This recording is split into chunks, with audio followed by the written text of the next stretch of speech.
Imagine standing before a massive dark god and refusing its offer of absolute power. Tokiya survived a brutal survival game only to lose everyone he loved, so he decides to risk everything on a hidden card that even the gods cannot control. As his body begins to dissolve into glowing digital code, he triggers a force that rewinds time itself. But to understand how he ended up in this empty void, we must go back to the quiet hospital bed where his nightmare first began. Imagine a crazy, intense game where winning gives you world-changing cards, but failing means you are permanently sealed inside. Standard survival rules, but with absolute nightmare stakes.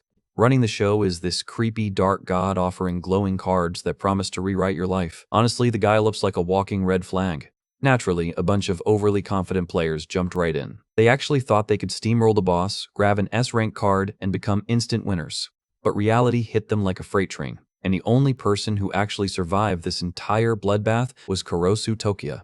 He floats in the empty void of space, realizing that defeating all the enemies and clearing the dungeons only led to an absolute garbage ending. He stands tall and flat-out refuses to join the Dark Gods, showing he still has his pride left after all that suffering. The giant dark god with a massive red eye tries to sweet-talk him, offering eternal life and literal god powers if he just assimilates with them. It claims that as the strongest player on Earth, he is the only one worthy of this ultimate promotion. But Tokiya does not hesitate for a single second and rejects the offer straight to its face. He clutches his chest, full of regret. He made all the smartest moves to survive, but ended up losing everything that actually mattered. His mother, his best friend, and his girlfriend are all dead because of this stupid game. Talk about a completely hollow victory. Seeing his refusal, the giant red-eye demands to know his final wish since he refuses to become a god. He closes his eyes and remembers the peaceful daily life he used to take for granted with his family and friends.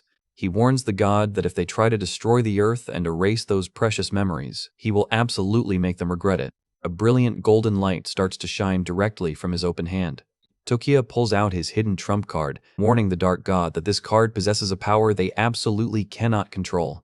It is the legendary S-rank card known as Time Reverse, which can rewind time and erase everyone else's memories to redo life. The giant Dark God is absolutely losing its mind right now because it cannot believe he actually managed to obtain a card that powerful. SFX Vine Boom. The god quickly regains its composure, finding the whole situation interesting and claiming it looks forward to meeting him again. The system prompt appears, officially activating the time reverse effect. Tokiya's body begins to dissolve into glowing digital code as he vows to protect everyone and bury these monsters next time around. Suddenly, his eyes snap wide open in a flash of bright blue light. He sits straight up in a hospital bed, panting heavily as if he just woke up from a terrible nightmare. He looks around the quiet room, slowly realizing that his card actually worked and he's back in the past. Staring at his hands, he recognizes his surroundings as the local city hospital. He looks up, trying to process if this is really happening or if his brain is just playing tricks on him. The door opens and a woman walks in holding some food, asking if he had another bad dream. It is his mother, looking completely healthy and checking up on him with a warm smile. Tokiya is instantly holding back tears because seeing her alive and well is just too much to handle. In his previous timeline, her consciousness was sealed inside the game, leaving her as a vegetable in the real world for years. He immediately throws his arms around her, hugging her as tightly as he can because he missed her so much. His mother is a bit taken by surprise, asking if his illness has gotten worse. Tokiya reveals that he has been hospitalized since childhood with a severe dissociative disorder. He constantly hears multiple creepy voices talking inside his head, and of course nobody ever believes him when he says it is real. He clutches his head in pain, dealing with the constant noise while everyone just thinks he is making it up. His hospital chart lists him as a 24-year-old male with an undetermined state of consciousness, making it impossible for him to get a normal job. He looks at the digital clock on the wall and realizes he has almost no time left. The clock reads 5:26, meaning prison day is scheduled to start at 6, leaving him with only 34 minutes of freedom. He knows that when the game starts, his consciousness will be forcefully transferred, and dying in the game means becoming brain dead in reality. Realizing the extreme danger his family faces, he decides he has to write down every single strategy he can remember from his previous life. He grabs a pen and starts frantically writing down dungeon details, determined to finish it all in 10 minutes flat. He makes sure to write it in simple terms so his mother can survive, and decides he needs to prepare a guide for his friend Kita too. His mother tells him not to overexert himself as she heads out of the room to throw away some garbage. The door gently clicks shut, leaving Tokiya alone with his thoughts. He watches the door, thinking about how his mother never once gave up on him, unlike his deadbeat dad. His father used up all of their family money before completely abandoning them to struggle on their own. Even through the worst hardships, his mother worked tirelessly to raise him all by herself. She always kept a smile on her face, doing everything she could to give him a decent life despite their circumstances. He looks at his hands, realizing that the precious things he lost were right in front of him all along. Suddenly, the door handle clicks again. A guy with a buzz cut walks in holding a bag of snacks, loudly asking Tokiya how he's doing. Tokiya is stunned and gasps out Kita's name, but Kita is just confused since they literally saw each other 3 days ago. Tokiya explains that this buzz cut guy is his childhood best friend. When they were kids, everyone else avoided Tokiya because of his illness, but Kita was the only one who stood up to bullies for him. But in his previous life, this incredibly loyal friend ended up dying while trying to help Tokiya clear a dangerous dungeon. Tokiya remembers Kita's bloody, dying words telling him to survive, and vows that he will never let that tragedy happen again. Kita leans over his shoulder, curious about what Tokiya is writing so intensely. When Tokiya tells him it is a strategy guide, Kita gets worried, asking if playing games is going to make his mental condition worse. But then he immediately changes his tune, claiming that if it is a high-quality game, obviously any real gamer would want to play it. Tokiya hands him the notebooks, telling him to read his carefully and hand the other one over to his mother. He looks dead serious, telling Kita to memorize every single detail because the time will definitely come when it will save his life. Kita takes the notebooks, sweating a bit and thinking that Tokiya is acting exceptionally weird today. Tokiya looks out the window, mentally preparing himself to clear all the dungeons, collect the S-rank cards, and become the strongest player once more. He remembers how defeating monsters yields various weapon, ability, and item cards ranging from E-rank to S-rank, but there are only a few S-rank cards in existence, each possessing absolute power that even the dark gods cannot interfere with. He clenches his fist with absolute resolve, knowing these S-rank cards will be his ultimate trump cards to defeat the gods. The digital clock on the desk ticks closer and closer to the deadline. He looks at the timer, knowing his peaceful daily life is about to end in exactly 1 minute. He looks at the framed photo of him, his mom, and Kita on the desk, knowing this is what he is fighting to protect.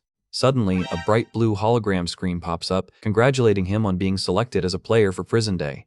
The loading bar starts to fill up directly over the family photo, signaling the start of the transition. Tokiya stands silently as digital particles begin to dissolve his body into the game system. The system screen announces that his soul is being exported, while his in-game memory is successfully imported. Tokiya's eyes glow with intense energy as he repeats his vow to become the strongest and protect his loved ones. He is fully ready to take down the foolish god who plays with their lives like disposable toys. The system finalizes the transfer, welcoming him to Prison Day and wishing him an enjoyable game. The system begins loading Tokiya into the very first E-class dungeon, confirming that the generation of the Death Office scene is complete. He's enveloped in a massive pillar of digital blue light. The game attempts to execute its standard procedure of deleting his real-world memories and transplanting game memories. It looks like the system is about to overwrite his entire mind, but the process hits a massive snag, showing multiple bright red system errors warning that deleting his memories completely failed. This is definitely a major glitch in the Matrix. Despite the memory wipe failing, the system continues anyway, generating the stage bosses and allowing free exploration of the area.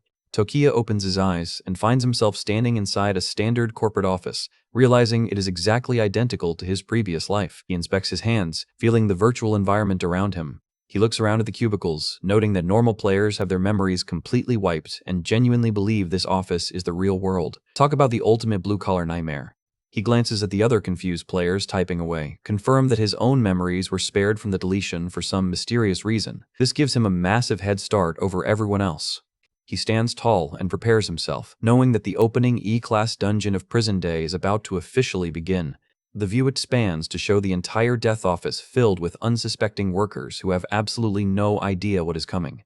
Even though it is labeled as a low-level dungeon, clearing it actually requires defeating 3 distinct bosses with completely different skills, which is a massive challenge for newcomers. To prepare for the oncoming chaos, Tokiya raises his hand and commands the system to open up his status panel. The interface pops up, showing his name and displaying that he is starting back at level 0 with all his basic stats locked. However, there is a weird entry at the bottom showing he has obtained an unidentifiable blessing. He looks down at the display, realizing that his abilities and items have reverted to the absolute baseline of a brand new player. Defeating 3 consecutive bosses with these trash stats is going to be near impossible. He stares closely at the unidentifiable blessing, wondering if this mysterious buff has something to do with why he still has his memories. He closes the panel, deciding that his top priority is to find an ability card and take out the first boss before time runs out. Suddenly, a brilliant idea strikes him as he remembers a specific detail from his previous run of this dungeon. He knows there is a hidden side quest stashed away nearby that contains exactly what he needs to level up his combat capabilities. He walks quickly through the cubicles, noting that the main quest starts in exactly 10 minutes, meaning he still has a tiny window of opportunity. He sprints down the hallway, remembering that the strange voice he heard inside his head since childhood spoke to him again during his reincarnation. The voice was talking about saving the Earth and defeating the Dark Gods, suggesting they must combine forces to actually win this time. He wonders if this means he can unlock a completely different power that goes beyond standard S-class cards. He stops directly in front of the door to the men's restroom, deciding to deal with the mystery voices later since his target is right here. He steps inside the quiet restroom, aiming to find the hidden treasure chest that others usually miss entirely. A blue system notification chimes, confirming he has officially arrived at the hidden location and triggered the side quest. He looks at the stall doors, preparing to clear this hidden objective as fast as humanly possible. He kicks open one of the stalls, causing a sudden burst of blue light to erupt from the toilet area. A small, glowing blue ogre with tiny horns pops out of a chest, looking completely startled by the sudden intrusion. The system identifies the creature as the Cowardly Ogre, an urban legend monster that lurks in the restroom stalls. The tiny monster tries its best to look scary, growling weakly as its blue aura flares up. Instead of backing away, Tokiya glares down at the creature with terrifying red eyes, threatening to smash its head in if it does not move. The poor little monster is completely terrified and immediately regrets trying to act tough in front of this guy. The tiny ogre lets out a loud scream and runs away in a panic, leaving the treasure chest completely undefended. The system confirms that the Cowardly Ogre has been defeated and the treasure chest is now his. Tokiya stares blankly at the chest, highly amused that such a weak creature was chosen to guard the reward. The system warns him that he cannot unlock the chest because he does not have the required key. Naturally, Tokiya does not care about game rules and decides a solid stomp is the only key he actually needs.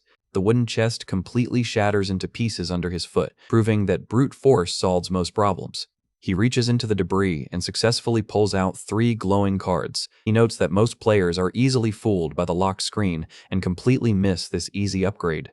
The system lists his rewards as an E-Class Stamina card, an E-Class Speed card, and an E-Class Power card. With these 3 basic ability cards in hand, he prepares to activate his player status immediately. He triggers the cards, causing a bright green aura to envelop his entire body as his stats increase. His speed, power, and stamina stats all increase to level 1, giving him a small but noticeable physical boost.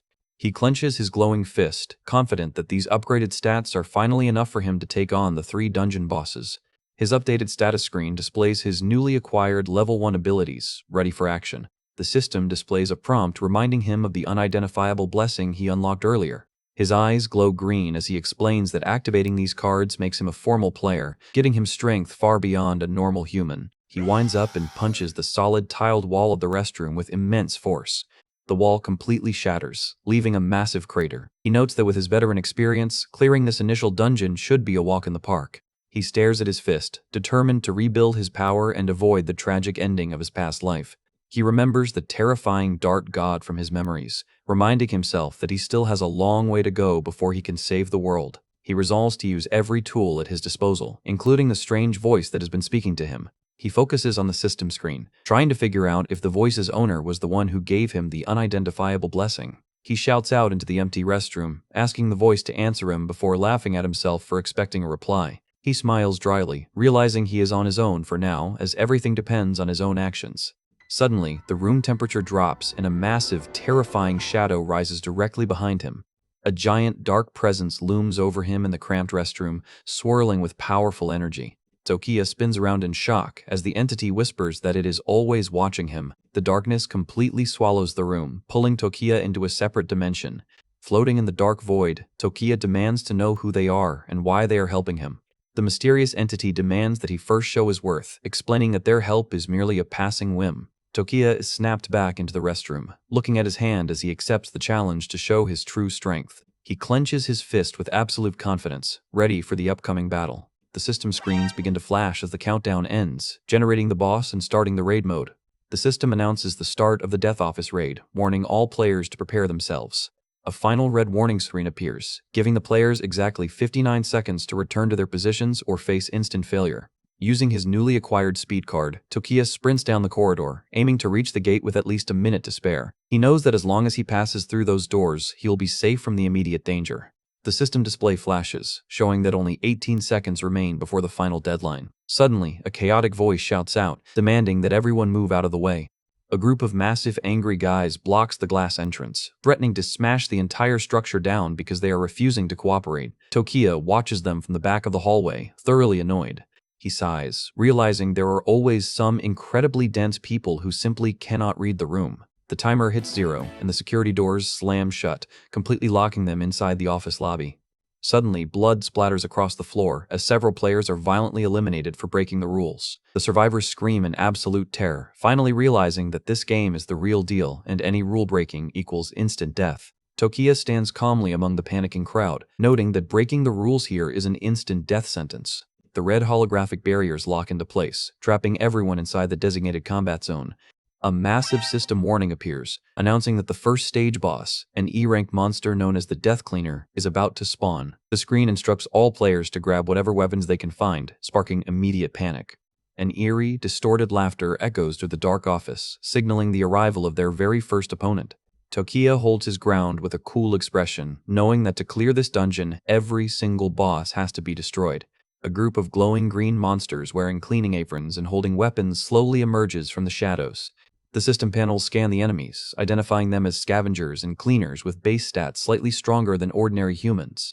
A purple-haired player sweats nervously, watching a massive muscular guy step forward to confront the monsters.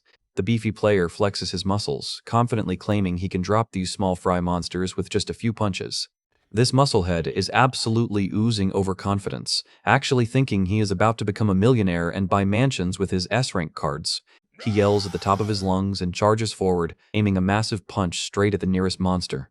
Unfortunately, his brainless charge backfires instantly as the monster swings its weapon and swats him away like a common fly. The musclehead is instantly crushed into the ground, leaving a massive crater and causing the remaining players to freeze in pure horror. The green cleaning monsters begin charging at the panicking crowd, cackling wildly as they swing their weapons at the screaming survivors.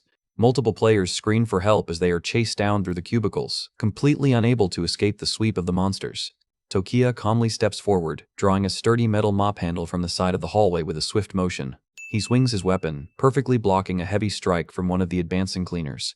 With a powerful counterstrike, he smashes the green monster back, sending green particles flying everywhere. He holds his makeshift weapon, telling himself that clearing low-level bosses is just a stepping stone to getting stronger, grabbing an S-rank card and taking down the Dark Gods. The onlookers are absolutely stunned, realizing that someone is actually successfully fighting back against the monsters. One of the damaged monsters twitches on the floor, slowly standing back up to continue its attack. Tokiya strikes downward with a heavy blow, completely cleaving the monster in half before it can react. The defeated monster dissolves into blue digital code and vanishes from the arena. A system prompt appears, confirming the elimination of the E-class cleaner. Tokiya stands tall, knowing he has to show absolutely no mercy to ensure they stay down. The surrounding players look at him in awe, realizing he is significantly stronger than the cocky musclehead who got crushed. Tokiya holds up a newly dropped red card, noting that even at low levels, defeating these monsters yields valuable stat upgrades. Since his current base stats are extremely low, he welcomes any upgrades he can possibly get his hands on. The system updates, showing that his power stat has successfully increased from level 1 to level 2. He activates the card, causing a bright red light to wrap around his hand. The status screen confirms his power level is now level 2, plus an extra bonus from his Iron Broom weapon. He notes that once abilities are awakened, a single level difference is enough to completely dominate. He moves like a blur, sweeping through several monsters in a split second and leaving them in pieces. The system screen confirms the defeat of another level 1 cleaner, awarding him another E-rank power card. He grabs the floating card, noting his power is now level 3, when he suddenly senses a hostile presence behind him. Without even turning around, he swings his mop handle backward, perfectly blocking a sneaky attack. He calmly turns to face the monster, warning it that cheap sucker punches will not work on him.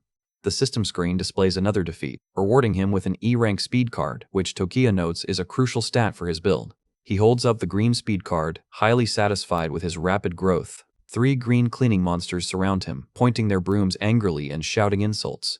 Tokiya analyzes the situation, knowing that having a high kill count increases his aggro value, causing the monsters to target him aggressively and raising their power stats. He decides to drag the fight out, planning to pick them off one by one instead of taking them all on at once. He dodges a series of fast swings from the scavengers, keeping his movements fluid. He slides under their attacks, aiming to strike when they punch while keeping their attention focused on him so the other players stay safe. He looks back at the crowd, hoping that if they see him fighting, some of them will find the courage to pitch in. Instead, the onlookers just stand there sweating, wondering if they can just let him do all the heavy lifting while they stay safe. Tokiya looks disgusted at their blatant cowardice, realizing he will have to create his own openings to finish this. One of the green monsters leaps into the air, abandoning Tokiya to charge straight at the group of onlookers. Tokiya rushes in and blocks the heavy strike, parrying the monster's weapon just in time. He slides back, keeping himself positioned between the monsters and the terrified crowd. A brown-haired kid with glasses tries to rally the group, arguing that they need to pitch in and help since Tokiya is fighting alone for their sake. The other players just sweat nervously, too terrified to even think about fighting monsters with their bare hands. The massive green scavenger prepares to swing its heavy mop, screaming that it will sanitize them all. The monster locks its glowing green eyes on the terrified kid with glasses, who screams for help. Tokiya steps in and delivers a powerful slash, instantly destroying both monsters in a single motion. He smiles confidently, knowing that with his current level 3 stats, he can end this battle in a flash. The system awards him additional speed and power cards as the main boss screeches in anger nearby. The giant boss monster charges forward, swinging its massive mop while screaming about trash. Tokiya stands his ground with a cold smile, telling the boss that the only real trash here is the monster itself. He leaps high into the air, swinging his weapon downward and slicing the giant boss completely in half. The system screen flashes, congratulating him on successfully defeating the stage boss. The rewards panel updates, granting him the legendary number 1 S rank card for his efforts. The contribution rankings unlock, showing Tokiya sitting comfortably in first place with 700 points. He remembers that in his previous life, he was never able to obtain this card, knowing that every S-rank card possesses absolute world-changing power. He stares down at his hands, incredibly curious to find out what kind of unique abilities this legendary card holds. Tokiya looks at the leaderboard and sees that the rest of the players in this arena have literally done zero work. He is sitting comfortably at number 1 with 700 points while everyone else is still at absolute zero. He remembers that this ranking system is not just local. It actually logs every single player invited to the dungeon across the entire planet. The descent of the game hit everyone on Earth at the exact same moment. In his previous life, he was the lone survivor of this entire nightmare, but he knows there were plenty of highly skilled people who started off with him. These players possessed massive real-world influence, and a few of them eventually unlocked absolute power that normal civilians could not even begin to fathom. If he wants to maintain his lead and secure the best rewards, he has to keep clearing these stages with the maximum possible score. With his current head start, he is determined to build up his power and completely destroy the Dark God this time around. The system officially declares the stage complete, offering him some nice E-rank stat cards and a couple of mystery drops. Among the loot, he spots a special item called an Iron Seed, which seems like a decent reward for the boss fight. He realizes this card allows him to materialize a weapon molded directly from his own personal aura. Since swords and katanas are the absolute meta for high-tier builds, he hopes the RNG gods bless him with a good roll here. Meanwhile, he notices the glasses kid, Adachi, staring at him with deep admiration. Tokiya realizes this kid is actually a rare breed because he chose to help a stranger in a life-or-death situation, showing he has the perfect mindset of a top-tier player. Adachi walks up to thank him, admitting that they would have all been toast if the only fighter in the room had fallen. Tokiya just plays it cool, saying he only fought to save his own skin. He pulls out some of his extra drops, explaining that these cards can awaken speed, stamina, and even a purity skill that removes mental debuffs. Adachi waves his hands in a panic, awkwardly insisting that Tokiya should keep those valuable cards for himself. Tokiya just tosses the cards over anyway, telling him to stop being so shy since he actually helped distract the boss. He instructs the kid on how to use them because Stage 2 is coming up fast and they both need to raise their baseline stats immediately. Adachi triggers the cards, and a bright blue pillar of digital light completely envelops his body. As the kid undergoes his transformation, Tokiya checks his own status, noting his power and speed are already sitting at level 4. Adachi is absolutely hyped, staring at his glowing hands and saying his body suddenly feels lighter than air. The system displays the kid's updated stats, showing he is officially level 0 with his stamina and speed bumped up to level 1.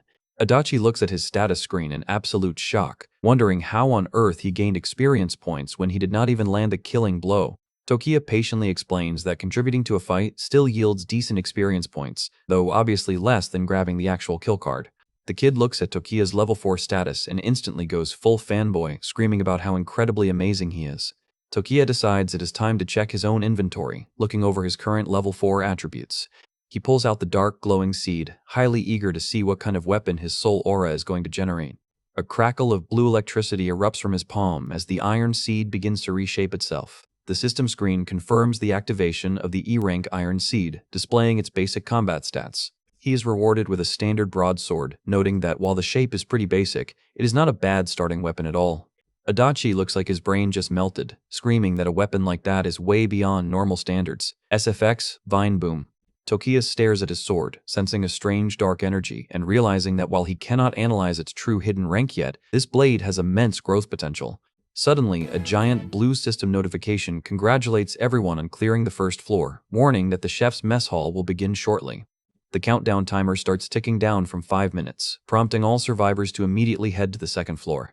Tokiya realizes this setup is identical to his previous run, though back then he was a nervous wreck instead of the calm veteran he is now.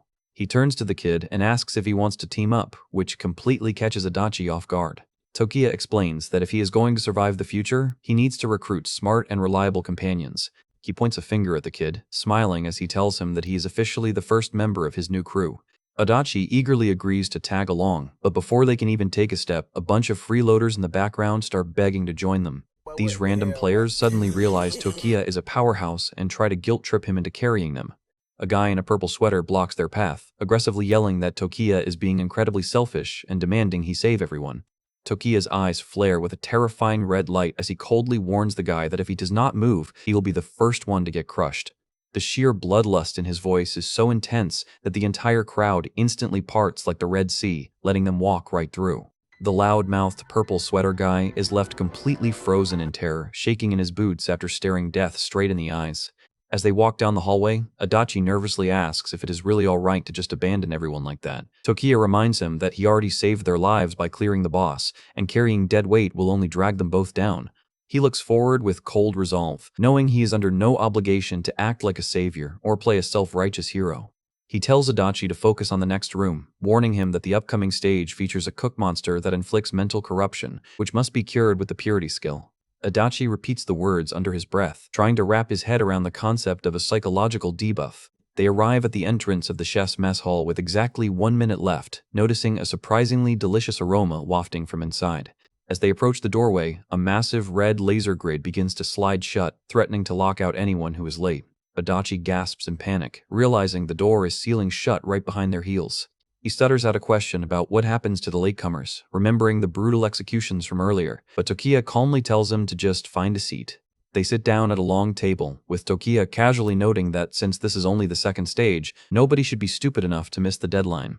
He watches the door, thinking about how most people end up dying because they waste precious time agonizing over useless things. Outside the dining hall, a massive group of panicked players is desperately running down the hallway as the countdown timer ticks past 10 seconds. Tokiya looks around the quiet room, satisfied that they made it inside with plenty of time to spare. The timer officially hits absolute zero, locking the heavy steel doors with a heavy thud. A single out-of-shape guy barely slides through the gap at the last millisecond, collapsing onto the floor and sighing in relief. Unfortunately for him, his relief lasts for about a microsecond before his collar flares red and his head gets clean vaporized. The entire cafeteria erupts into screams of absolute terror as the survivors realize that there is zero room for error in this game. Suddenly, a giant, hulking chef surrounded by a terrifying crimson aura rolls out a cart from the kitchen, loudly telling everyone to eat up. Adachi looks down at his plate and immediately wants to throw up as he stares at a steaming pile of green, bubbling ooze. He looks closer and realizes the food is literally made of the mutated, decaying heads of the cleaning monsters they just killed. He covers his face in sheer disgust, recognizing the horrible parts of the scavengers. Suddenly, a blue system screen pops up, warning everyone that looking directly at this grotesque feast triggers a mental corruption debuff. The interface confirms that they have been hit with the curse, instantly dropping their power, speed, and mental stats by 20 and 30%. Adachi panics as his strength drains, realizing that clearing the upcoming fights is going to be near impossible with these massive penalties. Tokiya looks down at the disgusting platter, calmly explaining that the psychological debuff is actually the least of their worries. A red warning screen flashes, stating that anyone who leaves their food uneaten will face the wrath of the cook monster, while their menti value drains by 10% every single minute. Adachi points at the ticking 7-minute timer, completely losing his mind because they are being forced to choose between eating literal toxic waste or losing their sanity. While the entire room descends into utter despair, Tokiya just lets out a confident smirk because he already knows the secret trick to bypass this stage. Tokiya tells Adachi to hang in there and use his purity skill to cleanse the debuff if his mental power drops too low. He explains that if he needs the kid's help, he will let him know. A red system message flashes overhead, warning everyone that the mental corruption is actively draining their mental power down to 70%, with only 7 minutes left before a complete collapse. The surrounding players stare at the plates of bubbling toxic garbage, complaining that just looking at the green slop makes them want to vomit. Tokiya analyzes the situation, knowing that once the mental corruption fully drains their physical stats, taking down the 4 monsters in this room will be completely impossible. In a standard run, the normal strategy is to force down the gross food, distract the cook monsters, and jump them as a group, but that boring method only yields the lowest possible score. Suddenly, a golden system prompt alerts Tokiya that his unique blessing grants him absolute immunity to mental attacks, keeping his sanity at a perfect 100%. He remembers a mysterious message telling him to prove his worth first, leaving him wondering if his immune system bypasses the rules entirely. He clenches his fist with a confident smile, realizing he can now bypass the trash standard strategy and trigger the high difficulty hidden rules instead. His plan is to activate the hard mode to farm massive rewards and solidify his rank 1 spot on the global leaderboard. He watches the other players scream in disgust, knowing that ordinary humans will lose their sanity long before they can even figure out how to fight. Adachi points out a guy nearby whose sanity is holding up surprisingly well, though Tokiya notes that anyone who is not mentally tough will be wiped out instantly. A random player kicks his table over, laughing maniacally and shouting that there is absolutely no way he's eating that radioactive green garbage. A hulking chef monster with glowing red eyes charges out of the kitchen, roaring that anyone who refuses to eat is going to die on the spot. The giant cook swings a massive spiked club, slamming the laughing player face first into the hard floor. The poor guy is left coughing up blood on the floor, instantly realizing that throwing a tantrum in a death game was a terrible idea. The Crimson Chef stands over him, while the player pathetically groans that he still refuses to touch the food. The kitchen doors slam shut with a heavy metallic boom, trapping the remaining survivors with their gross platters. Adachi completely loses his mind, pointing out that they only have 6 minutes left before everyone in this dining hall goes permanently insane. The system flashes a warning, stating that since nobody has finished eating, everyone's mental power has officially dropped by 10%. As the survivors descend into panic, Tokiya calmly reviews the conditions required to trigger the hidden clear rule. He stands up and tells Adachi that it is time to ignore the food and officially activate the high difficulty path. To trigger the first hidden condition, Tokiya casually tosses his disgusting green plate over his shoulder, instantly drawing the monster's attention. The plate shatters on the floor, causing a massive red system alert to lock onto him, warning that his direct risk of death has spiked to 80%. The enraged chef charges forward, screaming that he is going to throw Tokiya's brains into the cooking pot, but Tokiya just smirks at the threat. He draws his basic sword, preparing himself to trigger the second hidden rule condition. A level 3 chef monster leaps at him with an enraged red aura, swinging a massive meat cleaver. Tokiya moves like a blur, cleanly parrying the heavy blow with his newly summoned sword. With a swift counterstrike, he easily slices through the monster, earning a basic power card and a stamina card as loot. His power increases to level 5, and the system announces that the real challenge of Stage 2 is finally about to begin. By killing the first cook, the remaining 3 enemies get enraged to 100%, activating the hidden rule Strike First, which forces them to target only Tokiya.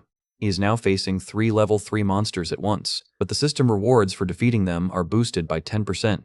The interface lists the names of the 3 enraged attackers as Butcher, Gastronomer, and Mincher. Tokiya stands his ground, knowing that taking out one of them is the key to drawing the absolute hatred of the remaining group. He understands that if he makes a mistake and gets surrounded, his chances of survival will plummet, so he needs to conserve his strength for the main boss. The butchers charge at him simultaneously, their massive red blades slicing through the air with terrifying speed. Tokiya sprints backward, realizing he is the sole target of their rage and cannot rely on any distractions to bail him out. The lead butcher monster glares at him, growling that Tokiya cannot escape and will soon be chopped up into tiny meat chunks. The giant blade slams down, but Tokiya perfectly blocks the attack, locking his sword against the heavy iron cleaver. The monster is genuinely shocked that a weak human can successfully stop his heavy strike, but Tokiya is just getting started. The butcher unleashes his ultimate weapon technique, which actually triggers a system notification unlocking a knife handling skill for Tokiya. Tokiya lets out a smug grin as the pieces of his plan fall into place, realizing he can use their own techniques to charge his abilities. SFX, Vine Boom. He pulls back his blade, planning to quickly defeat these smaller enemies so he can finally unlock his exclusive sword skill. He deflects a flurry of incoming strikes, keeping his focus entirely on the fast-moving blades. The fastest cook mocks his speed, asking if a mortal can even keep up with the movements of a professional chef. The red aura flares up as the monsters coordinate their attacks, confident they have backed Tokiya into a corner. The lead cook mocks him, asking if he honestly believed he could survive a cursed sword style all by himself. They launch a massive combined energy wave, completely engulfing the arena in crimson sparks. But Tokiya uses the impact to max out his skill points, shocking the monsters as a gold seal begins to materialize on his sword. The lead butcher gasps in disbelief, realizing that Tokiya has managed to match their overall combat levels in the middle of the fight. The system screen officially confirms that the exclusive skill for his Lapis Sigil, Time Split Slash, has been unlocked. Tokiya holds his glowing orange blade, thanking the monsters for blindly charging his skill bar to the absolute maximum. The cooks realize they fell straight into his trap and desperately scream at each other to run away. But a massive triangle of red lightning seals them in place, cutting off any hope of escape. Tokiya looks at them with glowing red eyes, coldly whispering that it is already way too late to run. He unleashes the Time Split Slash, cleanly cleaving all three monsters in half with a single golden wave. The system displays 3 consecutive victory notifications, confirming the complete defeat of the Butcher, Gastronomer, and Mincher. A massive pile of speed and stamina cards drops from the sky, instantly boosting Tokiya's baseline attributes. Adachi is left completely speechless in the background, sweating bullets as he realizes Tokiya calculated every single move from the start. Suddenly, a pink warning screen flashes, stating that activating the Strike First rule has enraged the stage boss Master Chef to 100%. Adachi panics as he reads the alert, realizing the enraged boss has just received a massive stat boost. A set of massive, dark red tentacles suddenly burst through the kitchen doors, shaking the entire room. The floor violently trembles as Adachi screams, wondering if the boss is powerful enough to wipe out everyone in the dining hall. The system updates, explaining that while the boss's power has increased, the reward and point drops have also been boosted by 30%. Tokiya stares at the entrance with absolute focus, stating that securing high-tier rewards is the only way he is going to save this world. A massive red fist slams onto the dining table as a deep voice demands to know who dared to slaughter his kitchen staff. The system displays the stats of the enraged master chef, showing he is a level 5 boss with a terrifying dismantle skill. Adachi trembles in fear, staring up at the massive silhouette and wondering if they can actually survive this fight. Tokiya hovers all his newly acquired stat cards around his body, telling Adachi that they cannot afford to hold anything back. He clenches his sword with absolute resolve, fully prepared to take down the enhanced boss and claim the ultimate rewards. Tokiya activates all 4 E-rank ability cards at once, raising his basic stats to level 5 across the board. He notices he still has 2 extra speed cards left over, but since E-rank cards cap out at level 5, using them on himself would be a complete waste. He decides to pass the leftover cards to Adachi, telling him to put them to good use immediately. Adachi activates the speed card, causing his agility stat to quickly jump up to level 3. The other players in the background look on with pure envy, whispering about how lucky Adachi is to get handed top-tier resources. Suddenly, the massive master chef stomps forward with a crimson aura, aggressively demanding to know who dared to kill his kitchen staff. The boss unleashes a deafening roar that leaves the normal players completely paralyzed with fear. Meanwhile, Adachi is standing tall, absolutely immune to the boss's intimidation roar thanks to his new stat boosts. The terrified crowd can only cry and scream for help, completely overwhelmed by the chef's massive pressure. The master chef loses his patience and swings his giant cleaver downward, aiming to split the players in half. Out of nowhere, Tokiya leaps forward and intercepts the massive cleaver with his own sword, blocking the heavy attack. The giant cook's jaw completely drops, utterly shocked that a tiny human managed to stop his full-strength strike. SFX, Vine Boom. Tokiya looks the giant boss straight in the eye, calmly admitting that he is the one who slaughtered the kitchen staff. The enraged chef vows to make him pay in the most agonizing way possible, promising to pull out his brain once he is done with the others. Tokiya is completely unfazed by the threat, coolly replying that he will take the chef's head long before that happens. The cook lets out a loud laugh and swings his blade again, locking swords with Tokiya in a shower of sparks. A massive explosion of smoke and debris covers the area as the 2 high-level fighters clash. Adachi watches the smoke in absolute panic, gasping as he realizes just how dangerous a level 5 boss really is. Tokiya emerges from the dust cloud, breathing heavily but reassuring the kid that he is perfectly fine. He stares forward with dark, intense eyes, dealing with the painful mental echoes of his past life. He remembers how all his comrades and close friends were brutally killed one by one in the previous timeline. A wave of grief hits him as he recalls being the lone survivor left to rot in the empty void of space. He looks down with deep regret, asking himself why he was the only one allowed to survive that absolute nightmare. The chef interrupts his thoughts, charging forward with a red aura and screaming that he is going to slice Tokiya into pieces. Tokiya grips his blade, telling himself that while he was too weak to change things in his past life, he has the power to protect everyone now. The master chef leaps into the air, bringing his massive blade down with a furious cry. A giant shockwave erupts as Tokiya blocks the strike, splitting the floor beneath their feet. Suddenly, red lightning crackles around Tokiya as he accelerates beyond human limits, leaving a trail of afterimages. The chef is completely blindsided by the sudden burst of speed, realizing Tokiya was hiding his true capabilities. Tokiya activates his exclusive sword skill, releasing a massive wave of red energy directly at the giant cook. He remembers that his bravery and lack of hesitation are the sole reasons he survived the game in his previous run. With a massive shout, he releases the full force of the time-split slash, carving straight through the boss. The master chef's massive body begins to dissolve into code, while Tokiya vows to protect his peaceful daily life at all costs. He stands silently in the quiet room as the giant monster completely vanishes from the cafeteria. The system officially declares his victory, granting him a 30% point bonus for clearing the hidden rules. A massive pile of high-tier E-rank stat cards drops from the sky, along with a rare Y-rank memory restoration card. The system also awards him a special surprise buff that randomly raises one of his stats by 3 levels for 10 minutes. Tokiya reviews his inventory, noting that without triggering the hidden rules, his rewards would have been significantly lower. He opens up the contribution rankings to see how his current score compares to the other players. He finds his name sitting comfortably at number 1 with 1,700 points, while his future rivals trail far behind him. He knows these talented players will eventually become major forces, but he must stay ahead to prepare for the upcoming trials. He stares at the holographic projection of Earth, remembering how the dark gods will stop at nothing to sacrifice humanity. He resolves to collect every single S-rank card in existence to completely resist the gods' influence in this life. He remembers his old rivals from the previous timeline, looking forward to meeting them under better circumstances. Suddenly, the system announces the successful clear of the second stage, prompting everyone to immediately enter the third floor. Tokiya watches the countdown timer begin, preparing himself for the final stage of the first dungeon. Adachi walks up to him, calling out to him with deep respect. The kid looks slightly embarrassed, asking Tokiya if he has a moment and offering him a small item. Tokiya looks confused, wondering what the kid is trying to give him.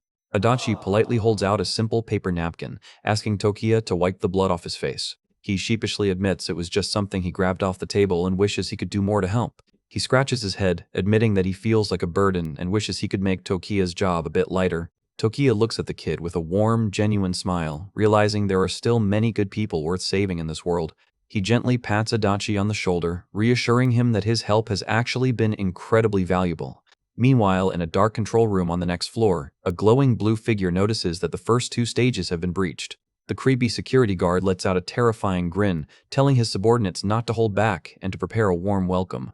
As they walk down the quiet staircase, Adachi asks if using high stats was the secret behind Tokiya's overwhelming speed against the master chef. He wonders if raising your baseline attributes means you can easily breeze through any of the boss encounters in this dungeon. Tokiya explains that stats are only half the battle, as real success depends on individual athletic ability and quick thinking in critical situations.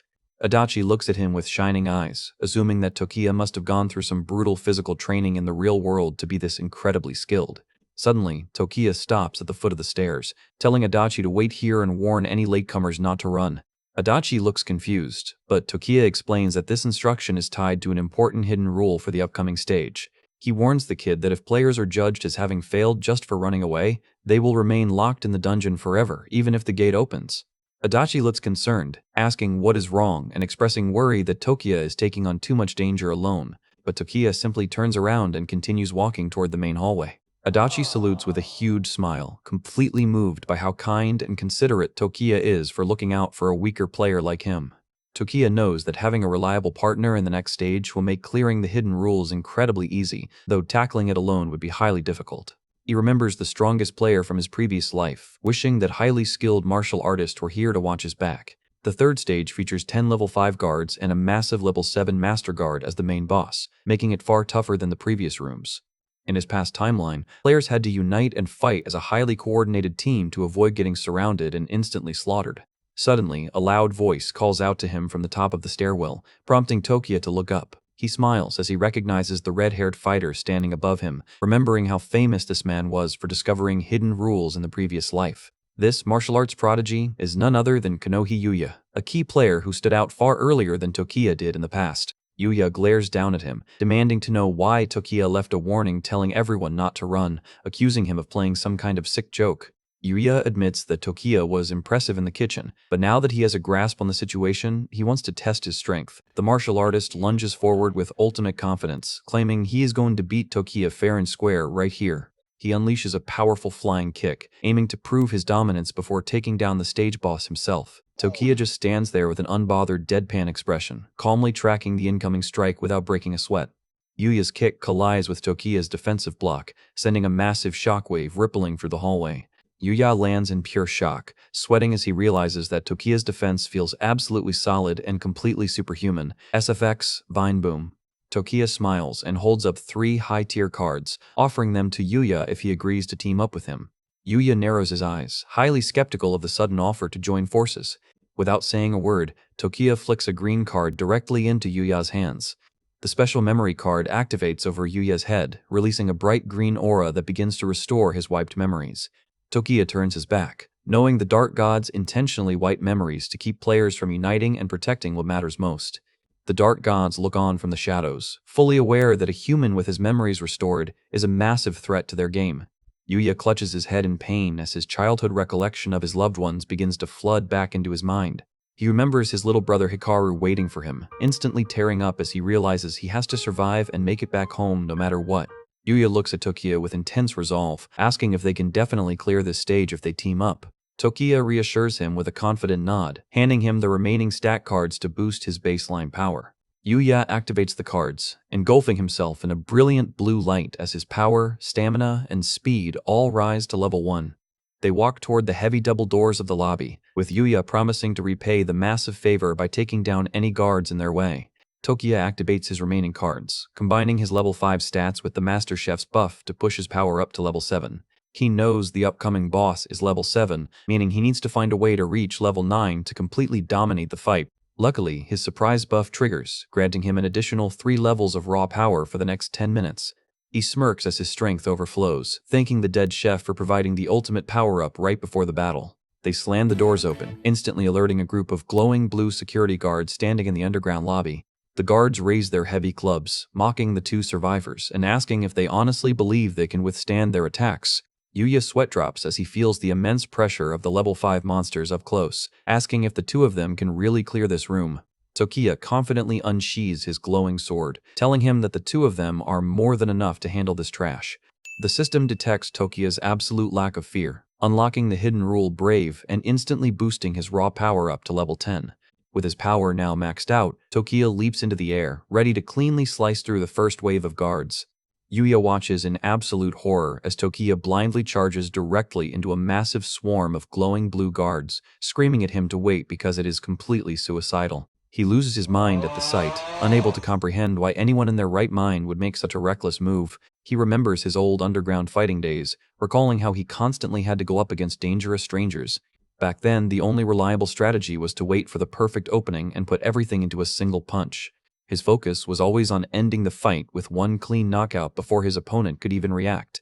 But Tokiya ignores the warning entirely, leaping straight into the center of the defensive formation. A level 5 security guard steps forward, mocking Tokiya's size and raising a heavy black club to crush him. The guard unleashes a preemptive strike, swinging his weapon with immense force. Tokiya moves like a ghost, cleanly parrying the heavy blow and instantly slicing the guard into digital dust. Yuya's jaw completely drops as he watches the display, sweating bullets as he realizes Tokiya was heavily holding back his true speed. The remaining guards begin to panic, realizing they are dealing with a monster as they desperately try to organize a group attack. With only 56 seconds left on the countdown timer, the battle in the underground lobby reaches a fever pitch. Tokiya notes that the countdown lobby is a trap, since the system forces enemies to attack the moment any player steps inside. He moves fluidly through their ranks, treating the hidden rule as his personal playground. He slices through the guards one by one, intending to clear a safe path so the other survivors do not get instantly slaughtered. Inside the hallway, Adachi calmly guides the panicked survivors, telling them that they still have plenty of time. Tokiya is impressed by the kid's sharp instincts, realizing Adachi immediately figured out his true intentions. Adachi maintains order, herding the survivors toward the entrance while stalling for the absolute last second to keep them out of the crossfire. He knows that as long as Tokiya handles the immediate threats, the survivors can slide into the safe zone without taking any damage. Yuya clenches his bandaged fists, deciding that he cannot just stand around and let Tokiya do all the heavy lifting. But Tokiya barks at him to stay back and focus on clearing the weaker guards instead of rushing the main group. He warns Yuya that the enforcers are far too strong for him to fight without some proper stat upgrades. Tokiya coordinates their movements, calling out to Yuya to cover the flanks while he handles the heavy hitters. A stray security guard breaks through and charges the survivors, prompting Yuya to step in and block the attack. Yuya grunts in frustration as the guard blocks his counterpunch, proving to be far sturdier than expected. He grits his teeth and throws a heavy punch, roaring at the monster to stay away from the innocent bystanders. He lands a clean strike to the guard's jaw, but is horrified to see that his full-strength punch deals absolutely zero damage. Yuya is quickly overwhelmed by the guard's superior stats, while the survivors in the back scream in panic. Adachi tries to calm everyone down, telling them to place their trust in Tokiya and Yuya. The survivors huddle together, praying that the two fighters can successfully hold the line. Tokiya glances back at the struggle, shouting at Yuya to hang in there and keep his defense up. With enough combat data accumulated, the lapis sigil on his sword begins to glow with an intense crimson energy. The guards charge at him simultaneously, but Tokiya just smiles at their predictable attack pattern. He notes that their movements are incredibly easy to read compared to the monsters he faced in his past life. He unleashes a massive horizontal slash, completely vaporizing the entire vanguard in a massive gold explosion. The survivors let out a massive cheer, celebrating Tokiya's absolute power as their ultimate savior. Meanwhile, Yuya is completely out of breath, sweating as he wonders how Tokiya can easily take down entire groups while he struggles with a single guard. Tokiya points his bloody sword at the final opponent, telling him that his turn is next. The giant level 7 master security guard steps forward with a terrifying grin, boasting that he cannot wait to slaughter them. The massive boss towers over Tokiya, radiating a heavy blue aura that shakes the entire room. The survivors look on with deep anxiety, whispering about the boss's massive power level. Tokiya leaps high into the air, remembering how this exact boss slaughtered hundreds of players and dragged the fight on forever in his previous run. But this time things are going to be completely different as he brings his sword down. The boss laughs maniacally, raising his heavy weapon to block, but Tokiya's raw power is simply too high. With a single clean motion, Tokiya executes his exclusive skill, bypassing the boss's guard entirely. Red slashing arcs cover the master guard's massive body, completely locking him in place. The boss is sliced into clean blocks, dissolving into digital code before he can even finish his laugh. Tokiya's status screen updates, displaying his level 8 stats and his massive power level of 14. He notes that his stacked buffs have boosted his raw stats far beyond what is normal for an E-rank dungeon. He smiles, enjoying the massive amount of experience and stat cards he gets to hoard all to himself by soloing the encounter.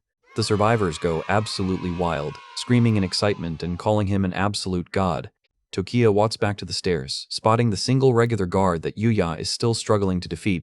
Yuya throws a desperate punch, but the guard snarls back, claiming he is the one who is going to die. Before the guard can land a hit, Tokiya casually taps him with his sword, instantly vaporizing the monster and leaving Yuya sitting on the floor in absolute disbelief. A massive blue system notification congratulates everyone on successfully clearing the rookie dungeon, ranking Tokiya at an absurd 99% contribution. Tokiya stands tall as the reward calculation begins, highly eager to see what kind of global bonus rewards he is going to unlock. The system officially wraps up the reward calculation for the dungeon, and the surviving players celebrate their hard-earned victory. Tokiya notes that just like in his past life, clearing the dungeon yields standard baseline rewards, which will definitely help them survive the next stage. However, he remembers that in the previous timeline, many players who unlocked massive power ended up abusing it in the real world. To prevent history from repeating itself, he knows he needs to establish player management rules as quickly as possible. But to accomplish that, he needs a massive amount of political and social backing in the real world. He is confident that given his rank 1 global contribution, the most powerful factions on Earth will soon come seeking his assistance.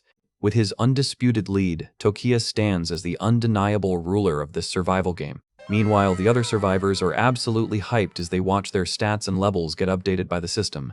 Adachi is smiling from ear to ear, incredibly proud that his stats have officially bumped up to level 11. Yuya also checks his stats, highly satisfied with his newly acquired levels. Tokiya checks his own screen, noting his raw power has officially hit level 15, which is absolutely devastating for a rookie. The system announces that special contribution rewards will now be distributed based on the percentage of work each player did. Adachi and Yuya look at their modest scores, wondering if their small contribution will yield anything useful. Tokiya admits to himself that even he does not know what he will get, since his contribution score was never this high in his past life. Adachi is thrilled to receive an E-rank power card, realizing he can raise his baseline stats even further. Yuya is equally pleased, holding up 2 premium E-rank cards as his contribution reward. The 2 companions turn to Tokiya, highly curious about what kind of absurd rewards the top player is about to pull. 3 massive glowing cards begin to materialize in front of Tokiya, leaving him completely speechless. The system lists his rewards as an ultimate E+ card that raises all stats to level 10, a random job change card, and a permanent team build card. He realizes his luck is absolutely insane, as these cards allow him to maximize his strength and arbitrarily summon allies to his side. Suddenly, a massive earthquake shakes the room, and the survivors watch in panic as a brilliant blue light pierces the ceiling. The entire dungeon begins to dissolve into digital code, prompting players to ask if they are finally going back to reality. Tokiya explains that clearing the stage allows players to return to the real world for a brief period. He notes that the world has forever changed, and they must find the creator of this death game to save humanity. The survivors begin to dissolve, wondering what kind of entity possessed the power to orchestrate such a global disaster.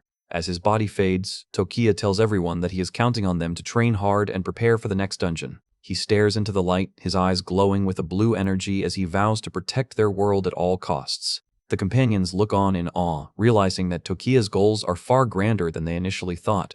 The system officially alerts the world that Kurosu Tokiya has acquired a legendary S-rank special card that surpasses the power of gods. In a starry void, a massive red-eyed dark god watches Tokiya's awakening, amused by his potential and deciding to grant him even more trials. Suddenly, Tokiya's eyes snap open as he wakes up on his hospital bed, surrounded by medical monitors. He sits up and rips off the IV lines, sighing as he tells himself that he needs to gather significantly more power to defeat the gods. A passing nurse spots him sitting up, immediately screaming down the hallway for the doctor. The doctor rushes in and checks his vitals, amazed to find that Tokiya is completely lucid and showing normal vitals. He explains that hundreds of thousands of people globally fell into a coma 3 days ago. The doctor stares in disbelief, revealing that Tokiya is the first person in the entire world to wake up from this mass coma. Tokiya remains silent, his thoughts immediately turning to his mother. The doctor leads him to her bedside, explaining that she fell into a coma on the exact same day and has not shown any signs of waking. He gently breaks the news that she is medically classified as being in a vegetative state. Tokiya's heart sinks, realizing his mother was chosen as a first-round player, just like in his previous timeline. He remembers how the game divides players into separate groups, leaving those who fail in a permanent coma in the real world. He holds her hand, making a silent vow that he will not let her suffer any longer. He clenches his fist, knowing his ultimate wish is to let his mother live a peaceful life. A brilliant gold light begins to shine directly from his pocket, catching the doctor off guard. He remembers all the warm, happy memories of his mother raising him, refusing to let her slide away. He pulls out S-rank card number 1, free, which can stop one targeted person from being chosen for the game. The card prompt appears, asking if he wants to use his one-time escape option to set his mother free from prison day forever. Tokiya activates the card, unleashing a massive pillar of golden energy that completely envelops her body. The doctor covers his face in absolute shock, screaming in terror at the blinding gold light filling the hospital room. The golden particles gently settle as the doctor slowly lowers his hands, unable to process what just happened. His glasses slide down his nose in utter shock as he watches a literal medical miracle unfold right in front of his eyes. His mother slowly opens her eyes and sits up in bed, looking around the room in complete confusion. Tokiya immediately lunges forward and hugs her tightly, tears streaming down his face as he promises her that she never has to struggle again. He holds her close, finally experiencing the happy reunion he fought so hard to achieve. The doctor is left completely speechless, muttering that this is an absolute miracle. Meanwhile, the global ranking board updates, highlighting Kurosu Tokiya as the undisputed top contributor. In a dark office, a powerful rival looks at the scoreboard, stating that they must recruit the world's #1 player. The mastermind grins, knowing that this mysterious player holds the key to becoming the absolute ruler of their new world. Back in the peaceful hospital room, Tokiya's mother describes her bizarre coma experience, explaining how she felt like she was running for her life in a terrifying haunted amusement park. Tokiya listens closely as she recounts the details, instantly realizing that his mother was dropped straight into a lethal amusement park-themed death dungeon.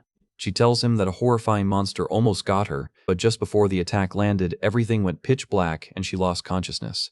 She shivers at the memory of being chased by those grotesque creatures, still visibly shaken by the dream. She smiles warmly, saying she woke up to see Tokiya's face and laughs about what a ridiculously weird nightmare it was. Tokiya gently strokes her hair, softly telling her that it was definitely not a dream. Suddenly, a familiar loud voice echoes from the hallway, shouting that they got transported to an alternate world. Tokiya immediately recognizes the voice of his loyal best friend, Kita. Kita slides the door open with massive main character energy, loudly boasting that he arrived to rescue Tokiya just like a heroic manga protagonist. He enthusiastically describes the massive group, Clear, explaining that some incredibly powerful players carried them through the level. Tokiya's mother asks if he had a weird nightmare too. Tokiya just stares at him in deadpan silence, judging Kita's absolute peak main character syndrome. Knowing his mother needs quiet, Tokiya tells her to rest while he takes his noisy friend outside to talk. Once they are in the quiet corridor, Kita gets highly defensive, insisting that he is completely serious, and the crazy game even had a specific name. When he reveals the game is called Prison Day, Tokiya casually drops his name, leaving Kita flabbergasted and wondering how on earth he knew that. Tokiya explains that items cleared in the dungeon can actually be brought back into reality, telling him to open up the Global Contribution Ranking Board. Kita looks thoroughly confused, scratching his head as he tries to figure out how to access the ranking menu. He activates his screen, and a glowing blue system interface pops up directly in front of him. Kita's eyes go completely wide as he reads the name of the absolute #1 contributor on the list. Tokiya just smirks, confirming that the top ranking indeed belongs to him. The screen clearly displays Kurosu Tokiya in first place with a staggering 3,000 points, completely eclipsing the rest of the world. He stands calmly, enjoying his best friend's complete and utter disbelief. Kita's jaw completely hits the floor, and he starts screaming that there is absolutely no way his sick friend is the strongest player on Earth. SFX, Vineboom. Tokiya pulls out his golden job change card, explaining that Kita will also receive a system notification once the job change is activated. A brilliant spiral of golden energy wraps around Tokiya, initiating his official class selection. The system confirms the activation of his card, selecting a unique class from the legendary Prison Day database. Tokiya knows that every available class in the game has immense potential, but unlocking their true strength requires heavy leveling. While most basic classes start off weak, they hold infinite growth paths for players who survive. In his past life, he saw powerful elemental classes that could command fire, wind, water, and lightning with ease. There were even high-tier dragon classes that allowed players to transform into giant, black flame-breathing beasts capable of wiping out entire cities. The rarest of all was the legendary Time Sage, a mythical class that granted actual time travel capabilities, though nobody in his past life ever managed to unlock its true power. Tokiya stands amidst the flowing digital code, highly curious about what kind of unique class his massive score is going to generate. The screen flashes with a name he has never seen before, Master of Principles, completely catching the veteran player off guard. He stares at the notification in absolute shock, realizing that even with all his future memories, he has zero knowledge of this class. The system displays the class's unique passive skill, Resonance of Tools, which allows Tokiya's mind and soul to perfectly synchronize with any weapon or object he holds. He checks the progression tree and is amazed to see multiple secret promotion slots, whereas standard classes usually cap out at only 3 levels. He notes that maxing out this hidden class is going to be incredibly difficult, but the potential power is completely off the charts. A confident smirk returns to his face as the strongest player on Earth welcomes a brand new challenge. Kita points at his screen, stuttering in absolute shock as he realizes Tokiya is officially the first player in the entire world to complete a class change. He shakes Tokiya by the shoulders, completely flabbergasted by his friend's absurd achievements, but his shock quickly turns into shameless begging as he politely asks Tokiya to carry him through the rest of the game. Kita literally hugs Tokiya's leg, crying and pleading for a carry in the name of their childhood friendship. The hospital nurse walks into the hallway, sweat dropping as she asks if she's interrupting something weird. Tokiya awkwardly pushes Kita off, clearing his throat and trying to change the subject back to the outstanding hospital bill. He remembers that the massive debt was one of his greatest struggles in his previous life, forcing him to work dangerous bodyguard jobs just to keep up. The nurse holds out her clipboard, gently reminding him that they are officially a full month behind on his mother's medical fees. Kita immediately reaches for his wallet, offering to cover the cost, but Tokiya politely declines and promises to handle it himself. He clenches his fist, knowing his enhanced physical stats will easily allow him to make a fortune in the real world without being a burden to anyone. He vows to protect his family and handle his financial problems with his own 2 hands. Suddenly, a loud telephone ringtone echoes through the quiet hospital corridor. The nurse answers her phone, listening to the caller before her eyes suddenly go wide with shock. She gasps, spinning around to tell Tokiya that an anonymous donor has just paid off his entire hospital bill. She is ecstatic, shouting that the donation was so massive that his family will never have to worry about medical costs again. She then points at Kita, cheerily adding that the donor even paid off the balance for the bald guy, leaving Kita completely offended. Kita pouts in frustration, pointing at his buzz cut and yelling that he is not a patient and just came to visit. A nurse points down the hallway, guiding a group of wealthy visitors toward Tokiya's room. A sophisticated man with long blonde hair and a neat suit steps forward, politely asking for Kurosu Tokiya. Kita looks suspicious, demanding to know who they are and what business they have with his friend. The blonde man smiles warmly, asking if they are indeed the companions of the global rank 1 player. He explains that his group has some highly important matters to discuss with Tokiya, hoping they can have a quick chat. He looks at Tokiya with a knowing gaze, remarking that the legendary player cleared the dungeon far earlier than any of them expected. Tokiya stares back with a confident smirk, instantly recognizing them as the future mega players and influential factions of Prison Day. Kita watches the blonde man and his companions from a distance, wondering what on earth these wealthy-looking people want with his best friend. Judging by their high-end suits and expensive accessories, he is positive that they are massive big shots from the real world. He realizes they must have paid a personal visit to Tokiya because his name is sitting at the very top of the global leaderboards. Kita immediately lets his imagination run wild, daydreaming about a mountain of cash and wondering if they will pay off his future hospital bills too. The nurse leans in and whispers to Tokiya, confirming that these influential visitors have indeed paid off all his family's outstanding medical fees. While Kita stands there completely dumbfounded, Tokiya remains perfectly calm, admitting that he already expected them to do so. He steps forward and introduces himself to the group as Kurosu Tokiya. The blonde man and his associates are deeply impressed, noting that the world's strongest player does not even flinch in their presence despite his surprisingly young age.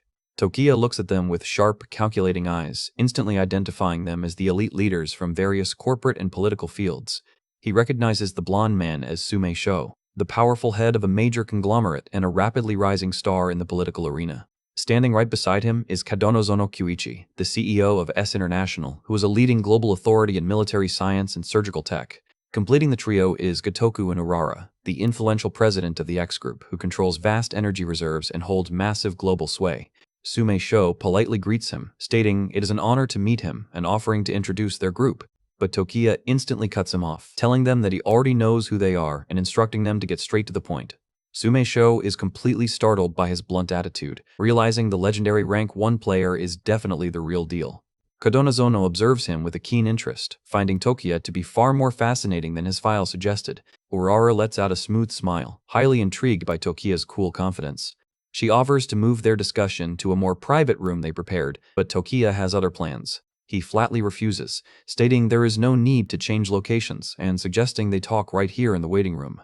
The corporate leaders exchange surprised glances, quickly realizing that Tokiya has completely taken control of the negotiation. Sume Sho silently capitulates, realizing Tokiya is a master at keeping the absolute initiative in his hands. Urara watches Tokiya walk away, thoroughly impressed by his bold leadership skills.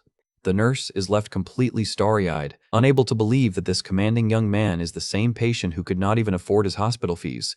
Tokiya turns to his friend and asks Kita to bring him the strategy guide he wrote down earlier. Kita nervously asks if it is really okay to follow these scary people. He shifts uncomfortably, sweating as he asks Tokiya if retrieving the guide is absolutely necessary. Under Tokiya's icy glare, Kita awkwardly confesses that he thought the notebook was a stupid joke and threw it straight into the trash. Fearing Tokiya's wrath, Kita immediately turns around and sprints down the hallway to dig through the hospital dumpsters. Tokiya looks absolutely furious, realizing his brainless friend threw away the key to their survival, which explains why neither Kita nor his mother received any system rewards. Urara walks up to him, curiously asking about the strategy guide Tokiya mentioned. Tokiya calmly explains that it is a detailed guide containing complete walkthroughs for the beginner dungeons of Prison Day. Sume Sho gasps in disbelief, arguing that the game visual just started and asking Tokiya to stop playing jokes on them. Tokiya just smirks, telling him that the truth of his words will be made clear the moment they open the notebook. They enter the waiting room, while the personal bodyguards secure the hallway outside. Sume Sho flips through the pages and is instantly paralyzed with shock, as the guide describes his exact dungeon experience, down to the enemy weaknesses and hidden rules. Urara and Kadonozono read over his shoulder, gasping as they find their own dungeons detailed inside. Tokiya turns to his best friend, who is sitting on a bench covered in garbage, and dryly points out that Kita would have ranked much higher if he had actually read the guide. Kita cries tears of pure regret, utterly devastated that he threw away his one ticket to becoming a top-tier player. Sume Sho bows deeply, politely apologizing for their sudden intrusion and their initial skepticism. He admits they originally came to recruit Tokiya to their team, but his terrifying level of preparation and foresight proves they are completely unqualified to be his boss. Eura looks at him with deep respect, remarking that Tokiya acts as if he can foresee every single detail of the future. Tokiya closes his eyes and remains silent, keeping his secret to himself. He thinks about his past timeline, remembering how he spent years memorizing every single dungeon layout and rule posted online by the survivors. He smiles, knowing that all those grueling hours of studying have provided him with the ultimate weapon to defeat the dark gods. He opens his eyes and asks the group what they want him to do. The corporate leaders exchange brief glances before Sume Sho bows again, formally pleading for Tokiya to become their official advisor. He admits that his faction desperately needs Tokiya's legendary expertise to navigate the horrors of prison day. Kadanazono steps forward, promising that with Tokiya's guidance, they can protect their people and avoid another near-death experience. Eura agrees, stating that they will inevitably be forced back into the game, and they are willing to do whatever it takes to survive. Sume Sho desperately adds that they are prepared to accept any conditions Tokiya sets in exchange for his guidance. Tokiya leans back, calmly accepting their offer and agreeing to act as their chief advisor. Kita instantly forgets his trash-digging sorrow, his eyes sparkling as he celebrates how incredibly cool and powerful his best friend has become. Listening in from the side, Kita is absolutely sweating bullets, thinking about how his family has struggled with extreme poverty for years. He immediately gets lost in a beautiful daydream of raining cash, hoping that they can finally go on a massive spending spree together. Tokiya calmly raises his hand, announcing that he has exactly 3 conditions in exchange for his strategy guide. Kita smiles proudly, thinking Tokiya is an absolute genius for setting up boundaries and squeezing these wealthy elites for every penny. The corporate leaders look extremely nervous, bracing themselves for whatever astronomical price the world's strongest player is about to demand. Tokiya drops the first condition, demanding that they publicly and freely disclose his beginner dungeon strategy guide to the entire world. Kita is left completely dumbfounded by his friend's lack of greed. The elites are utterly shocked, pointing out that a guide of this caliber is worth billions of yen and can save countless lives. Tokiya simply looks at them, dryly reminding them that he already gave the guide to their group for free. Sume Sho and his companions are left completely speechless, unable to argue with his logic. Tokiya states that, unlike them, his ultimate goal is to save as many innocent human lives as possible. He firmly tells them that if they cannot accept his terms, then their negotiation ends right here. Eura watches him with deep affection, thinking Tokiya is an incredibly handsome and rare soul for being completely unmoved by immense wealth. Sume Sho immediately bows, promising to fulfill the first condition and publish the walkthrough to the public. Tokiya raises 2 fingers, stating his second condition is to establish a player management bureau to prevent powered-up survivors from acting recklessly in the real world. Sume Sho reassures him, confirming that their factions also intended to set up a governing body to maintain global order. Tokiya strokes his chin, preparing to deliver the final condition. The visitors sweat in anxiety, terrified that the final requirement is going to be something absolutely impossible to fulfill. Kita clenches his fists and desperately screams for Tokiya to finally ask for a mountain of cash. But Tokiya simply asks for a decent house to live in, stating he no longer wants his mother to struggle in their cramped hospital room. He wants her to be able to enjoy a quiet, normal life in a comfortable home. The corporate leaders stare at him in complete bewilderment, while Kita facepalms in absolute defeat at his friend's humble request. Tokiya looks slightly embarrassed, scratching his head and saying he will drop the request if a house is too difficult to provide. The elites practically jump out of their seats, aggressively begging him to let them buy him the most luxurious mansion in the city. Tokiya politely waves his hands, telling them to calm down and not get so overly excited. Sume Sho clears his throat in embarrassment, apologizing for their unsightly display while Eura giggles in the background. The corporate leaders realize this is the easiest task on the list, and the perfect opportunity to secure Tokiya's absolute favor. Tokiya turns to leave, stating those are all his conditions, and explaining he has to return to his mother's bedside since a couple of important arrivals are imminent. He casually adds that the countdown for the next prison day is about to begin. The visitors gasp in shock, completely blindsided by his sudden announcement. Suddenly, a blue system hologram flashes in front of them, displaying a 72-hour countdown for the next dungeon phase. Tokiya tells them that once they fulfill the second condition, he will hand over the next strategy guide, warning them that they only have 3 days. The powerful elites bow deeply, completely submissive to his authority as they prepare to execute his orders. Suddenly, a bodyguard knocks on the door, interrupting their meeting to announce that a visitor wishes to see Tokiya. The guard stands nervously in the doorway, waiting for his master's response. Tokiya looks thoroughly annoyed, stating he explicitly gave orders not to be disturbed by anyone. The guard stammers in panic, while Kadanazono curiously asks if the visitor is Tokiya's girlfriend. Kita gasps in shock, pointing a shaking finger and shouting that his friend indeed has a special person. Kita literally grabs Tokiya by the collar, crying dramatically about how his best friend could betray their brotherhood and get into a relationship. A gorgeous brunette woman carrying a beautiful bouquet of flowers steps into the room, telling them to stop causing misunderstandings before greeting Tokiya. The corporate leaders look at her, with Sumeisho calling her by her name, Kokuya, while Urara glares in sheer disgust. Tokiya looks at her, remembering how in his previous life, Kokuya was a key player who always stayed close to him. He notes that although he never held any romantic feelings for her, everyone else assumed they were a couple, and now she has officially returned as a player too. Kokuya stands before Tokiya with a bouquet of flowers, admitting that she feels terrible about rejecting him in the past and hoping he will not hold a grudge. Sumeisho and Kadanazono observe the tense interaction, immediately picking up on the fact that Tokiya holds a deep and obvious disgust for this woman. Kita steps in and roasts Kokuya on the spot, loudly asking where she gets off acting so innocent when she publicly humiliated Tokiya in front of everyone. Kokuya quickly tries to play the victim, claiming she was just young, stupid, and deeply regrets her past decisions. Tokiya looks at her with cold eyes, directly calling her out for only crawling back to him because she saw his name at the top of the global rankings. Urara looks at her with absolute disgust, mentally labeling her as a cheap and pathetic gold digger. Kokuya sweat drops under the intense pressure, desperately begging Tokiya not to leave her to die in the upcoming stages of the game. Kita gets even angrier, shouting that she did not just reject Tokiya in the past, but actively insulted his dignity. Tokiya gently pats Kita on the shoulder, reminding him that they are in a quiet hospital and telling him it is time to leave. Kokuya runs after them, desperately shouting that she is willing to give him another chance if he helps her survive. She begs him to stop playing hard to get, promising that she will even agree to be his girlfriend if he keeps her safe. But before she can take another step, Sumeisho's personal bodyguards move in and completely block her path. She is left completely stuck behind the wall of muscle, unable to reach Tokiya. She stares at the massive guards in absolute shock, realizing she's being completely shut out. She screams at them to get out of her way, arrogantly claiming that she is Tokiya's official partner. Urara folds her arms and tells Kokuya to show some dignity, noting that Tokiya obviously wants nothing to do with her and ordering her security team to escort her out. The bodyguards grab her and carry her kicking and screaming down the corridor, leaving her completely humiliated. Kita watches her get dragged away, smugly remarking that seeing her get her karma felt incredibly satisfying.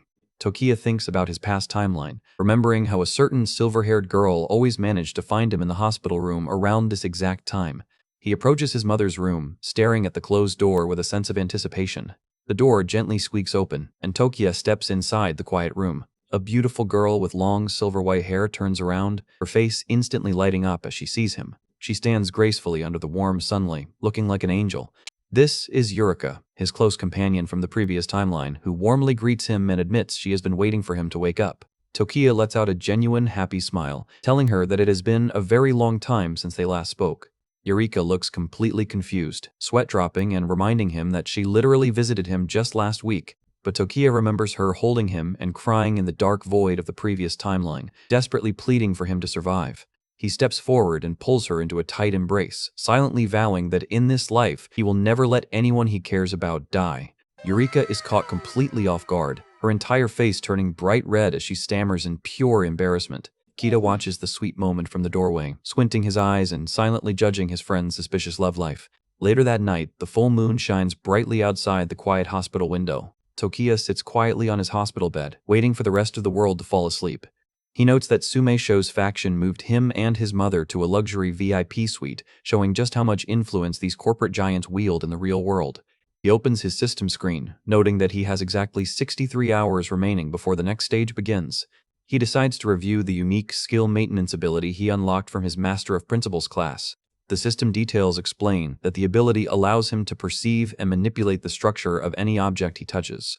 Curious, Tokiya places his palm flat against the solid steel frame of his hospital bed. A blue, circular pulse of digital energy suddenly expands from his hand, scanning the entire structure. He is amazed to find that he can visualize the absolute finest internal details of the metal. His vision zooms in on the bolts, instantly detecting that the second screw on the bottom left leg is starting to come loose. He sighs, realizing that while he can analyze the molecular structure of objects and even diseases, the lack of real weapons in a hospital limits his test options. Suddenly, a creepy, familiar voice echoes directly inside his head, catching him completely off guard. Tokiya demands to know who they are and what kind of qualification they are talking about. A thick, dark blue mist begins to swirl around his bed, filling the room with a heavy pressure. A massive, shadowy deity materializes in the room, commanding Tokiya to decide whether he will accept their sacred trial. Tokiya stares at the entity, realizing this mysterious force possesses the exact power he needs to defeat the dark gods. With absolute determination, Tokiya clenches his fist and tells the entity that he accepts the challenge, instructing them to start the trial immediately. A terrifying grin with razor-sharp white teeth appears in the dark mist, welcoming his resolve. The dark vortex completely swallows his body, warning him that if he fails to clear this trial, his soul will remain trapped in the void forever. Tokiya is enveloped in a massive blue vortex of sacred energy, admitting that he has never felt such an incredibly mysterious force in his entire life. He floats inside the swirling light, highly curious about what kind of unique rewards this trial is going to offer him. A system notification chimes, confirming that the construction of the trial grounds has been successfully completed. A massive pillar of blue light shoots down from the heavens, blasting directly into the rocky ground. Tokiya lands gracefully on a craggy peak, looking around at the surreal environment. He stands silently, waiting for the system to introduce his next challenge. In the foggy distance, a massive and highly intimidating Gothic castle slowly materializes under the dark clouds. Suddenly, a thick blue mist begins to gather directly in front of him, crackling with raw magical energy. A colossal blue entity appears, stating the rules are simple and instructing Tokiya to defeat his opponent within 10 minutes to clear the stage. The entity leaves him with a vital hint, declaring that only wisdom that sees through everything will unlock victory in this room. With a wave of the entity's hand, the mist begins to take shape, signaling the start of his trial. Tokiya draws his weapon, preparing himself for whatever legendary opponent is about to spawn. A heavily armored knight with long blonde hair and a blindfold slowly materializes from the swirling fog. The system identifies his opponent as the Blind Oathkeeper, a mythical boss described as the strongest swordsman who cannot take any damage.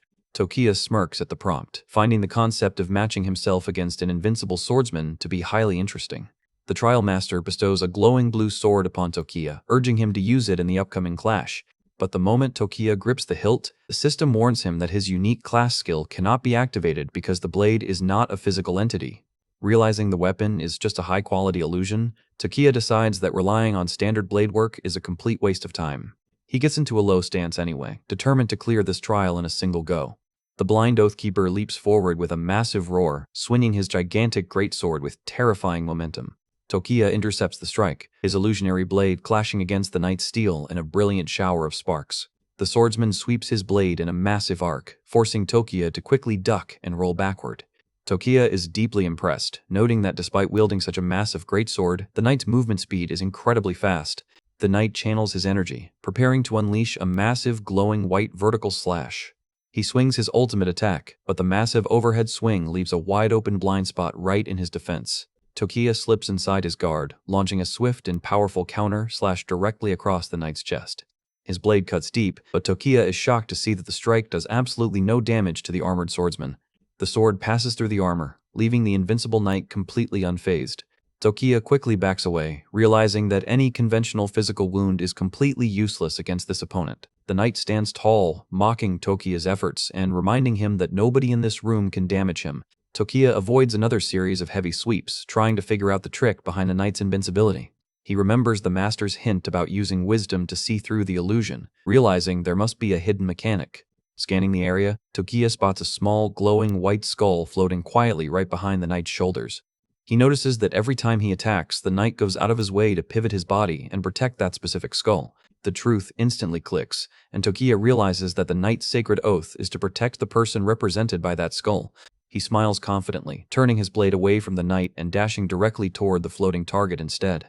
The master's voice echoes from the mist, mocking Tokiya and claiming that no level of swordsmanship can bypass the Oathkeeper's defense.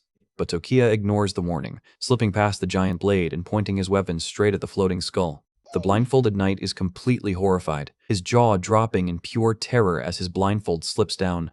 Even the Dark Master in the background is left completely speechless, shocked that Tokiya figured out his hidden trick so quickly. Tokiya tells the knight to open his eyes and look at the tragic truth of the person he has been desperately protecting. The knight slowly turns around, staring in absolute horror at the decaying white skull. He gasps in pure agony, clutching his helmet as the illusion of his living beloved completely shatters in his mind. He lets out a devastating, heartbreaking scream, clutching the dry bone as his sanity completely collapses. His sacred oath broken by the truth, the invincible swordsman dissolves into white ash and vanishes from the arena. Tokiya sheathes his sword, noting that since he could not damage the knight physically, the only way to win was to make him realize his oath had already failed. He looks up at the mist, pointing out that bestowing an illusionary weapon at the start was just a clever trap to lead him in the wrong direction. He demands that the entity hiding in the shadows show themselves. The massive blue deity bursts from the fog, loudly praising Tokiya's sharp intellect and calling his achievement truly worthy of a god. The master unleashes a blinding wave of celestial energy, commanding Tokiya to accept his ultimate blessing. As the brilliant light wraps around his body, Tokiya looks on with intense anticipation, highly eager to see what kind of god-tier power he has just unlocked. The red-eyed deity tells Tokiya that the real trial is finally about to begin, leaving him highly confused about what else he has to clear. Tokiya floats inside the blue vortex, asking the god what they mean by preparing another test. The colossal master tells him that if he desires the supreme blessing, he must first endure the source of all divine power and feel the intense emotions of every living thing. The energy field squeezes tighter, channeling the painful cries, bitter joys, and endless sadness of billions of mortal souls directly into his mind. Tokiya is hit with a wave of pure agony, clutching his chest as the sheer weight of the collective human consciousness threatens to shatter his mind. The sky turns a deep blood red as the tormented screams of countless souls echo around him, pushing his endurance to the absolute limit.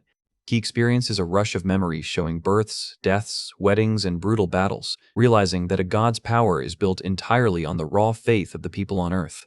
He grumbles under the massive pressure, admitting that the collective belief of humanity holds a truly terrifying amount of energy. He grits his teeth, chuckling at the thought of obtaining such mighty power for himself. Tokiya looks up at the planetary ring, vowing to gain the support of the gods of Earth to successfully oppose the evil god who started this game.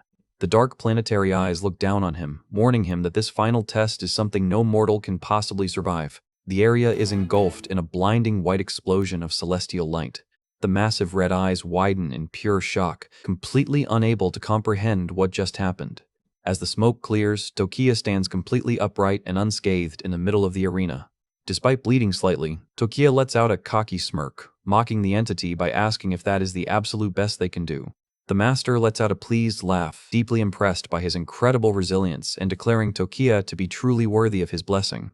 The god explains that once a human is fully acknowledged by the gods of Earth, they will unlock the ultimate blessing. Suddenly, Tokiya's eyes snap open as he wakes up in his hospital bed, with soft white feathers slowly drifting down around him. He blinks in confusion, realizing he never even managed to get the name of the deity who blessed him. He sits up in bed, highly curious about what kind of specific ability he has just unlocked. A golden system prompt pops up, confirming he has acquired the legendary blessing of Seraph Gabriel, which makes him permanently immune to all mental debuffs. Tokiya smiles, realizing this incredible guardian skill is exactly what previously showed up as his unidentifiable blessing. He realizes that the creepy voices that tormented him since childhood were actually the gods of Earth trying to reach out to him. He is deeply moved, realizing that the ultimate power to save humanity has been locked inside his own mind all along. Meanwhile, Kita is aggressively playing a video on his phone, shouting in absolute excitement that a walkthrough video of their dungeon is already online.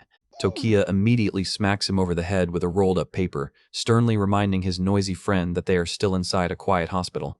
Kita rubs his head, cheerily showing the phone to Tokiya's mother, who remarks that they are incredibly close friends.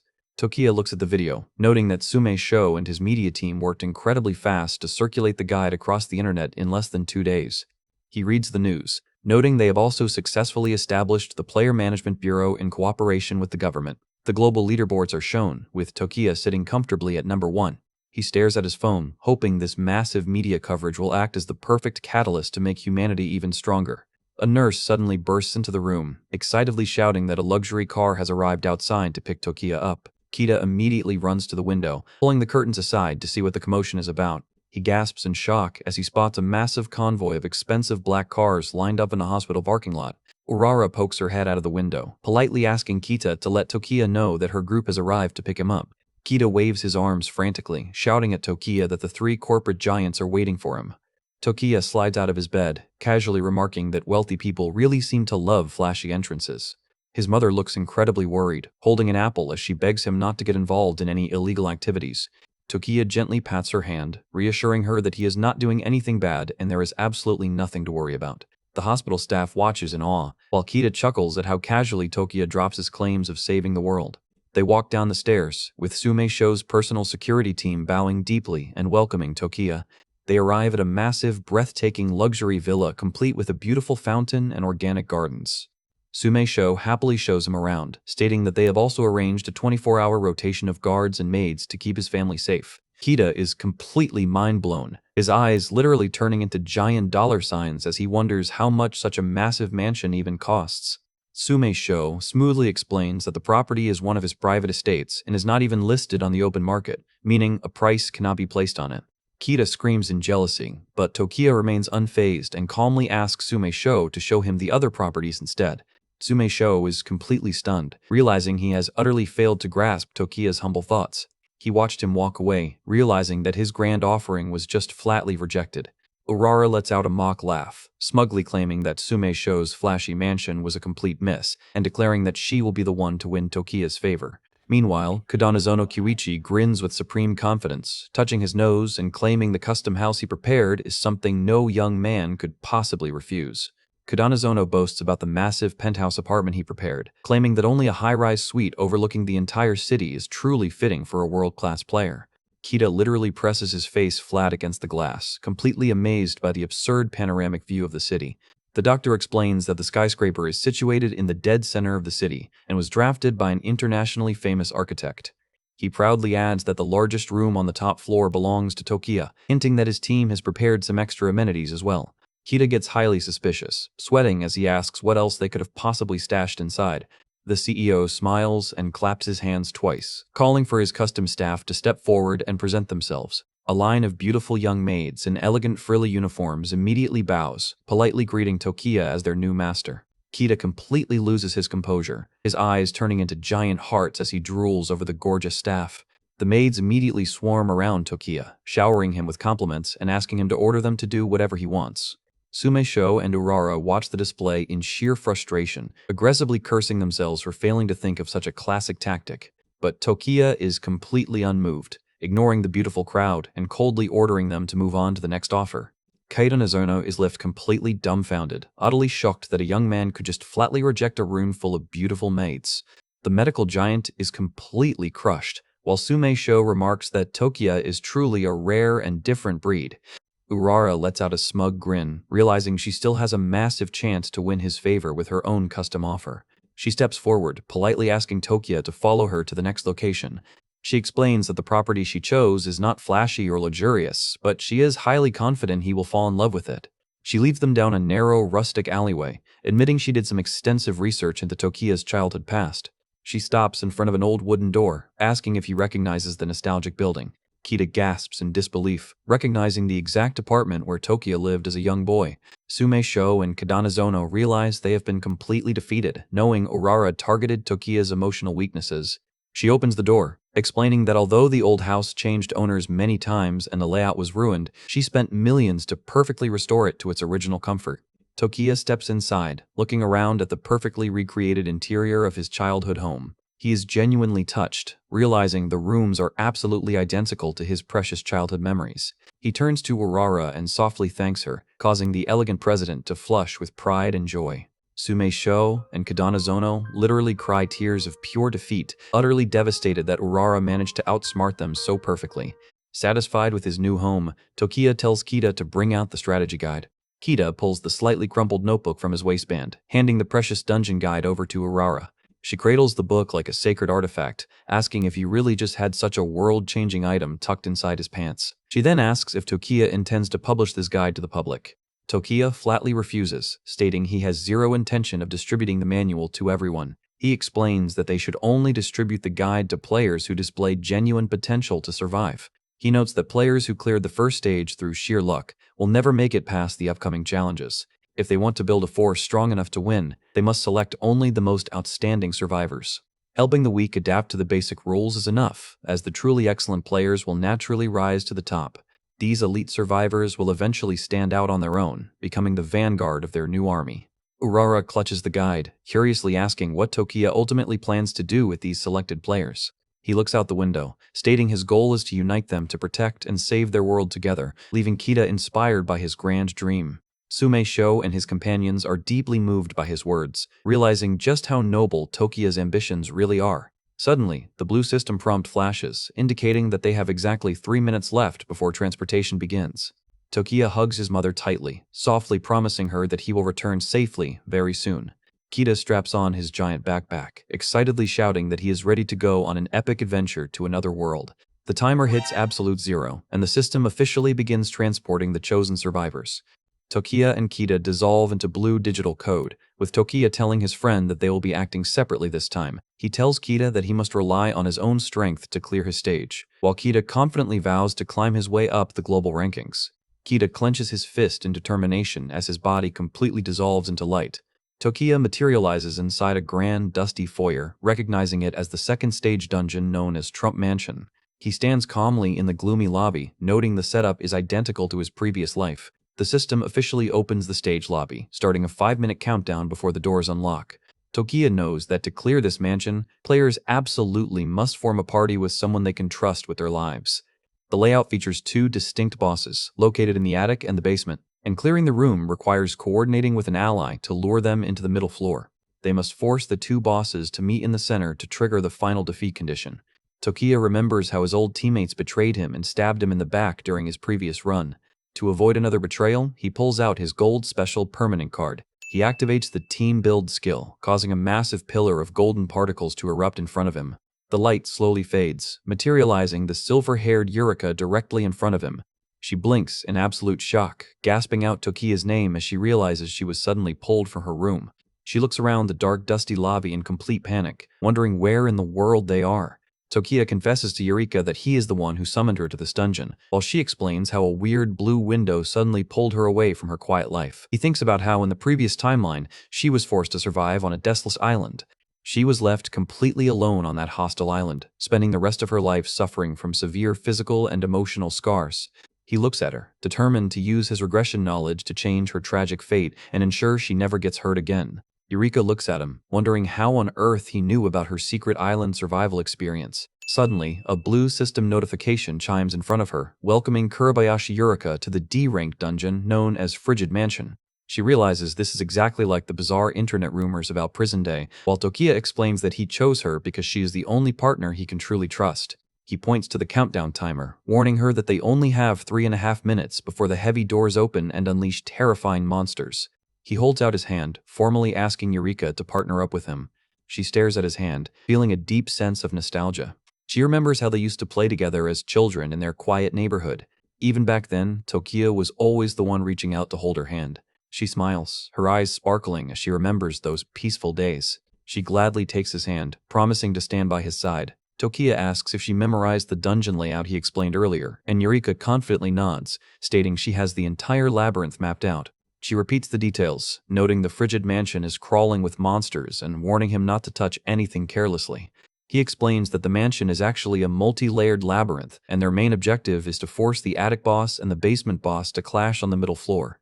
The countdown hits 3 seconds, and Tokiya prepares to open the heavy iron gate as Eureka vows to do her absolute best. The doors swing open with a heavy thud, releasing a blast of freezing Arctic wind into the corridor.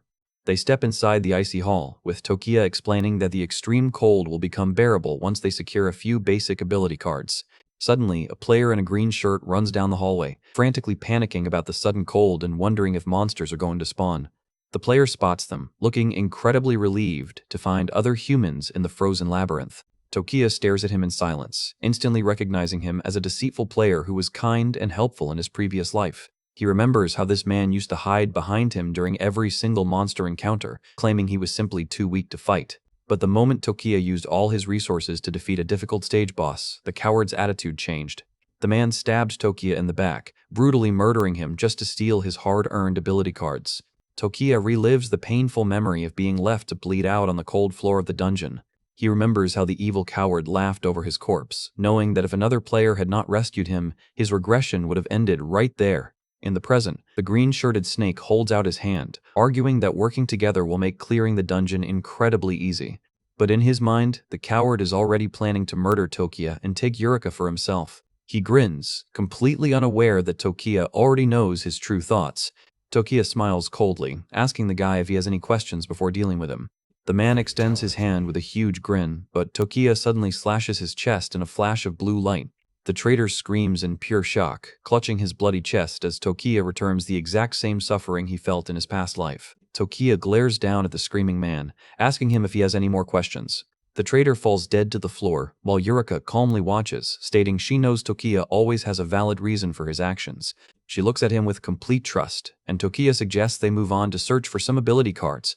They walk deeper into the mansion, completely leaving the traitor's body behind. Meanwhile, a shadow observes them from a nearby balcony.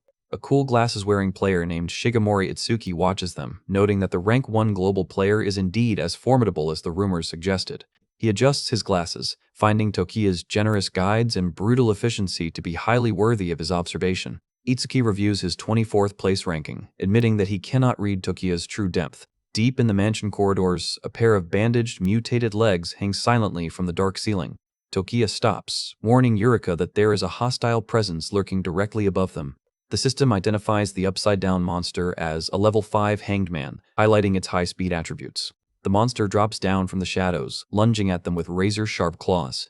Eureka shrieks in terror, immediately ducking behind Tokiya's back. Tokiya glares at the screeching creature, coldly telling it that it is far too loud. His eyes flare with a dark, icy light as he raises his sword. In a single fluid motion, Tokiya unleashes a devastating slash, cutting the monster down before it can even land. The monster explodes into a massive pillar of blue and orange digital particles. Tokiya catches the newly dropped gold ability card, while Eureka looks on in complete awe. Eureka tells Tokiya that some of the monsters in this dungeon are actually quite weak compared to the ones she faced on the island. She gets excited like a complete horror movie enthusiast, wondering if there are any giant movie-style creatures they can hunt together. Tokiya hands her a golden ability card, instructing her to focus her intentions to activate it and unlock her player stats. She holds the card, muttering about how she cannot believe an icy apartment dungeon is crawling with monsters. She closes her eyes and concentrates her mind, triggering the gold card in her palms. A brilliant spiral of golden light wraps around her, officially unlocking her baseline stats as a level 0 player with level 1 stamina. Tokiya is impressed by her quick learning speed, telling her it is time to move on and find the floor boss. Eureka smiles warmly, noting that her newly unlocked stamina stat makes her completely immune to the biting cold of the mansion. Tokiya continues walking down the quiet corridor without saying a word. She catches up to him, curiously asking how he became so incredibly familiar with the game, and wondering if he just really loves playing it. Tokiya stops in his tracks, his face darkening with a heavy shadow. Eureka panics, sweating as she nervously asks if she said something wrong. Tokiya replies that this survival game is not fun at all. He tells her that they are not here to enjoy themselves, reminding her that their ultimate goal is to destroy the system once and for all. He looks back with cold, intense eyes, declaring that they are here to wipe out this entire death game. Eureka silently watches him, realizing Tokiya must have gone through immense suffering to carry such deep hatred for the game. Suddenly, a screeching hanged man monster drops from the ceiling, aiming its claws straight at Eureka's head, but Tokiya intercepts it in a split second, swinging his sword with absolute precision. He blocks the creature's claws, parrying the heavy strike with ease. With a swift counterslash, he vaporizes the monster, though he grumbles in frustration when no attribute card drops his loot. He explains that cards drop randomly in this dungeon, meaning they will have to hunt down the floor bosses if they want guaranteed attribute drops. He tells her to follow him, and Eureka eagerly agrees as they head deeper into the icy labyrinth. Meanwhile, the surrounding corridors are filled with lost, freezing players who are desperately trying to find a way out of the freezing maze. Eureka looks down at the panicking survivors, realizing they have zero preparation compared to Tokiya, who walks through the maze without getting lost even once. Tokiya explains the mechanics of the frigid mansion, noting the initial temperature is 5 degrees and drops by 1 degree every 5 minutes. He warns her that if they do not locate and defeat the floor boss within 30 minutes, the entire room will drop below freezing. If the time runs out, the exit doors will remain permanently locked, and everyone on this floor will freeze to death. Eureka shivers at the thought, while Tokiya assures her that he already remembers the exact hiding spot of the floor boss. He tells her to stay close as they prepare to locate and eliminate the target.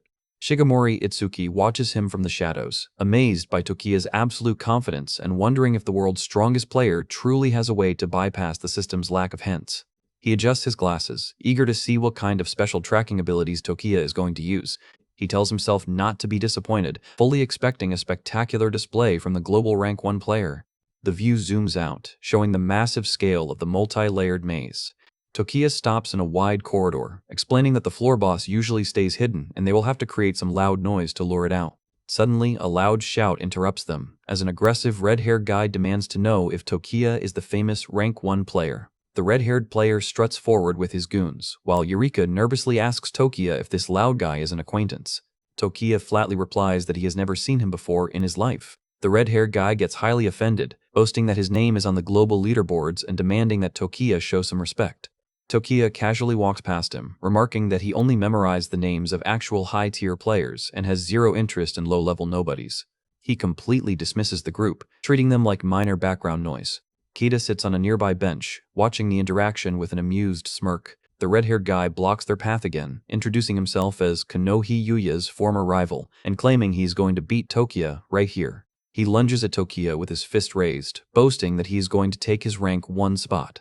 The master security guard lets out a terrifying laugh from the darkness, while Tokiya prepares to deal with the annoying challenger. The massive shadow of the stage boss looms in the background, signaling that the final battle is about to begin. The survivors look on in pure terror, trembling as the boss's massive stats are displayed.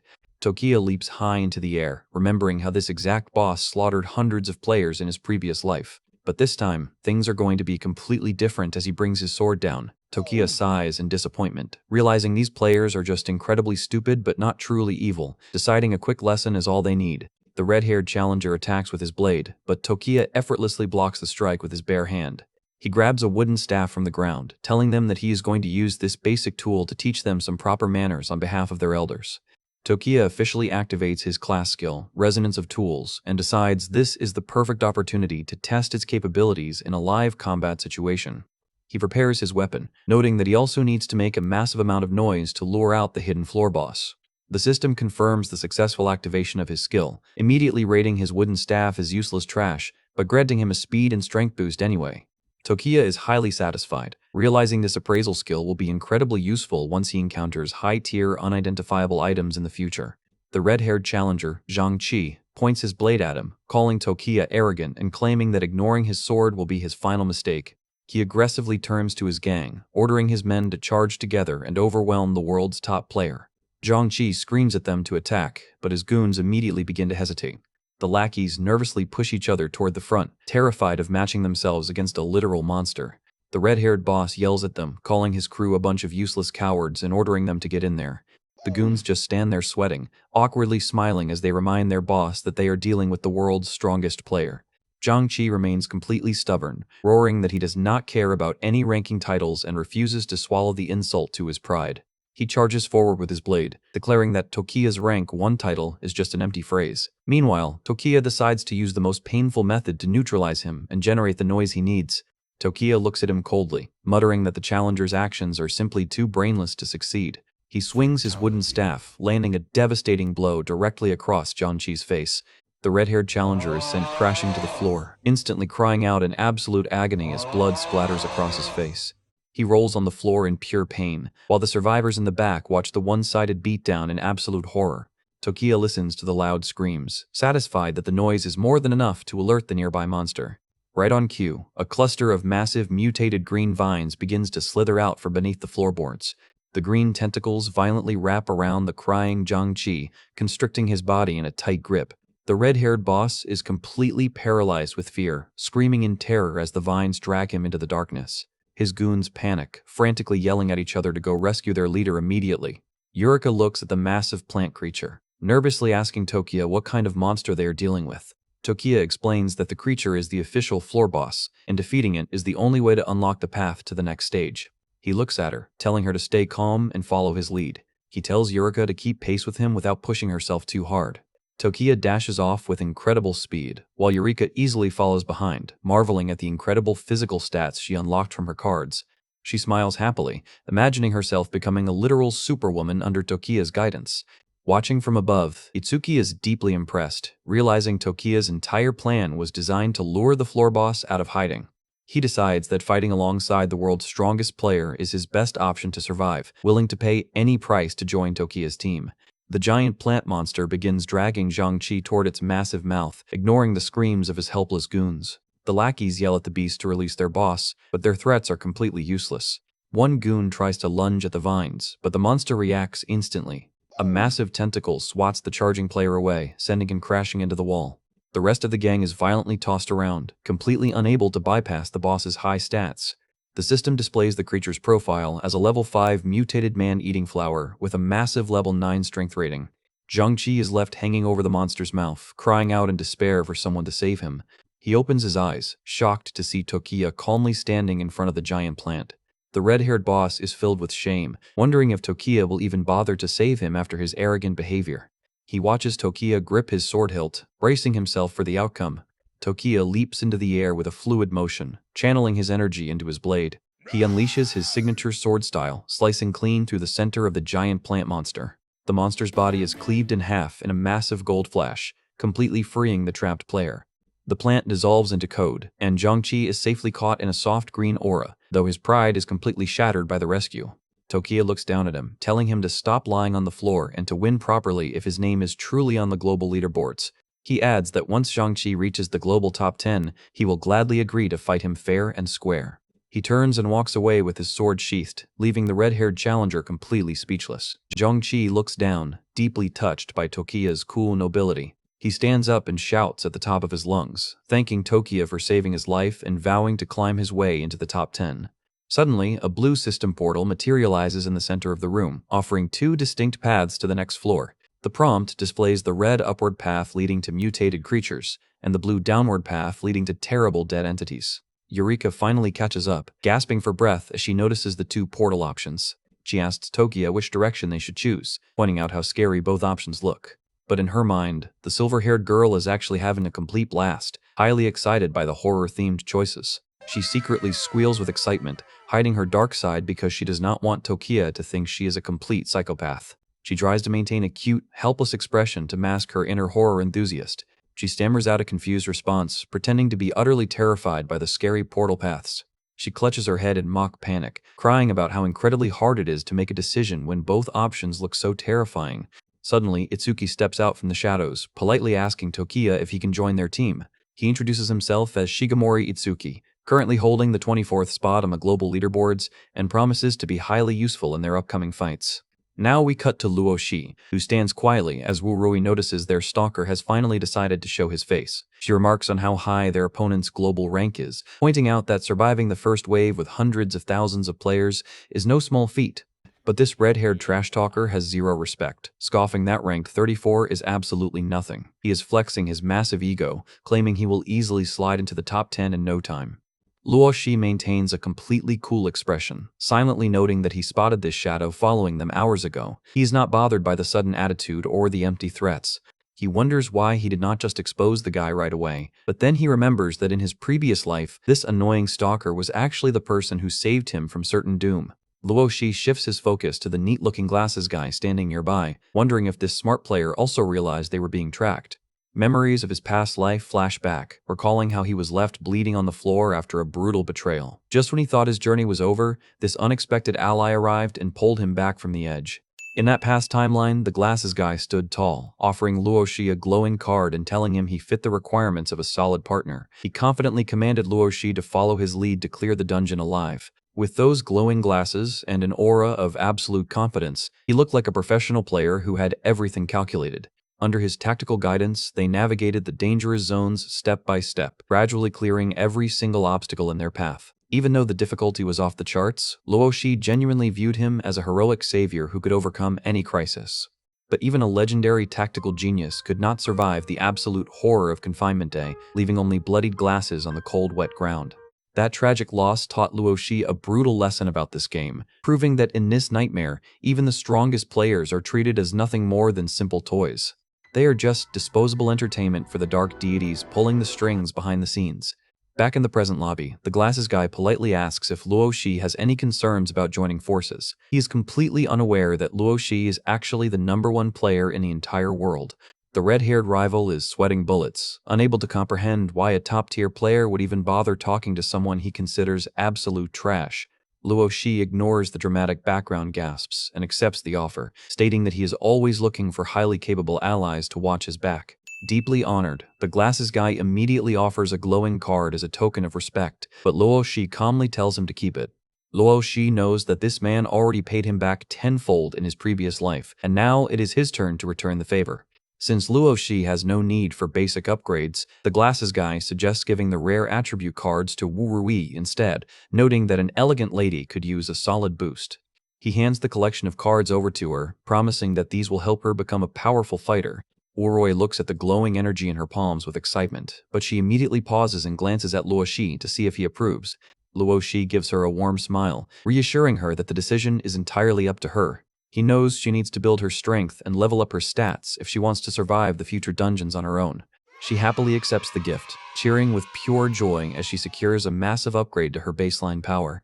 The glasses guy watches her with a subtle smile, thinking that if they had rejected his offering, he would have had a hard time trusting them. He quietly resolves to prepare a much grander thank you gift once they safely return to the real world. Luoshi guides his team forward, warning them that the upcoming floor boss will be significantly stronger, so they cannot afford to waste a single second. As they head toward the staircase, the red-haired rival stands in the back, silently grumbling that he refuses to lose to some glasses guy. He clenches his fist, assuming that if he simply asks to join, Luoshi will naturally welcome his talents. He pumps himself up with a confident grin, telling himself that he is far too outstanding to be left behind. He waves his hands dramatically and begs Luoshi to let him join their elite party. But Luoshi does not even pause his stride, looking back with an icy glare and telling him to get lost. SFX, Vine Boom. The poor guy is left standing there completely frozen in absolute embarrassment, unable to even finish his sentence. The glasses guy asks if Luoshi is already familiar with the overall structure of this terrifying labyrinth. Luoshi tells him to just call him by his name, explaining that the layout is actually quite simple. He explains that their starting position is the 4th floor of a massive 7-story apartment complex. This setup means they have 3 floors going up and 3 floors going down. The glasses guy is deeply intrigued, asking if Luoshi knows the specific weaknesses of the final bosses. Luoshi reveals a shocking truth, stating that the 2 final bosses in this dungeon actually cannot be killed by normal players. He displays the structural diagram, explaining that the only way to clear this stage is to force the top floor boss and the bottom floor boss to meet. The glasses guy realizes they will need to coordinate perfectly, wondering if they should split their forces to lure both monsters to the center. But Luoshi has a much safer strategy, deciding to clear the basement first to draw the bottom boss's attention, before dragging it up to the attic in one smooth motion.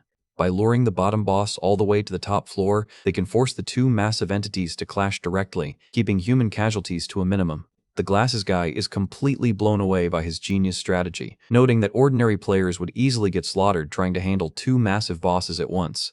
Wu Rui listens closely, realizing that Luoshi originally summoned her here to handle the 2 bosses on her own. Luoshi softly tells her that her safety is his top priority, and he chose this group strategy to ensure she stays out of harm's way.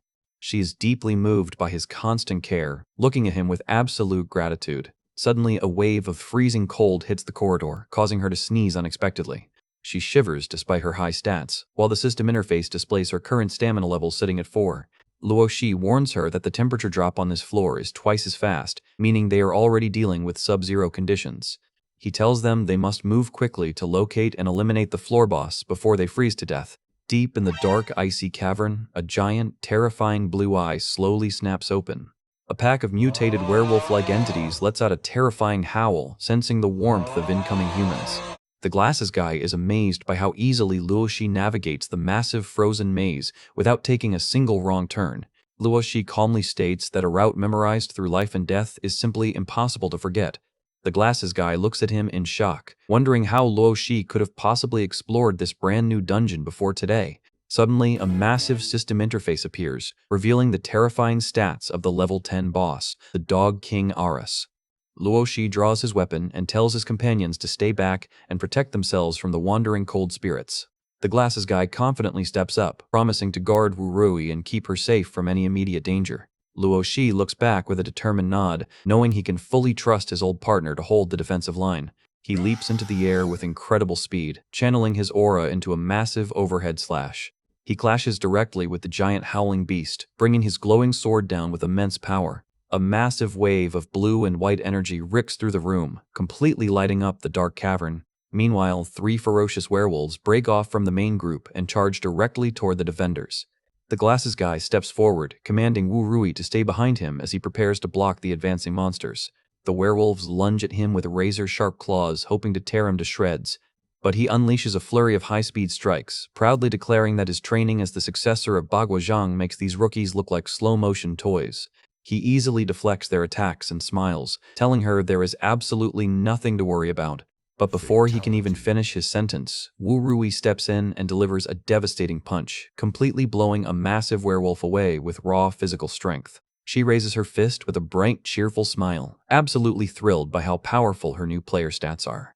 The glasses guy is left standing completely speechless, staring at her in utter shock as he realizes she is just as mysterious and terrifying as Luoshi. A giant ice-covered wolf claw slams down with immense force, attempting to flatten everything in its path. This level 10 Dog King is definitely not here to play nice. Luo Shi easily slides beneath the massive beast, using his agility to dodge the freezing strike by a hair. He immediately spots an opening right under the creature's guard, ready to make his move. With a swift and decisive motion, he slashes his sword, leaving a brilliant trail of blue light in the air. Lu Mao watches from the sidelines, completely baffled because Luo Shi had multiple easy opportunities to end the fight, but kept avoiding the wolf's vital points.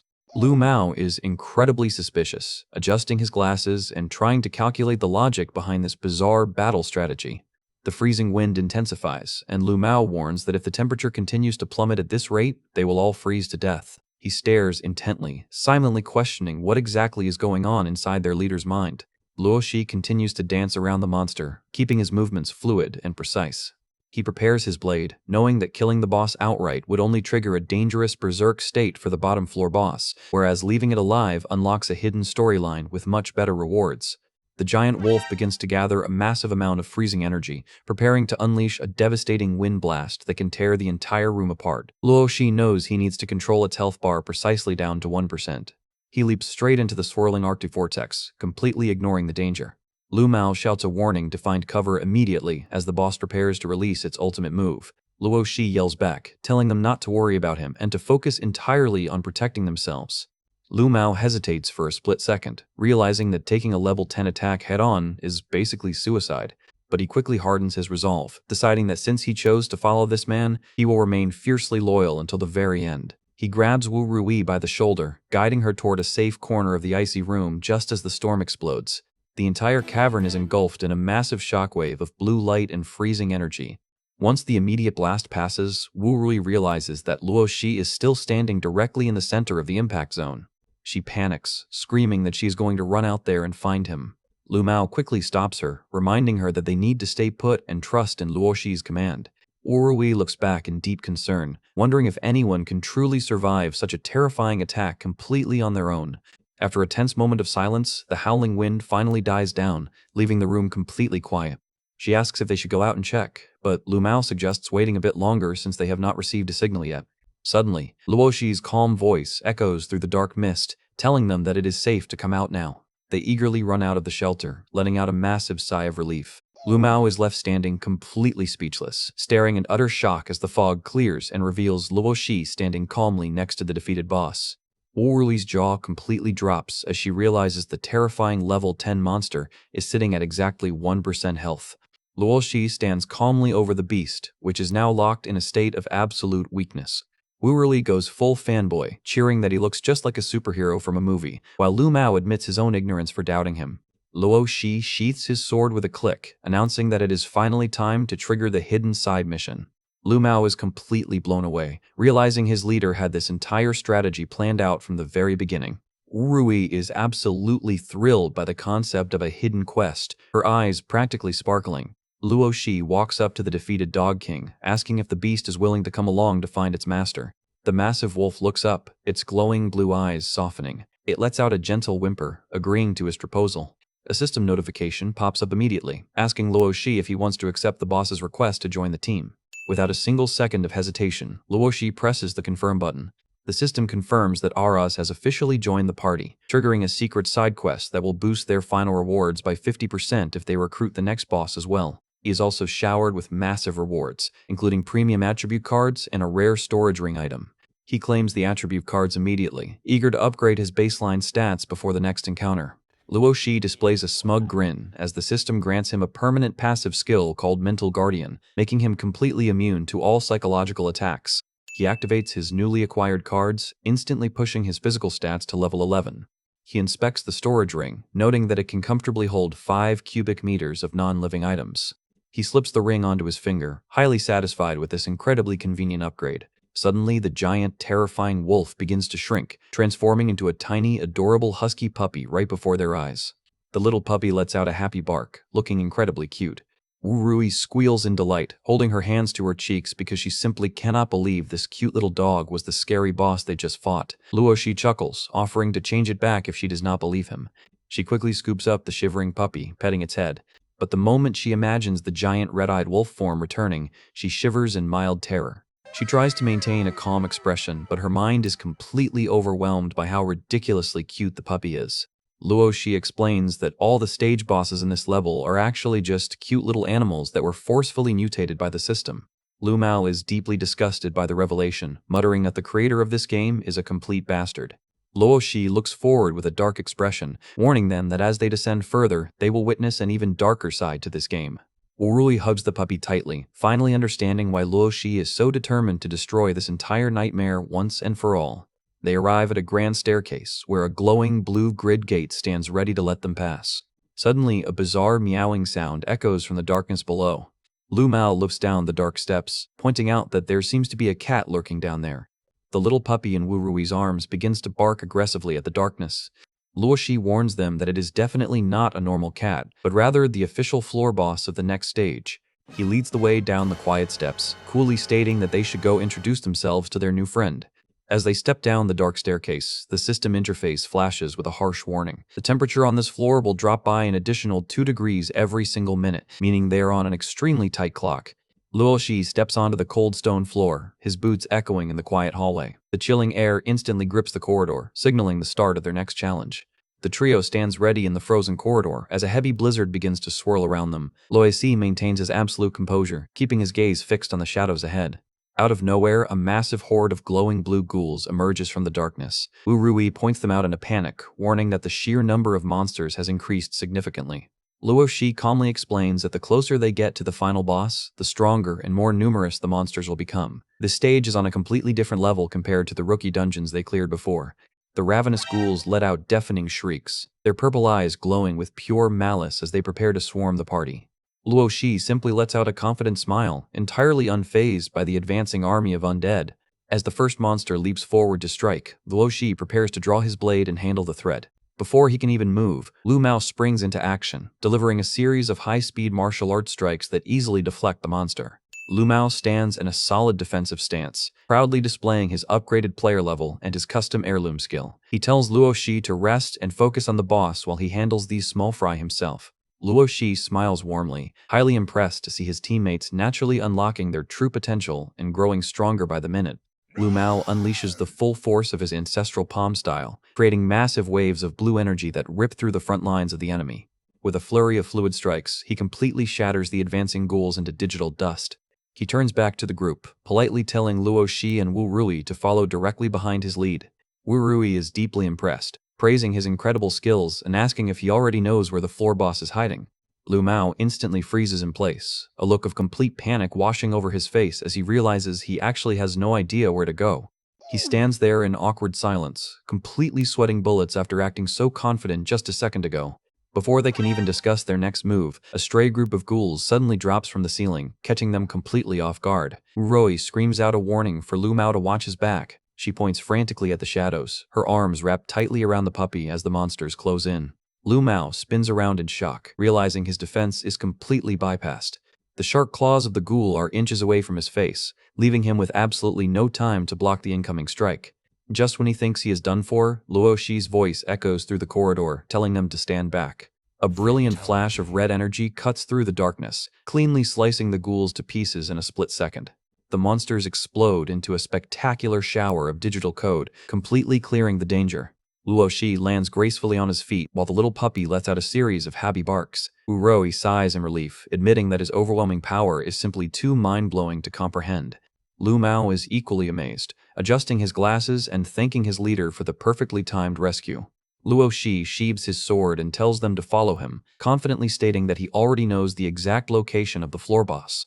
He leads them down a hidden corridor, easily swatting away a couple of wandering spirits that try to block their path. They arrive at a grand icy chamber, and Luoshi points toward the center, revealing their main target.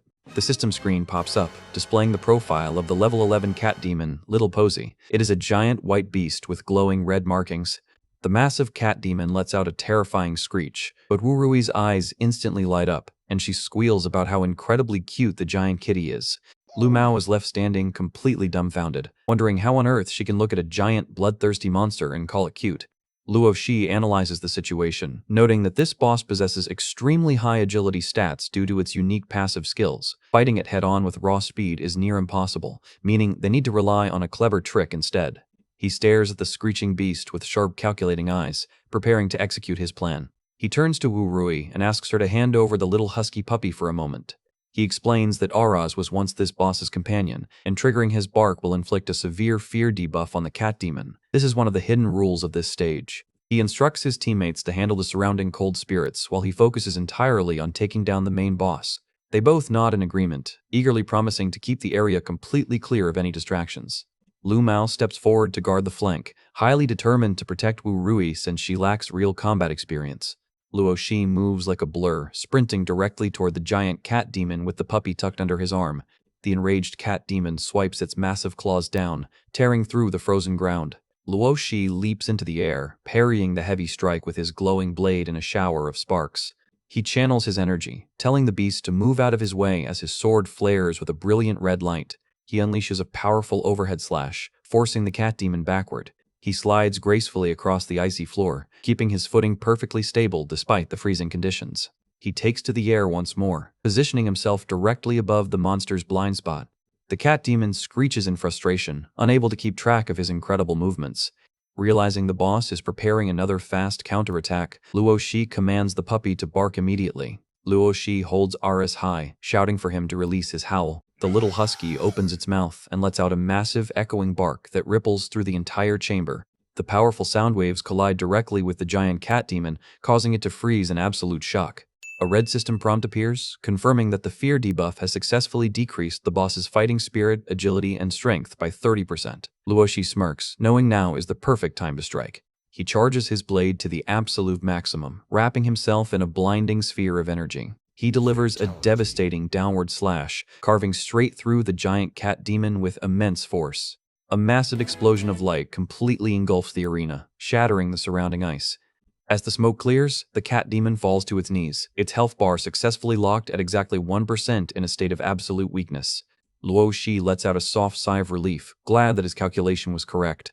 He walks up to the shivering beast, gently asking if it wants to come down to the lower floors to see its master together with Aras. The giant cat looks at him, the red glow in its eyes slowly fading away as it relaxes. The puppy runs over and barks happily, and the cat demon whimpers in response, agreeing to join their group. It lets out a soft purr, completely submissive to Luo Shi's authority. A blue system notification pops up, asking if he wants to accept Little Posy's request to join the team. Luo Shi immediately taps confirm, officially completing the encounter. The rewards panel updates, granting him some nice agility and physique cards alongside a rare operate core. Luo Shi is highly satisfied, realizing this operate core is exactly what he needs to upgrade his sword's hidden abilities. He activates the attribute cards immediately, raising his strength and agility stats to even higher levels. Suddenly, a golden notification alerts them that by recruiting both Aras and Little Posy, they have unlocked a special team buff called Past Intimacy, which increases all of their physical stats by 20%. Wu Rui and Lu Mao check their screens, absolutely thrilled to receive such a massive boost to their power without even having to fight the boss. A glowing blue gate materializes in the floor, prompting them to head down to the next stage. Luo Shi leads his team toward the stairs, telling them to prepare themselves because the next floor features the very first boss that cannot be defeated through normal combat. He looks down the dark staircase with intense focus, determined to bypass the system's traps and save this world. They step down into the bottom floor, which looks completely like an icy cavern. Wu Mao shivers, noting that without proper cold-proof clothing, any normal human would freeze to death just by standing here. Luo Shi reviews his status, realizing that his blue vein sword currently only has a single skill. He decides that upgrading it is his best option to amplify his combat capabilities. Without wasting a single second, he selects the card from his screen and triggers the upgrade command. The weapon begins to vibrate intensely, enveloped in a brilliant pulse of digital energy. The interface confirms that his sword has successfully evolved, showing improved stats and unlocking an empty slot for a second exclusive ability. He is highly satisfied with the results, knowing that reaching level 10 triggered the special attribute to grant him an additional draw. The blue vein sword glows with a powerful aura as the system finalizes the upgrade process. The The system screen displays the new details of his weapon, highlighting the growth evolution type and the second skill slot. Luoshi is pleased to see that his sky-splitting slash has leveled up to stage 2, which will significantly boost his raw strength when activated. He extends his hand toward the digital screen, tapping the draw button to select his second skill. A swirl of colorful lights begins to spin directly in front of him, signaling the start of the random selection. According to his future memories, the gray, green, blue, purple, gold, and red lights represent the 6 distinct skill qualities ranging from E rank to S rank. He focuses his attention on the glowing cards, mentally preparing to lock in his choice. He quickly reaches out and grabs a bright blue card from the swirling vortex. The system interface announces that the exclusive skill draw has been successfully finalized. The selected card reveals a passive agility buff, granting him an extra 5 levels of speed whenever he wields the blue vein sword. Luoshi is highly satisfied with the result, noting that a clean and simple stat boost is incredibly useful for his build. Suddenly, a massive list of approaching level 10D rank monsters flashes on his display, warning that a large horde of ghouls is closing in on their position. Wurui looks at the screen, pointing out that the number of enemies has increased significantly and declaring that she wants to fight too. Lu Mao jokes that as long as their leader makes a move, these monsters will just get instantly vaporized, leaving the two of them as nothing more than an atmosphere crew. But Luoshi instructs them to handle the small fry themselves, so they can level up and collect stat cards, while he heads off to deal with the floor boss alone.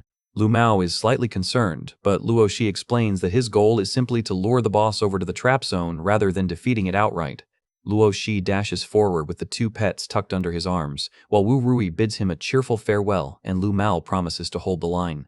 The moment Luoshi is out of sight, Wu Rui's cheerful expression completely vanishes, replaced by a dark, intense look. A massive ghoul lunges out of the shadows, prompting Lu Mao to scream a warning for her to watch out. The creature swings its massive claws down, aiming to slice her to pieces. A massive shockwave of dust and debris erupts from the point of impact. Urui stands completely unscathed, cracking her knuckles and telling the monsters to taste the fist of a lady who has trained for over a decade. She is oozing supreme confidence as her combat stats activate, showing her strength and agility levels hitting all-time highs. Her eyes glow with a terrifying red light as she resolves to use her honed strength to protect the man she cares about. She delivers a devastating punch directly to the ghoul's jaw, sending the massive beast flying across the room while Lu Mao watches in pure disbelief. Lu Mao sweat drops, mentally noting that while her outward appearance is cute and gentle, she behaves like a literal demon the second Luoshi is not around. Suddenly, another ghoul sneaks up from behind, attempting to surprise Lu Mao. He reacts instantly, spinning around and unleashing a powerful palm strike that completely shatters the monster into pieces. He coolly adjusts his glasses, declaring that he also needs to get completely serious if he wants to keep up. The surrounding horde of ghouls lets out a massive roar, completely surrounding them in the narrow corridor. The monsters charge forward simultaneously, their purple eyes glowing as they prepare to swarm the defenders. Meanwhile, deep in the dark ice cave, the system displays the profile of the final boss, a D+ rank entity known as the Extreme Cold Yin Woman. A massive, terrifying dark eye slowly snaps open in the dark, whispering about how sweet the blood of living humans is. Luoshi stands calmly before the giant ghostly entity floating in the frozen cavern. He knows that using the pet's past intimacy buff grants a 50% probability of successfully awakening her memories, though they only have one shot to pull it off. The ghostly demon lets out a terrifying grin, screaming that she wants sweet human blood immediately. She lunges forward with razor-sharp claws, aiming to tear him apart. She unleashes a massive shockwave of purple energy, filling the entire room with a heavy pressure. The system notification chimes, confirming that the attempt to awaken her memories has unfortunately failed. The enraged boss screams in rage, her energy flaring up as she enters a completely hostile state. Luoshi holds the shivering pets close, reassuring them that it is not their fault since he never expected the memory awakening to succeed anyway. The giant ghost woman flies after him, determined to claim her prey. Luoshi easily slides beneath her claws, noting that with the agility boost from his newly drawn skill, dodging her attacks is completely effortless. Meanwhile, back in the hallway, Wu Rui and Lu Mao stand victoriously over a massive pile of defeated ghouls. Lu Mao checks his updated system screen, highly satisfied to see his strength and agility stats rising even further. Wu Rui's stats also receive a massive boost, making her physical capabilities incredibly formidable. Suddenly, the ground violently trembles, and Lu Mao warns that a massive heavy thumping sound is rapidly approaching their location. Wu Ru instantly reverts back to her cheerful cute persona as she spots Luoshi running back toward them. Luoshi moves like a blur, sprinting down the hallway with a serious expression. Wu Rui waves her hands happily, calling out his name with a bright smile. but her smile quickly freezes as she spots the giant, ghostly final boss chasing directly behind him. Lu Mao is completely shocked by the massive size of the entity, realizing this is indeed the final boss of the bottom floor. Luo Shi shouts for them to turn around and run immediately, commanding the group to head straight toward the top floor. The ghostly final boss floats closely behind them, letting out a series of terrifying screams. She is definitely not happy about her health bar being controlled so precisely. Lu Mao asks if he should step in to absorb some of the damage, but Luo Shi calmly declines, explaining that the boss's target is already locked onto him and she will not switch focus until he is dead. A blue system interface confirms the bad news, officially displaying that the extreme cold yin woman has locked on to Luo Shi. She floats through the air, screaming that she wants sweet human blood and commanding them to stop running. A shower of massive ice spikes crashes onto the floor directly behind their heels, nearly locking them in. Lu Mao is completely amazed, noting that only someone of Luo Shi's level could remain this calm under such extreme pressure, while Wuroi agrees that their leader always says terrifying things with a straight face. To make matters worse, a fresh wave of blue ghouls begins to respawn right in front of them, cackling wildly. Luo Shi explains that until the final boss of the dungeon is cleared, these lower-level mobs will continue to respawn forever. With a swift counter-slash, he easily clears a path through the ghouls, warning them that cheap tricks will not save them. They leap onto the landing, with Luo Shi noting that both Wu Rui and Lu Mao have successfully increased their agility stats. He looks back with a slight smile, proud of how quickly his teammates are developing their skills. They arrive at the entrance of the negative first floor, where the sound of heavy breathing and painful groans echoes from the darkness. A group of frozen survivors is huddled on a stone bridge, crying about how cold it is and begging the monsters to stop chasing them. Suddenly, Zhang-Chi steps in and strikes down a ghoul, instantly causing his lackeys to cheer and shout his praises. Zhang-Chi waves his daggers, confidently boasting that this level of combat is a mere warm-up for the future world number 1. The entire staircase begins to violently vibrate, causing his crew to wonder if they are experiencing an earthquake. The rumbling intensifies as red lighting flares down the hallway, signaling that something massive is coming. Zhang-Chi is completely startled as he spots Luo Shi and his companions sprinting back toward the staircase. The massive ghostly boss floats right behind them, cackling wildly and demanding more blood. Zhang-Chi and his crew sweat in absolute terror, finally realizing that the rumbling was not an earthquake but the ultimate boss herself. Lu Mao screams at them to get out of the way immediately, but Zhang-Chi, stubborn as ever, claims he will not retreat a single step. He strikes a dramatic pose with his dual daggers, while his loyal followers celebrate how handsome and brave their leader is. He charges straight into the path of the oncoming entity, loudly declaring his name while Luo Shi simply runs past him without pausing. Unfortunately, his main character moment lasts for about a microsecond before a giant ghostly hand swats him straight into the floor. The lackeys scream in absolute horror as their leader is instantly crushed into the stone. Zhang-Chi lies completely flat on the floor, knocked out cold, while Luo Shi calmly explains that since the boss has locked onto him, she will not actively target anyone else. Lu Mao sweat drops, admitting that he completely overthought the situation and wasted energy worrying about them. They sprint up the stairs, and a system notification pops up confirming they have crossed the middle floors. They head higher up into the upper apartment complex to face the mutated creatures. Wu Rui asks if the floor bosses going up also have hidden rules, but Luo Shi explains that these bosses are actually the things the top floor final boss hates the most. He reveals that the top floor boss is the father of the bottom floor boss, and forcing them to meet is the key to triggering the true clearing condition. He shares the tragic story of how they were once a normal family whose lives were completely ruined by greed and malpractice before their souls were trapped inside this game forever. The daughter grew up healthy with only cats and dogs for company, but she met with a tragic car accident right in front of her father. The creators of Prison Day seized their tormented souls, transforming them into eternal stage bosses. Luo Shi explains that only players who correctly find the clearing method can reunite them briefly and dissolve their resentment. Letting the father and daughter meet is the ultimate way to trigger the secret ending and successfully clear the stage. Wu Rui is deeply moved by the tragic tale, while Lu Mao grumbles in anger that the creator of this game is a complete monster. Suddenly, a massive multi-armed monster wielding a bloody chainsaw leaps out, terrifying the nearby players. The system identifies him as the quack doctor responsible for the mother's death. Lu Mao and Wuroi look on with deep disgust. They agree that no normal doctor should look this grotesque, while the monster charges with its blades. Luo Shi steps forward, drawing his sword and telling his companions to get down immediately.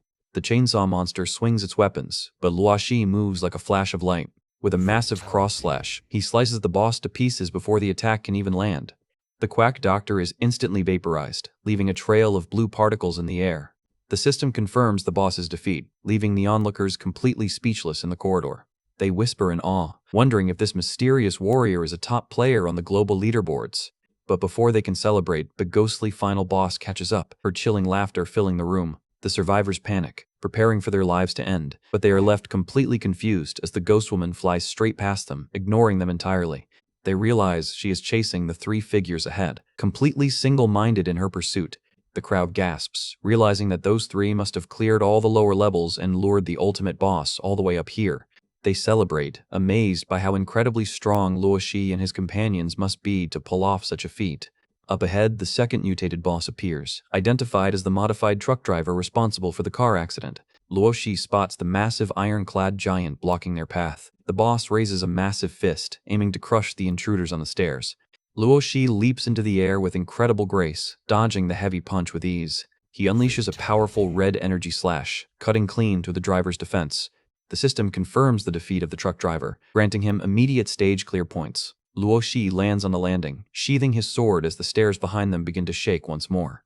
A deep, heavy thumping echoes from the lower steps as a massive shadow begins to stretch across the wall. The air pressure drops, and a freezing aura wraps around the landing. The extreme cold yin woman finally catches up to the middle floor, her massive, ghostly form rising behind them. A giant red eye with a black slit pupil opens in the dark space, whispering that these humans are complete anomalies who are clearing the dungeon faster than any design of God. They approach the top floor of the apartment complex, where the system identifies a massive mutated freak guarding the stairs. The stairwell is crawling with ghouls, forcing the group to speed up their ascent. The monsters snarl aggressively, their glowing blue eyes tracking the players.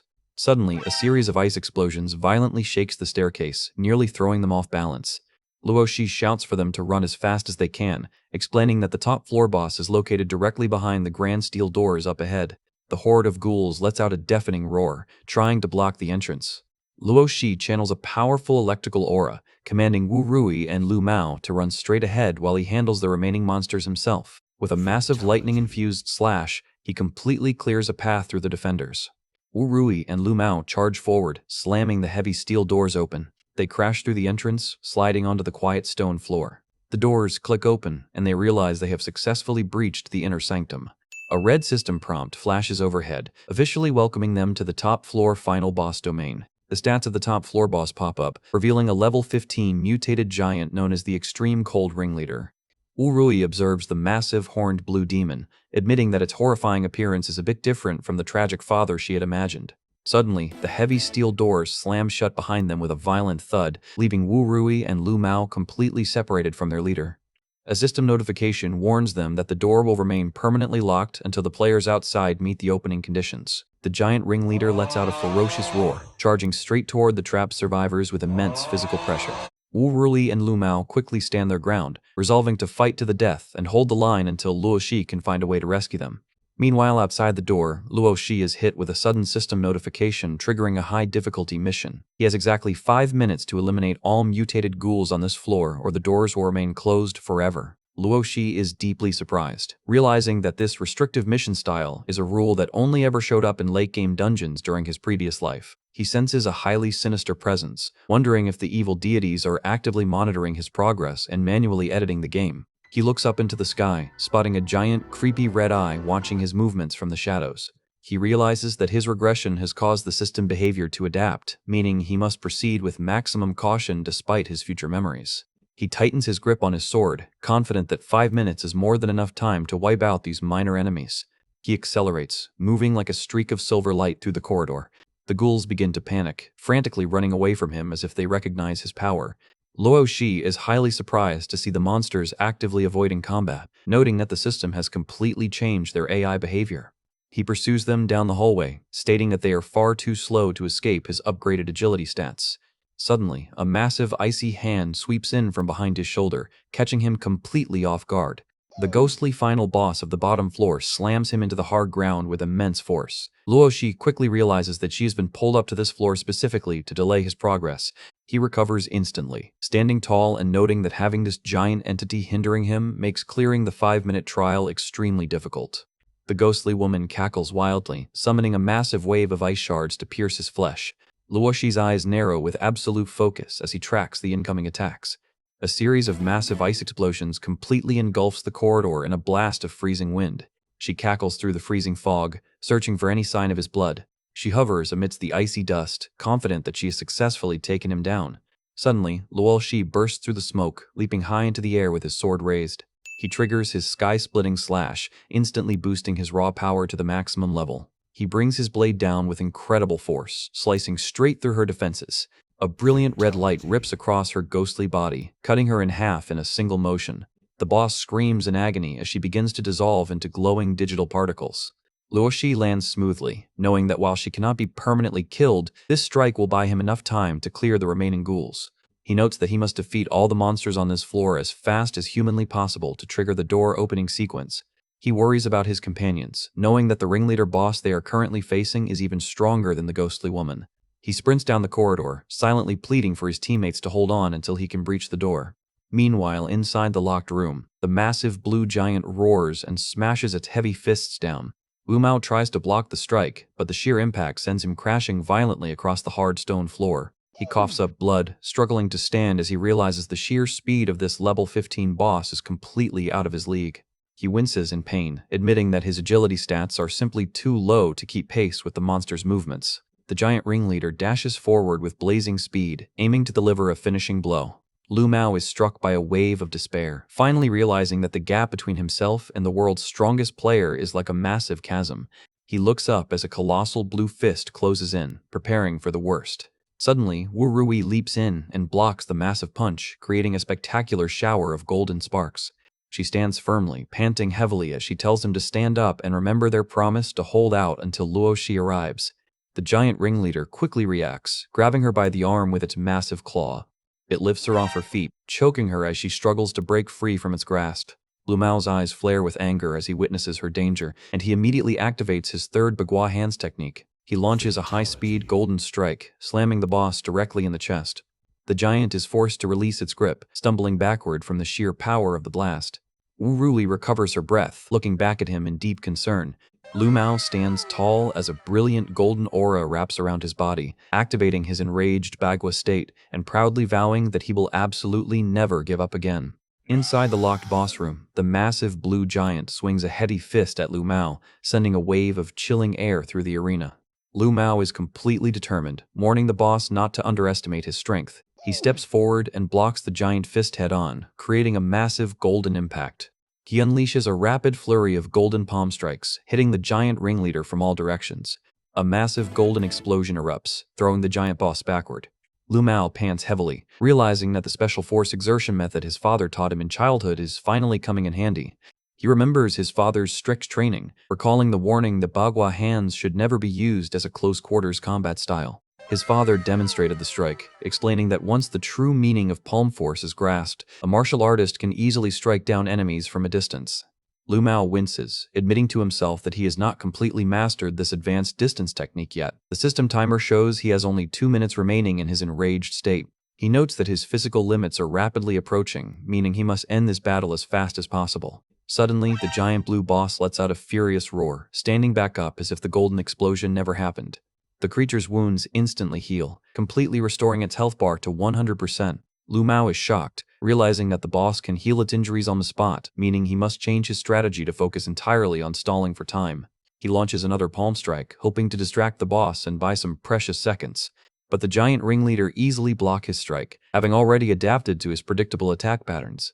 The boss unleashes a lightning-fast counterpunch, moving far quicker than Lu Mao anticipated. Realizing he cannot dodge the incoming blow, Lu Mao prepares to face the impact head-on. The massive blue fist connects, slamming him into the stone floor with a violent crash. The giant ringleader towers over his fallen opponent, ready to crush him. The system notification alerts that Lu Mao's stamina has been completely exhausted, prematurely deactivating his enraged state. He struggles to sit up, sweating heavily and realizing his body is completely drained of energy. The boss raises its giant claw, preparing to deliver the final strike. Lu Mao closes his eyes, wondering if his journey is really going to end right here in this dark room. Suddenly, several rapid gunshots ring out through the quiet chamber. Wu Rui stands in the distance, holding a smoking revolver. She aims her weapon at the boss, stating that she originally saved this card for Luo Shi, but saving Lu Mao's life is far more important. The system displays the stats of the 6-shot revolver, confirming it is an E-rank weapon that consumes stamina to automatically reload bullets. Lu Mao is completely surprised, realizing she must have obtained this rare weapon card while clearing the ghouls outside. The enraged giant lets out a loud roar, turning its attention away from Lu Mao to charge directly toward her. Urui leaps backward, firing her weapon rapidly and promising to hold the line until Luo Shi arrives. The bullets strike the giant's chest, leaving minor glowing wounds. Lu Mao screams for her to run, warning that this boss will adapt to whatever damage types it receives and cannot be killed. The massive blue hand sweeps forward, instantly grabbing Wu Rui by the neck before she can reload. She is slammed hard against the stone floor, coughing up blood from the heavy impact. She struggles desperately in its grasp, demanding that the monster release her on the spot. The boss squeezes tighter, completely ignoring her resistance. Lu Mao is also thrown to the floor, his body bruised and battered from the constant combat. Wu Rui lies beside him, her breathing shallow as she admits the boss is simply too powerful for the two of them to defeat. They lie defeated next to each other, realizing they have completely run out of options. The giant ringleader begins to open its mouth wide, preparing to unleash its ultimate extreme cold breath technique. A blast of freezing frost sprays across the room, threatening to turn them both into solid ice. Wu Rui looks sadly, accepting that this is the final blow and expressing deep regret that she could not stay by Luo Shi's side until the end. She closes her eyes, whispering that her only regret in life is not being able to die together with him. Lu Mao remains silent, unable to find any words of comfort as the frost closes in. Suddenly, the thick stone wall behind them begins to crack and crumble. The structure shatters completely, sending debris flying in all directions. Luo Shi crashes through the opening in a flurry of wind and red slashes, instantly deflecting the freezing breath with his sword. He lands protectively in front of his fallen comrades, calmly apologizing for the delay. Wu Rui is overjoyed, tears of relief streaming down her face as she calls out his name. Luo Shi stands tall, stating that they are safe now since the clearing conditions have officially been met. Right on cue, the ghostly final boss of the bottom floor floats through the broken wall, chasing directly after him. She screeches wildly, demanding human blood as she enters the chamber. But the moment the ghostly woman and the giant ringleader lock eyes, they both freeze in complete confusion. The blue system notification flashes, confirming that the clearing hidden condition has successfully been activated. The ghostly daughter stares silently at her massive mutated father. The giant ringleader looks back, his glowing blue eyes softening as he recognizes her presence. The system screen officially announces that the level clear storyline has successfully been unlocked. The room is filled with a warm, brilliant light as the horrific monster forms dissolve, revealing their original human souls hugging tightly. The young girl smiles warmly, crying out for her father as he cradles her close. They are finally reunited under the warm sunlight, their long suffering ending at last. The system pop-up confirms that the ending has been achieved, implanting their memories directly into the players' minds. Luo Shi and his companions watch the scene silently as the particles fade away. Lu Mao remarks on the tragic history of the father and daughter, while Wu Rui angrily vows to find the system creators who orchestrated this nightmare. Luo Shi looks serious, questioning why the cleared steps went exactly as planned when the system previously triggered a non-existent late-game mission. Suddenly, the sky turns blood red as the giant eye above complains that the dungeon was cleared too quickly, declaring that the Lord God is highly dissatisfied. Thick black shadows begin to swirl around their feet, shaking the entire chamber with a terrifying pressure. Wu Rui gasps in terror, staring up at the dark vortex forming in the ceiling. A red warning screen flashes, announcing a boss-level triggered mission and signaling that a divine servant is about to descend. A terrifying, shadowy entity with a massive red eye and a wicked grin materializes, welcoming them to their ultimate demise and promising to claim their blood. The dark silhouette floats in the air, mocking the players and claiming that they do not truly understand God's grace. It boasts that its sole duty is to make God joyful by putting on a grand performance. A close-up of its singular red eye flares with pure malice as it declares that the true grand performance is about to begin immediately. Massive black chains erupt from the dark vortex, wrapping around the entire chamber. The heavy chains slam down onto the floor, causing Wu Rui and Lu Mao to groan in pain as the shockwave hits them. A dark pulse of purple energy shoots directly into the peaceful human souls of the father and daughter. The souls are forcefully corrupted, their pure white forms distorting back into terrifying monsters. Wu Rui looks on in absolute horror, unable to believe that the tragic father and daughter have been turned back into monsters.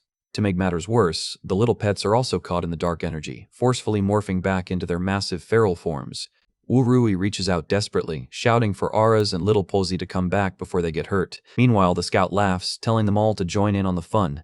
The black chains lunge directly toward Wu Rui and Lu Mao, aiming to corrupt their souls as well. Lu Mao quickly steps in front of her, warning that they must not let the entity succeed in turning them into monsters. Luoshi leaps into the fray, using his sword to slice the incoming chains to pieces in a shower of sparks. Wu Rui calls out his name in relief, while the shadow screams in rage, accusing Luoshi of constantly interfering with the performance. The dark entity glares at him, declaring that God truly hates his existence.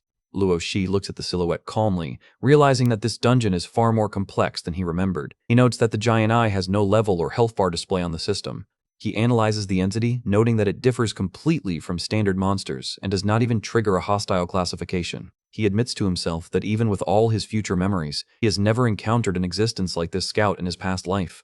The newly mutated ringleader and Yin woman stand aggressively behind the shadow, completely under its control.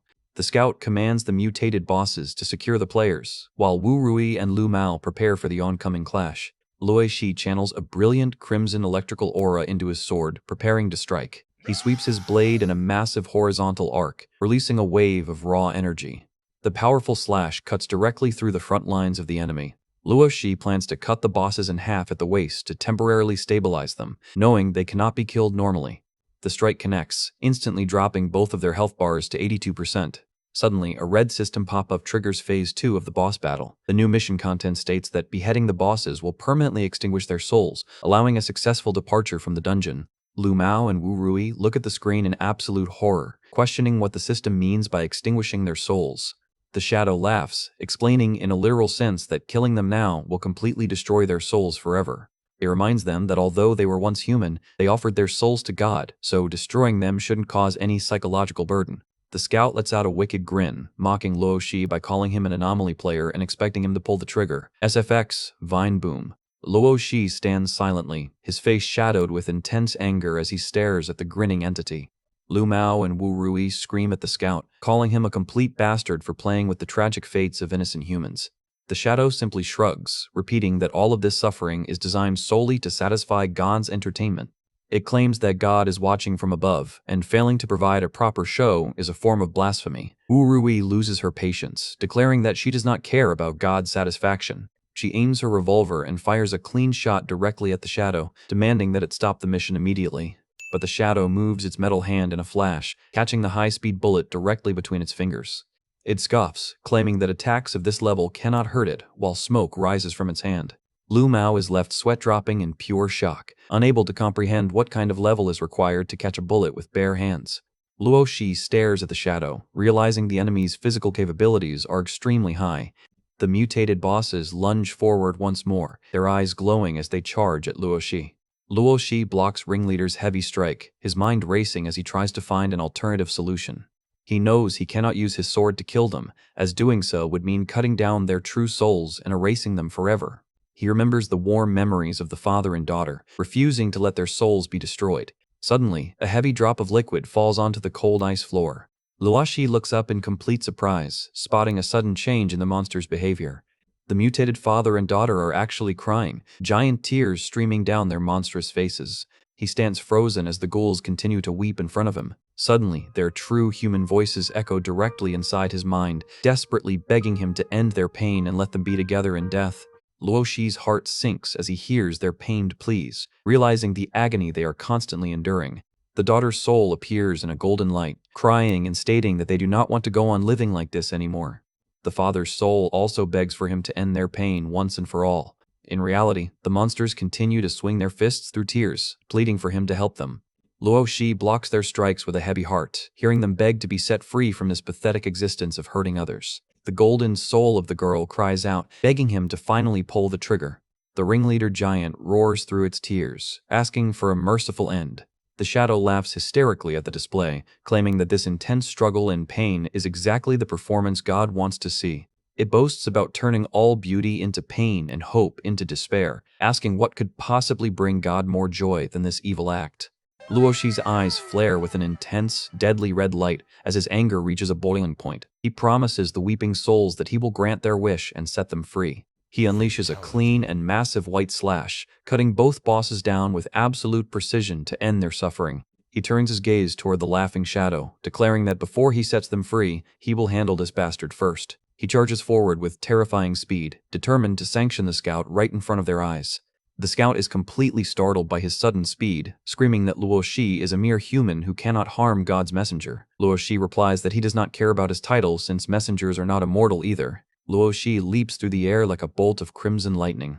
The shadow panics, wondering how on earth a rookie player can possess this level of divine power, while Luo Shi declares that sooner or later he will cut down their god as well. He swings his sword with immense force, enveloping the shadow in a massive sphere of energy. With a single clean strike, he slices the scout completely in half, telling him to go to hell and wait for them. The scout lets out a final terrifying scream, begging God to save him as his dark body is completely obliterated. A massive explosion of white and red light completely vaporizes the shadow, leaving absolutely nothing behind. The split shadow scout screams in absolute agony, cursing that a mere human actually managed to end his life. A massive crimson explosion engulfs the remaining dark mist, completely vaporizing the evil messenger. Wu Rui and Lu Mao let out a massive sigh of relief, cheering that Luo Shi successfully handled the terrifying threat. But Luo Shi remains perfectly serious, warning them that something far worse is approaching. Suddenly, a terrifying red aura fills the room, accompanied by a deep mocking voice laughing at the scout's defeat. Wu Rui and Lu Mao look up in pure panic as a massive black silhouette with colossal horns materializes in the red mist. The colossal demonic face behind the horned deity glares down, declaring that this failure makes him absolutely furious. The pressure is so intense that Wu Rui and Lu Mao are completely paralyzed, finding it almost impossible to breathe under the oppressive aura. Luo Shi stands his ground with his sword drawn, coldly asking if the horned god intends to fight them right here. The deity lets out a dark chuckle, explaining that according to the system rules, he cannot directly attack players inside this dungeon. However, he warns Luo Shi that he will personally claim his head next time they meet. He begins to dissolve into a massive purple vortex, commanding Luo Shi to survive and grow stronger until he is worthy of providing a grand performance for the gods. The demonic presence completely vanishes, leaving the icy cavern quiet once more. The suffocating pressure finally lifts, and Lu Mao collapses onto his knees, gasping heavily for air. Wu Rui sits on the floor beside him, completely exhausted by the brief encounter with the dark deity. Luo Shi sheathes his sword, calmly explaining that the entity was an actual spokesperson carrying the raw power of the evil gods. He turns his attention back to the crying, mutated bosses, stating that while he feels for their tragic past, his ultimate goal is to grant them peace by ending their existence. The massive ghouls stand quietly before him, their aggression completely gone. They let out a soft, pained whimper, completely submissive to his words. The golden souls of the father and daughter manifest above the monsters, tearfully thanking him for venting their anger and begging him to set them free from this pain. Luo Shi quietly agrees. He grips his sword hilt, a brilliant red electrical aura wrapping around the blade. He prepares his final attack, determined to end their suffering in a single motion. He whispers that he will end this in the way that causes them the absolute least amount of pain. With a smooth and gentle swing, he releases a clean wave of white energy. The slash peacefully cuts through the massive ghouls, causing them to dissolve into glowing yellow stardust. The icy monsters disappear completely, leaving only warmth in the chamber. The golden spirits of the father and daughter float toward the heavens, smiling and holding hands. The warm particles fade into the sky, signaling the end of their long nightmare. Luo Shi watches them vanish, softly wishing them good luck in their next life and noting that everything is finally over. Wu Rui and Lu Mao stand beside him, peacefully agreeing that this was indeed the best possible ending for the family. Suddenly, two tiny glowing gold figures drift down toward the group. The golden lights reshape themselves, transforming back into the tiny, adorable pets, RS and Little Posy. The puppy barks and the kitten meows happily, wrapping around Wu Rui and Lu Mao's legs. They smile warmly, bidding a fond farewell to the cute little guys. The pet spirits completely dissolve into gold dust, returning to the system database. The blue system pop-up officially declares the D-rank dungeon cleared, starting the reward settlement process. Luo Shi looks around, noting that the dungeon environment is starting to collapse now that the core is cleared. A massive announcement awards all surviving players with a D-rank all-attribute activation card, confirming that everything obtained in the dungeon can be brought back to the real world. Meanwhile, in another section of the crumbling labyrinth, the howling wind kicks up a massive blizzard. The remaining players lie frozen on the floor, shivering from the extreme cold. They groan in pain, complaining that the cold and monsters made the dungeon completely impossible to clear, and wondering if they will freeze to death. The remaining ghouls snarl, closing in on the helpless crowd. The survivors run in a panic, while Zhangqi privately wonders how the global #1 player could possibly handle this nightmare with such ease.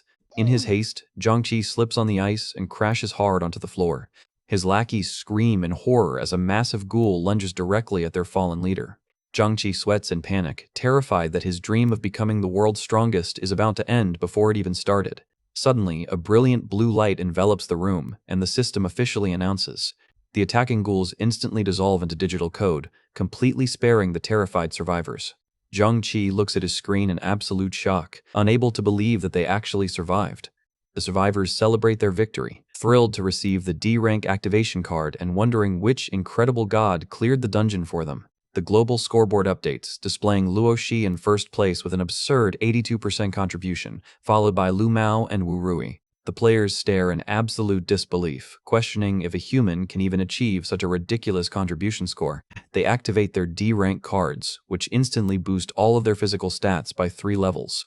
Wu Rui and Lu Mao check their updated attributes, amazed by the massive power increase. The system displays their upgraded profiles, showing both of their strength and agility stats hitting impressive new heights. Luo Shi steps up and tells them that while the activation card is a standard reward for all survivors, their exclusive custom rewards are about to be distributed now. Wu Rui receives her 7% contribution reward, which contains a mage blessing card that boosts her mana by 5 levels. She pouts slightly, complaining that a mana card is completely useless since she relies entirely on physical strength. Lu Mao receives his reward, which includes a rare leg practice card and a set of E-rank Grandmaster gloves. He is highly intrigued, wondering what kind of hidden effects these damaged gloves possess. He slips the gloves onto his hands, and the system details a special skill that grants a 3% probability to deal double damage in close combat. Lu Mao is absolutely thrilled, punching the air with a golden aura and realizing this burst effect can easily decide victory in a critical moment. They turn to Luo Shi, highly curious about what kind of absurd rewards the top contributor is about to pull with his 82% score. Luo Shi casually pulls out a glowing gold card, smiling and stating that he only received some standard points and a single fragment card. He shows off the card, and their jaws drop as they realize he actually managed to secure a legendary fragment of an S-rank card. The dungeon clearance rewards are officially distributed, showing that Luo Shi has secured a massive score of over 4,000 contribution points and a rare S-rank card fragment. Wu Rui is slightly confused, wondering why such an incredible contribution only yields a single fragment. She looks at him alongside Lu Mao, questioning how the reward distribution system judges their efforts in the dungeon. Luo Shi calmly explains that while it might seem like a modest reward at first, the distribution is actually incredibly reasonable.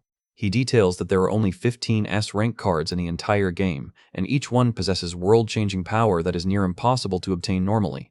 He remembers the absolute nightmare he went through in his previous life to obtain a single-time Sage-class card, paying an incredibly tragic price, so securing a fragment of an S-rank card at this early stage is actually an absurdly lucky pull. He notes that collecting 4 of these fragments will allow them to synthesize a random S-rank item. He adds that the system rules are perfectly fair, rewarding winners while losers perish, regardless of whether they are human players or servants of the evil gods. He safely stores the gold fragment card inside his backpack, knowing this brings him one step closer to his ultimate goal of destroying the creators of the game. Suddenly, the global player contribution leaderboard updates, showing Luo Shi sitting comfortably at the absolute top with an undisputed lead over his rivals. Wu Rui looks at her screen and squeals in excitement, absolutely thrilled to realize that her own name has successfully made it onto the global rankings in the top 1,000. The interface confirms her ranking at number 634, which is an impressive feat for a beginner player. Lu Mao checks his stats as well, finding his name sitting at number 31. He adjusts his glasses, noting that the score margins are incredibly tight and many experts will soon emerge once the strategy guide spreads. He turns to Luo Shi, asking if releasing the beginner guide to the public will only increase the number of powerful rivals competing against them. Luo Shi looks back with a serious expression, calmly stating that his ultimate goal is not to win a silly competition, but to save the entire world.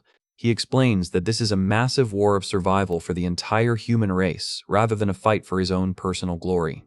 He formally asks his companions to continue fighting with everything they have in the upcoming dungeons, abandoning any narrow personal interests. Lu Mao is deeply moved, admitting his narrow-mindedness and promising to remember his words, while Wu Rui eagerly vows to fight for the survival of humanity. A brilliant pillar of blue digital light completely envelops their bodies, initiating the teleportation sequence to return them to reality. They bid each other farewell, promising to meet up once they are back in the real world. Luo Shi's eyes snap open as he wakes up in his quiet hospital room, spotting his mother standing beside his bed with a warm smile. She gasps in joy, hugging him tightly and crying tears of relief that he is finally awake. Luoshi lets out a soft sigh, glad to see that returning to the real world is peaceful and his mother remains completely safe. She tells him he must be starving and offers to head to the kitchen to prepare something delicious for him to eat.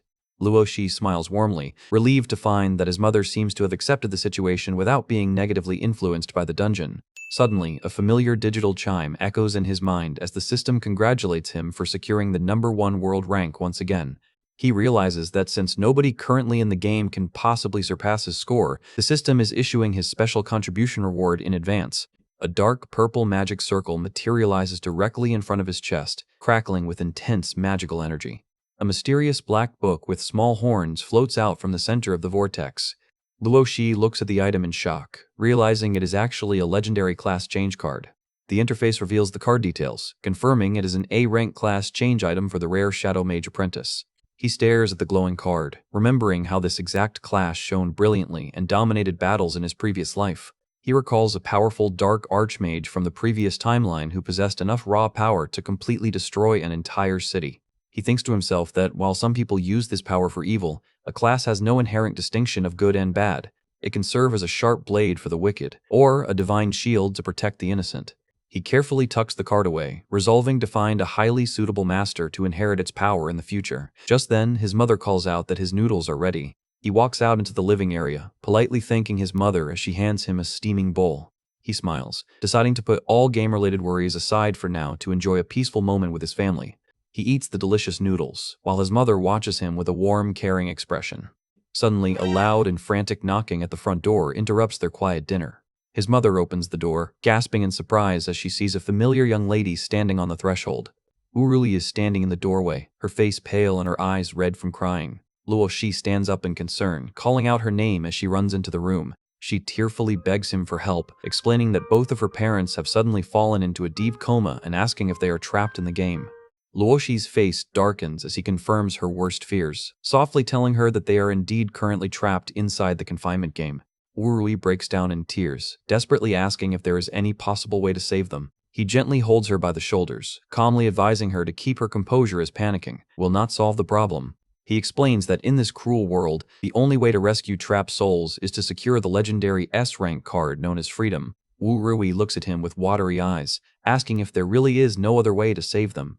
Luoshi remains silent for a moment, looking at her pained expression. He realizes that the A-rank Shadow Mage card he just received is the perfect tool to help her build her strength. He softly tells her that there is a way. She looks up hopefully, her eyes widening with a glimmer of light. He pulls out the glowing class change card and hands it directly to her, instructing her to use it to make herself strong enough to clear every upcoming dungeon. Urui clutches the powerful card tightly, her grief transforming into intense resolve as she vows to become strong enough to slaughter the creators of this bastard game. Luoshi nods in agreement, stating that once they destroy the system, everyone will finally be able to wake up and live their lives in peace. Urui looks at the class change card in her hand, nervously asking if using it will instantly make her stronger. Luoshi confirms that it indeed will. He pauses, his expression turning serious as he prepares to deliver a major warning about the hidden dangers of the card.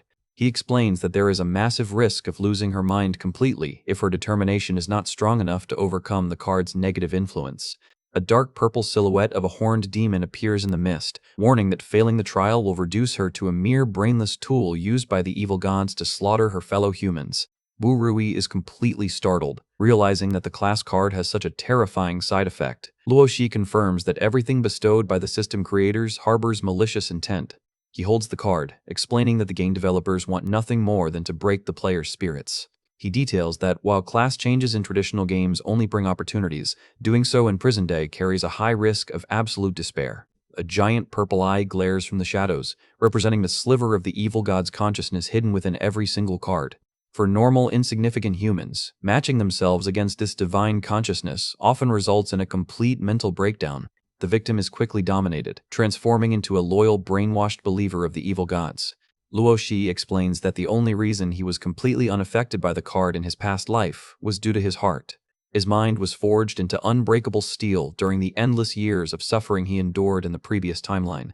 Urui clenches her fists with intense determination, stating that if she does not become strong, her parents will never wake up, and more innocent people will fall into permanent comas. She stands tall, declaring that she is fully prepared to take the risk and change her class. Suddenly, Luoshi's mother grabs her arm, desperately begging her not to make such an impulsive decision. She argues that Wu Rui is far too young, and her parents would never allow her to risk her life if they were awake. Wu Rui smiles gently, reminding her that Luo Shi is risking his life to protect his family, so she must also gamble her life to save her own relatives.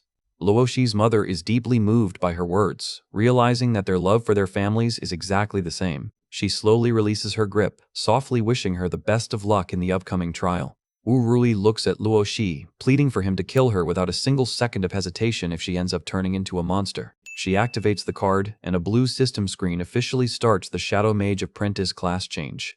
Thick purple smoke begins to swirl around her body, completely enveloping her in a dark aura. Luo Shi looks on with a pained expression, asking himself how on earth he could ever bring himself to execute her. He remembers her tragic death in his past life, recalling how she screamed for him to run before she was killed. He vows that no matter what she turns into, he will protect her and bring her back completely intact. Wu Rui lets out a loud scream as purple lightning crackles violently around her body. A massive vortex of dark, magical energy completely fills the quiet hospital room. His mother panics, asking what is happening to the girl, but Luo Shi quickly tells her to step outside and ensure nobody enters the room. He gently pushes her out of the door, promising to handle the situation on his own. He realizes that the evil god's consciousness has already begun to actively invade her spirit, meaning he needs mental-type skills to help her. But since he does not possess any psychic abilities yet, he remembers that the powerful entity residing within his own body does.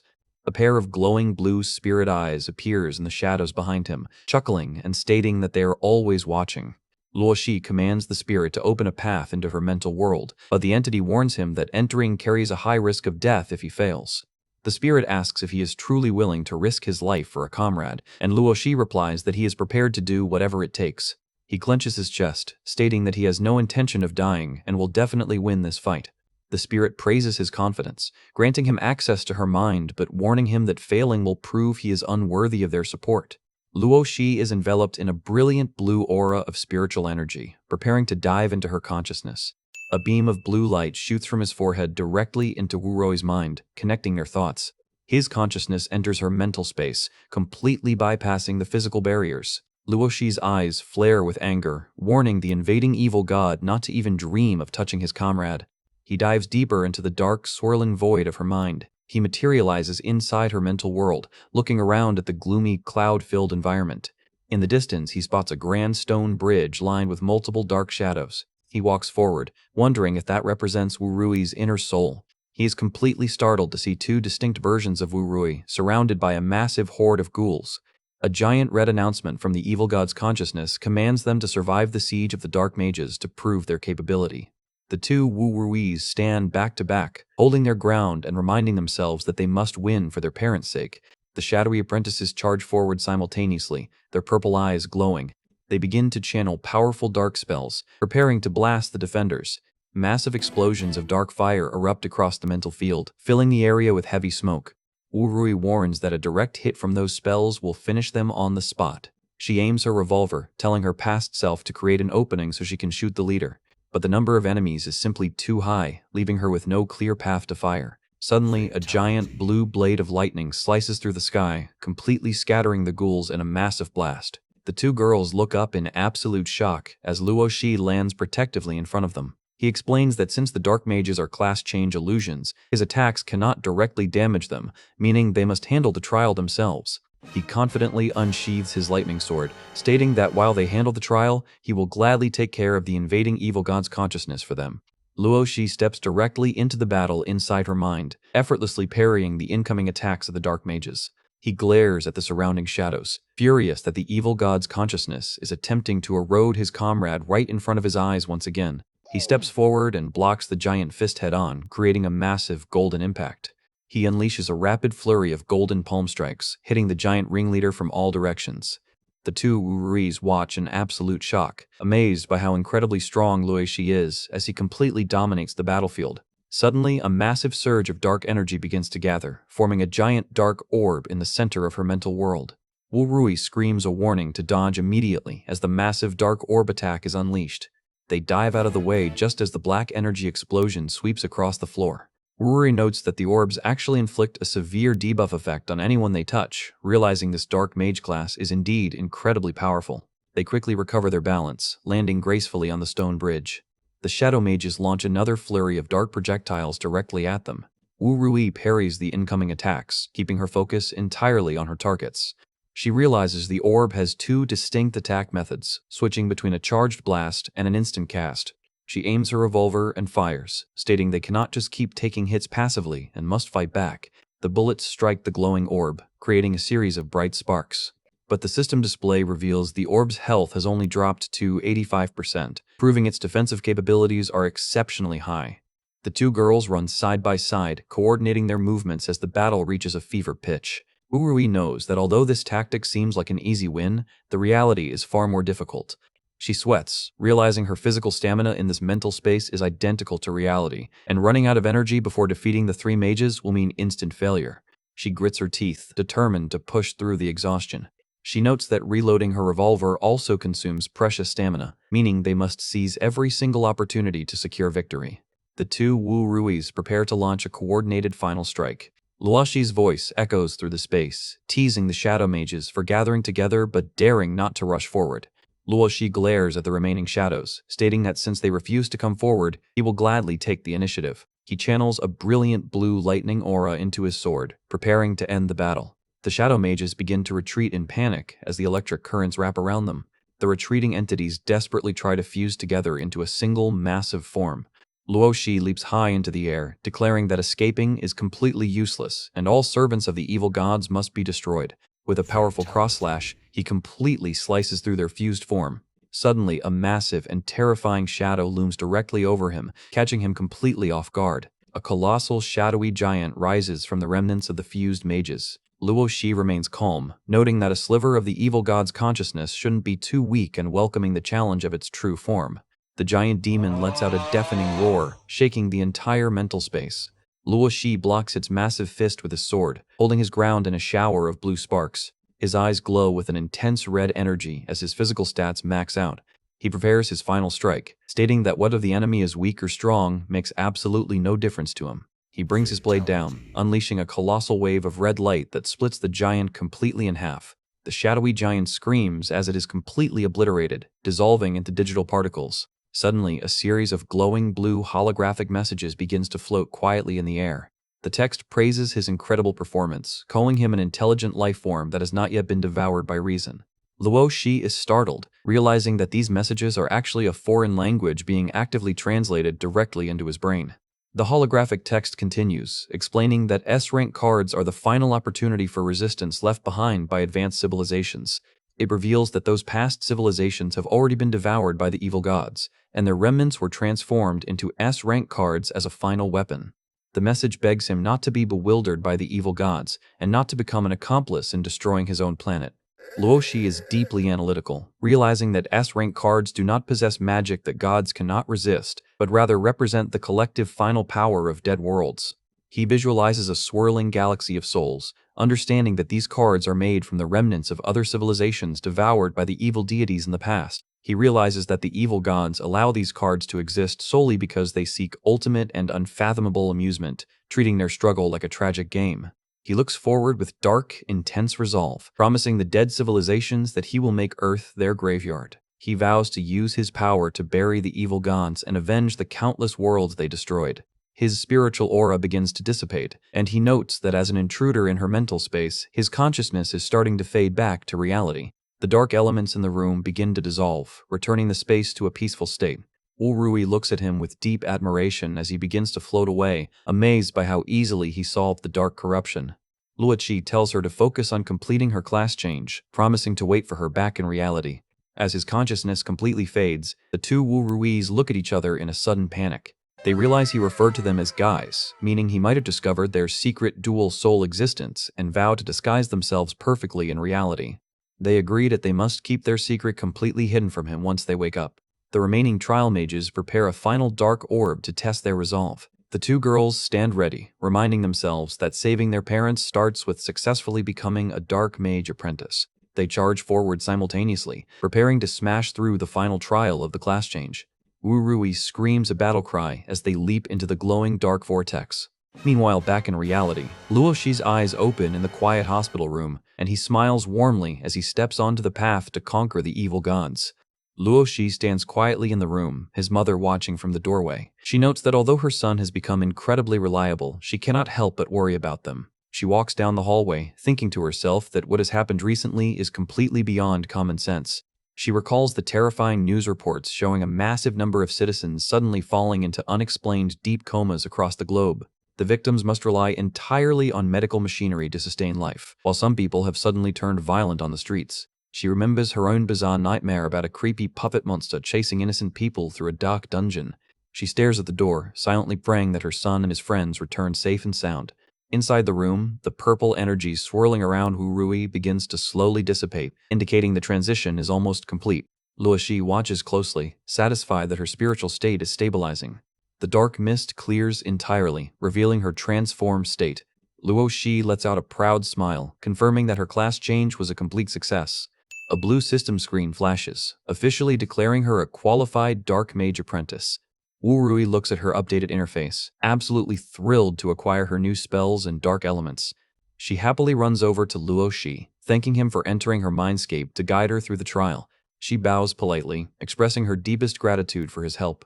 In her mind, she resolves to pretend it was all just a dream, determined to keep her dual soul secret hidden from him for now. Suddenly, their buzz-cut friend Qingzai sits up in bed, screaming for his girlfriend Xiaoqing to wait. Luo Shi quickly rushes to his side, asking him what is wrong. Qingzai looks around the quiet room, trying to process his surroundings. He grabs Luo Shi by the shoulders, completely panicked as he recognizes his best friend. He desperately begs Luo Shi to send him back to the dungeon immediately, screaming that he needs to rescue Xiaoqing. Luo Shi gently tells him to calm down, explaining that since the dungeon has already been cleared, it has completely disappeared from the system. Qingzai is devastated, crying and asking if the players who died inside can still be saved. Luo Shi's face darkens, remembering how in his previous life, Qingzai also experienced the tragic loss of his girlfriend who sacrificed herself to save him.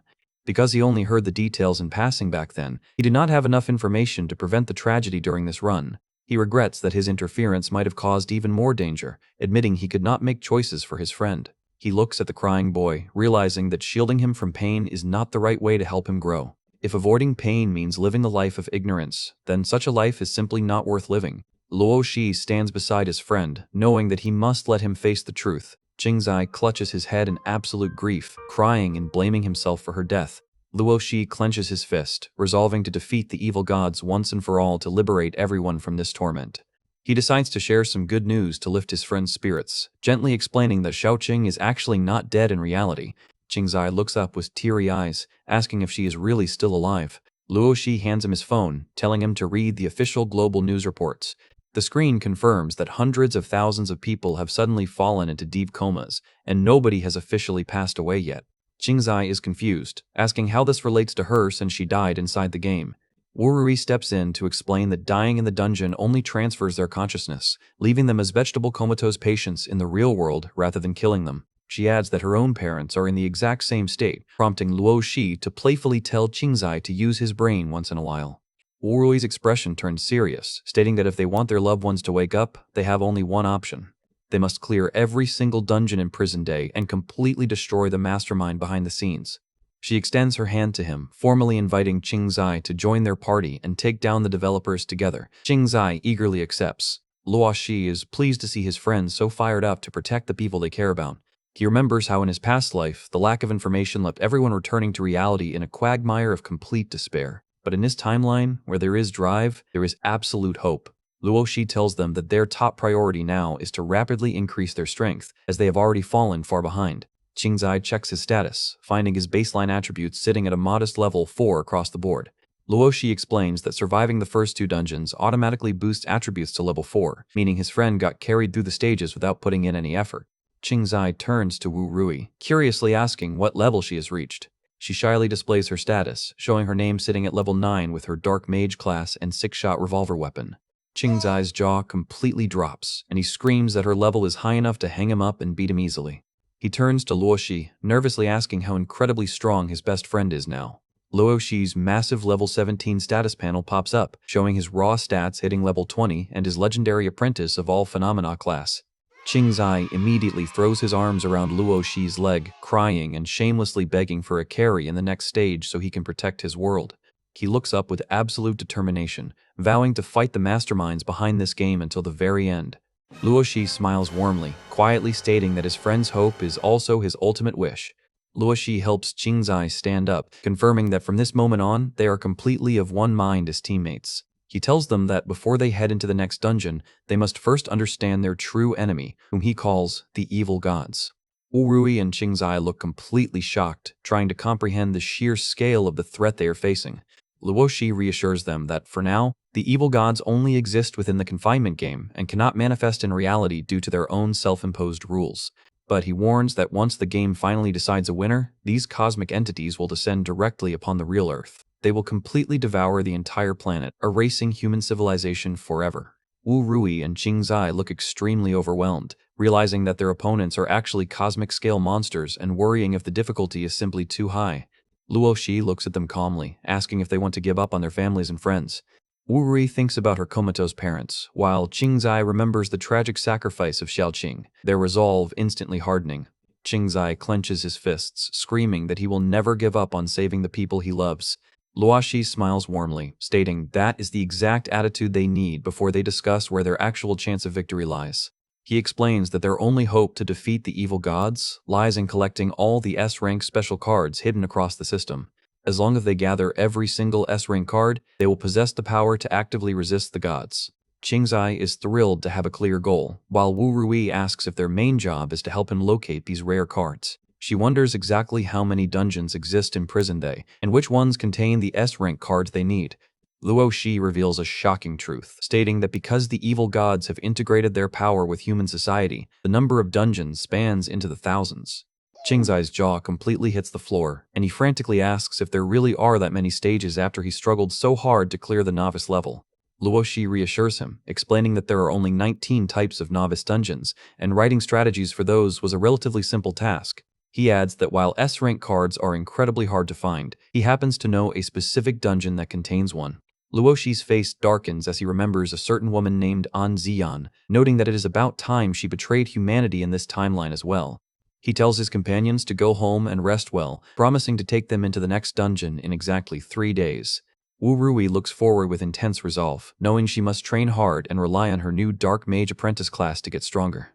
The system interface displays a 72-hour countdown before the next teleportation sequence begins. Later that afternoon, Luo Shi sits inside a coffee shop, meeting with an elegant brunette woman who remarks that she did not expect him to actually ask her out.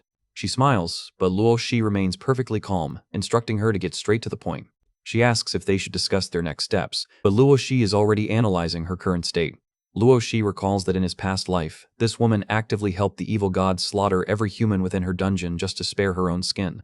If she participates in one more dungeon, she will completely turn into a loyal servant of the evil gods. She notices his quiet gaze, asking if he wants to talk about something more private. She leans in with a playful smile, asking if a lone man and woman should do something more interesting. In her mind, she is secretly plotting to use her charms to make the world's strongest player her stepping stone, hoping to offer his soul to her master. She glares at him with glowing red eyes, confident that she can easily make him bend to her will.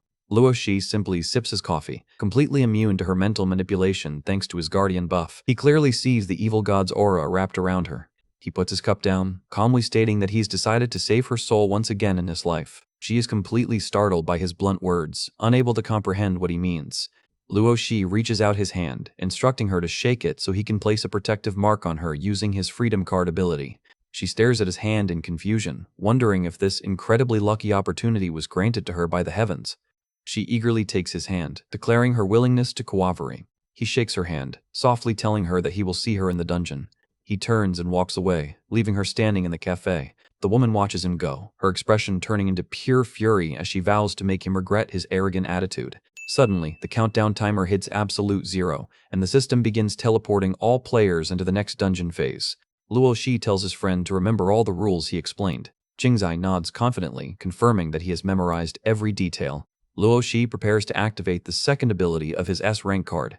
The system interface flashes, successfully locating the target dungeon known as Doomsday Paradise and prompting him to enter. The system interface announces that freedom has been successfully activated, transporting Luo Shi and Qingzai directly into the C-rank dungeon known as Doomsday Paradise. Luo Shi resolves to explore the dungeons he never got to experience in his past life, carving out a completely different path to become the strongest player. The screen flashes, officially welcoming them to the first stage preparation room. They find themselves standing inside a rustic wooden cabin, with Luo Shi noting that starting in a preparation area is likely connected to the hidden rules of this stage. He looks around, determined to analyze his surroundings to achieve his goals with maximum certainty. A system chime alerts that players have the right to form a 3-person team before the game officially starts. The screen displays a grid of available player avatars, instructing them to send an invitation to their desired partner. The maximum limit for each team is officially capped at 3 people. Qingzai is amazed by the large crowd in the lobby, turning to ask Luo Shi who they should choose as their third teammate. Luo Shi stares at the list of players, his eyes stopping on a very familiar face. He remembers Jian, a dangerous player who is secretly working as a spy for the evil gods. He knows that if she joins any other team, she will only cause massive casualties among the innocent. Instead of letting her harm other rookies, he decides to add her to his own team where he can easily monitor and suppress her actions. Meanwhile, Zian reviews her screen, debating whether she should team up with the world's strongest player or find some easy targets to sacrifice for her master. A system notification chimes, displaying a joint team invitation from Luo Shi and Qingzai. She smiles wickedly, amused by his impatience and realizing that teaming up with the top player will make things exceptionally convenient. She taps the accept button, officially locking in her choice. A brilliant flash of light materializes her directly in front of the 2 boys. Qingzai gasps in surprise, completely startled by her sudden appearance. She immediately runs up and clings to Luo Shi's arm, acting like a helpless and terrified girl. Luo Shi is completely cold, pushing her off and ordering her to open the door since their team is now full. They walk toward the exit, while Jian pouts in frustration at his icy attitude. Qingzai is slightly suspicious of her behavior, but he decides to place his full trust in Luo Shi's judgment. Jian glares at their backs, thinking to herself that Luo Shi will eventually have to beg her for help once she uses the hidden rules her master provided. A sinister smile returns to her face as she plots his downfall. She walks behind them, confident that her tricks will soon doom him eternally. Luo Shi pushes open the heavy wooden door, leading them out into the dark. The system announces the start of the first stage, Zombies in the Woods, stating that only the top 30 teams with the highest points will qualify for the next floor. Qingzai scratches his head, complaining that the rules are far too vague as the system does not explain how to earn points. Jian smoothly explains that since they are in a ghoul forest, naturally the more zombies they eliminate, the higher their score will be. Luo Shi tells them to prepare themselves as they head into the dark woods, stating that this level is relatively simple. They walk through the silent fog-covered forest. A pack of mutated zombies with glowing red eyes silently emerges from the misty shadows. A ghoul suddenly lunges from behind, prompting Qingzai to scream a warning. More zombies begin to swarm the path, cackling wildly. They charge at the group with terrifying speed. Qingzai panics, yelling at Luo Shi that the horde is coming. Luo Shi moves like a flash, unleashing a series of lightning slashes that cleanly slice through the attackers. Qingzai is completely amazed, realizing that Luo Shi's real power is far more spectacular than any rumors suggested. Luo Shi continues to dance through the horde, deflecting strikes with ease. He looks like a literal god descending to earth, obliterating any monster in his path. Jian is deeply shocked, admitting to herself that the world number 1 is indeed ridiculously powerful. She glares at him with narrow red eyes, understanding exactly why her master covets his strength so much. Luo Shi sheathes his sword, stating that securing first place in every single stage is a necessary condition to gather S-rank card clues. He notes that many outstanding players have likely reached this floor, meaning the competition will be fierce. His main challenge is how to outscore all the other experts and secure the absolute highest point rating. He stands quietly in the snow, reviewing his options. Qingzai and Jian run up, happily celebrating that their team has already secured first place. Luo Shi calmly tells them it is not that simple. He explains that basic zombies are far too easy to defeat, meaning many teams will easily match their score. The leaderboard pop-up confirms his worries, showing a massive multi-way tie for first place at 50 points. Qingzai is alarmed, realizing that slacking off even a little will cause them to be instantly surpassed. He suggests they quickly find more zombies to secure their lead, and Luo Shi agrees. But Luo Shi reveals that he already knows the hidden rules of this stage. He explains that the ultimate way to widen the point gap is to find and defeat the massive zombie king lurking in the deep center of the forest. He looks forward with intense focus, declaring that challenging the zombie king is his true goal for this dungeon. Our squad is out in the dark forest, and Shuqing is actually getting hyped up by the creepy atmosphere. He thinks not knowing when the next monster will pop out is the ultimate thrill. Speak of the devil. A wild zombie instantly leaps out from the trees with its eyes glowing red. The monster aims straight for his head, catching him completely off guard. Luo Shi stands back to see if his teammate can handle this new wave of basic zombies on his own. Shu Qing is not about to play the damsel in distress, grabbing the zombie by the throat to show he can hold his own. He is determined to prove he is not just dead weight. Meanwhile, Anzian is still playing her innocent act, shivering behind Luo Shi and promising she will not wander off. She keeps up the terrified facade, acting like she is completely helpless in this spooky forest. But Luo Shi ignores her completely and effortlessly slices through another incoming zombie. Her cute act vanishes the moment he ignores her, and she immediately starts planning some malicious payback. Since he wants to act cold, she decides to cook up some trouble. She summons a dark aura, hoping to lead a group of ruthless players right to them to do her dirty work. On the other side, Shu Qing is locked in a fierce wrestling match with a particularly stubborn ghoul. He refuses to back down, finding the strength to overpower the beast in the name of his loved one. The zombie lets out a final agonizing shriek as it realizes it picked the wrong human to mess with today. With one final push, Shu Qing completely vaporizes the monster into glowing blue particles. Look at this man flexing after beating a single basic mob. Absolute peak confidence right here. Luo Shi gives him a rare nod of approval, letting him enjoy his little moment of glory. And Jian casually strolls over, claiming she finished her share of the monsters too. Suddenly, slow clapping echoes through the dark trees as someone praises them for slaughtering so many ghouls. A trio of sketchy-looking players emerges from the shadows, led by a smug guy in a suit who seems way too friendly. Luo Shi instantly senses the unmistakable dark energy of the evil gods clinging to all three of them. And Jian realizes these guys are just like her, puppets who sold their souls to the evil gods to prolong their lives. She looks down on them anyway, proud that she has a direct parasite from her master, making her far superior to these low-level goons. She knows they received the tip she sent, meaning a brutal fight to the death is about to kick off. She smiles, knowing her dark master is eagerly waiting to watch the upcoming bloodbath. The suit guy plays dumb, acting friendly and asking if they want to team up so they can survive together. But inside his head, he is laughing at how incredibly naive they are for falling for his trap. He thinks about the hidden rule that lets them steal points by murdering fellow players, which is their ticket to winning. Yeah, this guy's facial expression screams that he is up to no good. Oh buddy, you really just fell for the oldest trick in the book. The very next second, the guy pulls out a sword and swings it right at Shu Qing's face to claim his points. Shu Qing is completely paralyzed with shock, realizing he cannot dodge the sudden strike in time. But Luo Shi intervenes in a split second, blocking the blade and saving his clueless teammate. The suit guy is stunned by his unbelievable speed, sweating as he realizes his surprise attack just failed.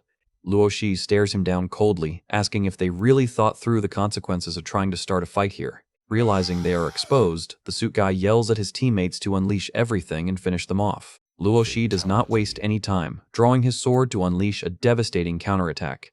The enemy squad panics, screaming at each other to keep pressing the attack so they can steal those points. They throw everything they have at him, but Luo Shi's sword is already fully charged and ready to unleash chaos. SFX, Vine Boom. The blade crackles with intense red lightning as Luo Shi prepares to end this fight in a single move. He swings his blade, unleashing a massive storm of red energy directly at his attackers. The blast hits them dead on, and Luo Shi calmly notes that they stand absolutely no chance of blocking his strike. Talk about an absolute disaster of an ambush. They got completely obliterated. A giant pillar of red lightning erupts, leaving nothing but dust in its wake. As the dust settles, Shu Qing is still completely bewildered, asking why those players tried to attack them. Luo Shi explains that they wanted their points, confirming that killing another team lets you steal their entire score. He directs his question toward the back, his eyes narrowing. Yeah, right. She is lying through her teeth and everyone knows it. Luo Shi walks right past her, delivering a chilling warning that if she ever puts his friend in danger again, she will be the first one he slaughters. He stares back with a terrifying glare, fully aware that she is finally starting to show her true colors. And Jian is completely unbothered by Luo Shi threatening her life. In fact, she is proud that she already shared that brutal hidden rule with several other squads. She admits that every single player carrying the evil god mark now knows exactly how to steal points. She promises that a chaotic civil war has officially begun and vows that Luo Shi will never make it out of this forest alive. Meanwhile, their team score shoots up to a massive 163 points, putting them firmly in first place. Luo Shi realizes they just inherited all the points from the idiots who ambushed them. Even with a massive lead, Luo Shi knows they cannot afford to let their guard down. He knows there are plenty of other players infected with the evil god mark lurking in the shadows, waiting for their chance.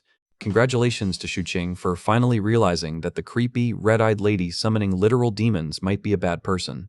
Luoshi explains that letting her wander off now would just cause a massive disaster for the other innocent players in the forest. He decides they have to keep her on a tight leash for a bit longer to prevent her from slaughtering everyone. Just then, creepy moans echo through the woods. Creepy sounds echo through the trees as a massive wave of ghouls begins to close in on their position. Xuqing panics as he spots the incoming horde, warning his friend that they are surrounded once again. Luoshi tells him to keep up if he wants to farm some easy experience points, and both of them charge right into the fray. Xuqing watches Luoshi tear through the monsters, resolving to train harder so he can save his loved ones and protect the world. After a brutal grinding session, both of them manage to increase their level progress significantly, though Xuqing is completely exhausted. Luoshi tosses him a stack of glowing attribute cards, pointing out that leveling up is useless if his stats are still terrible. He instructs his friend to start using the cards immediately to boost his base stats before the real boss fight begins. The moment Xuqing activates the cards, a bright surge of energy washes over him, completely erasing his exhaustion. His screen lights up with massive stat boosts across strength, stamina, and agility. Luoshi explains that every player has an innate affinity, and matching cards with that affinity yields a much bigger stat boost. He recalls some of the legendary players from his past life, each possessing a supreme affinity for a specific attribute. He believes that if Xuqing trains properly, he has the potential to become a legendary shield warrior who will be vital for future raids. With their stats boosted, they decide it is time to press deeper into the forest. And Jian follows quietly, noting that relying solely on mob grinding is way too slow to keep their top spot. She smiles, knowing that the top teams will eventually have to start murdering each other to maintain their lead. She is absolutely loving the chaos, eager to watch the players tear each other apart for her amusement. Cut to Team 1, currently holding the number 2 spot, as they discuss how to take down the top team to secure their victory. The masked rogue of their group suggests they simply murder Team 7, which would guarantee them the absolute top spot. But their leader, Li Zhengfeng, wants to wait until the top team gathers even more points so their eventual slaughter is far more rewarding. This dude is really planning to treat our main character like a piggy bank. What a clown. Meanwhile, they make quick work of an advanced zombie, proving they are actually quite capable fighters. Back with our main group, they make it to the deepest, most toxic part of the forest where the advanced zombies roam. Luoshi stands quietly as a heavy, ominous pressure begins to settle over the entire area. Xuqing shivers, sensing that the ultimate stage boss is finally about to make its grand entrance. The green poison fog gets thicker by the second, making it almost impossible to see what lies ahead. A system alert pops up, warning them that the toxic miasma is actively draining their stamina. While Xuqing panics about the debuff, Luoshi points out that a far more terrifying threat has just arrived. He narrows his eyes, preparing himself to face the true king of this dungeon. A towering, monstrous zombie king with glowing red eyes and decaying flesh steps out of the fog, ready to slaughter them. His jaw completely drops upon seeing a level 18 monster, and honestly, we cannot even blame him. The boss glares at them with pure hatred, letting out a deafening roar that shakes the ground. The boss lunges forward with unbelievable speed, slamming its massive claw downward to crush them. But Xuqing steps up, raising his shield to block the devastating blow head-on. Despite the crushing pressure, Xuqing grins and declares that he is definitely no pushover. He braces his body, holding the line against the giant beast with sheer willpower. With a mighty shove, he actually deflects the giant boss back, sending shockwaves through the forest. Even Xuqing is completely shocked by his own strength, staring at his hands in absolute disbelief. Go ahead and give this man a thumbs up. Those attribute cards really turned him into an absolute tank. Luoshi smiles, realizing that Xuqing's high stamina affinity makes him a prime candidate to become the ultimate tank player. But the boss is not done yet, immediately charging back with even more fury.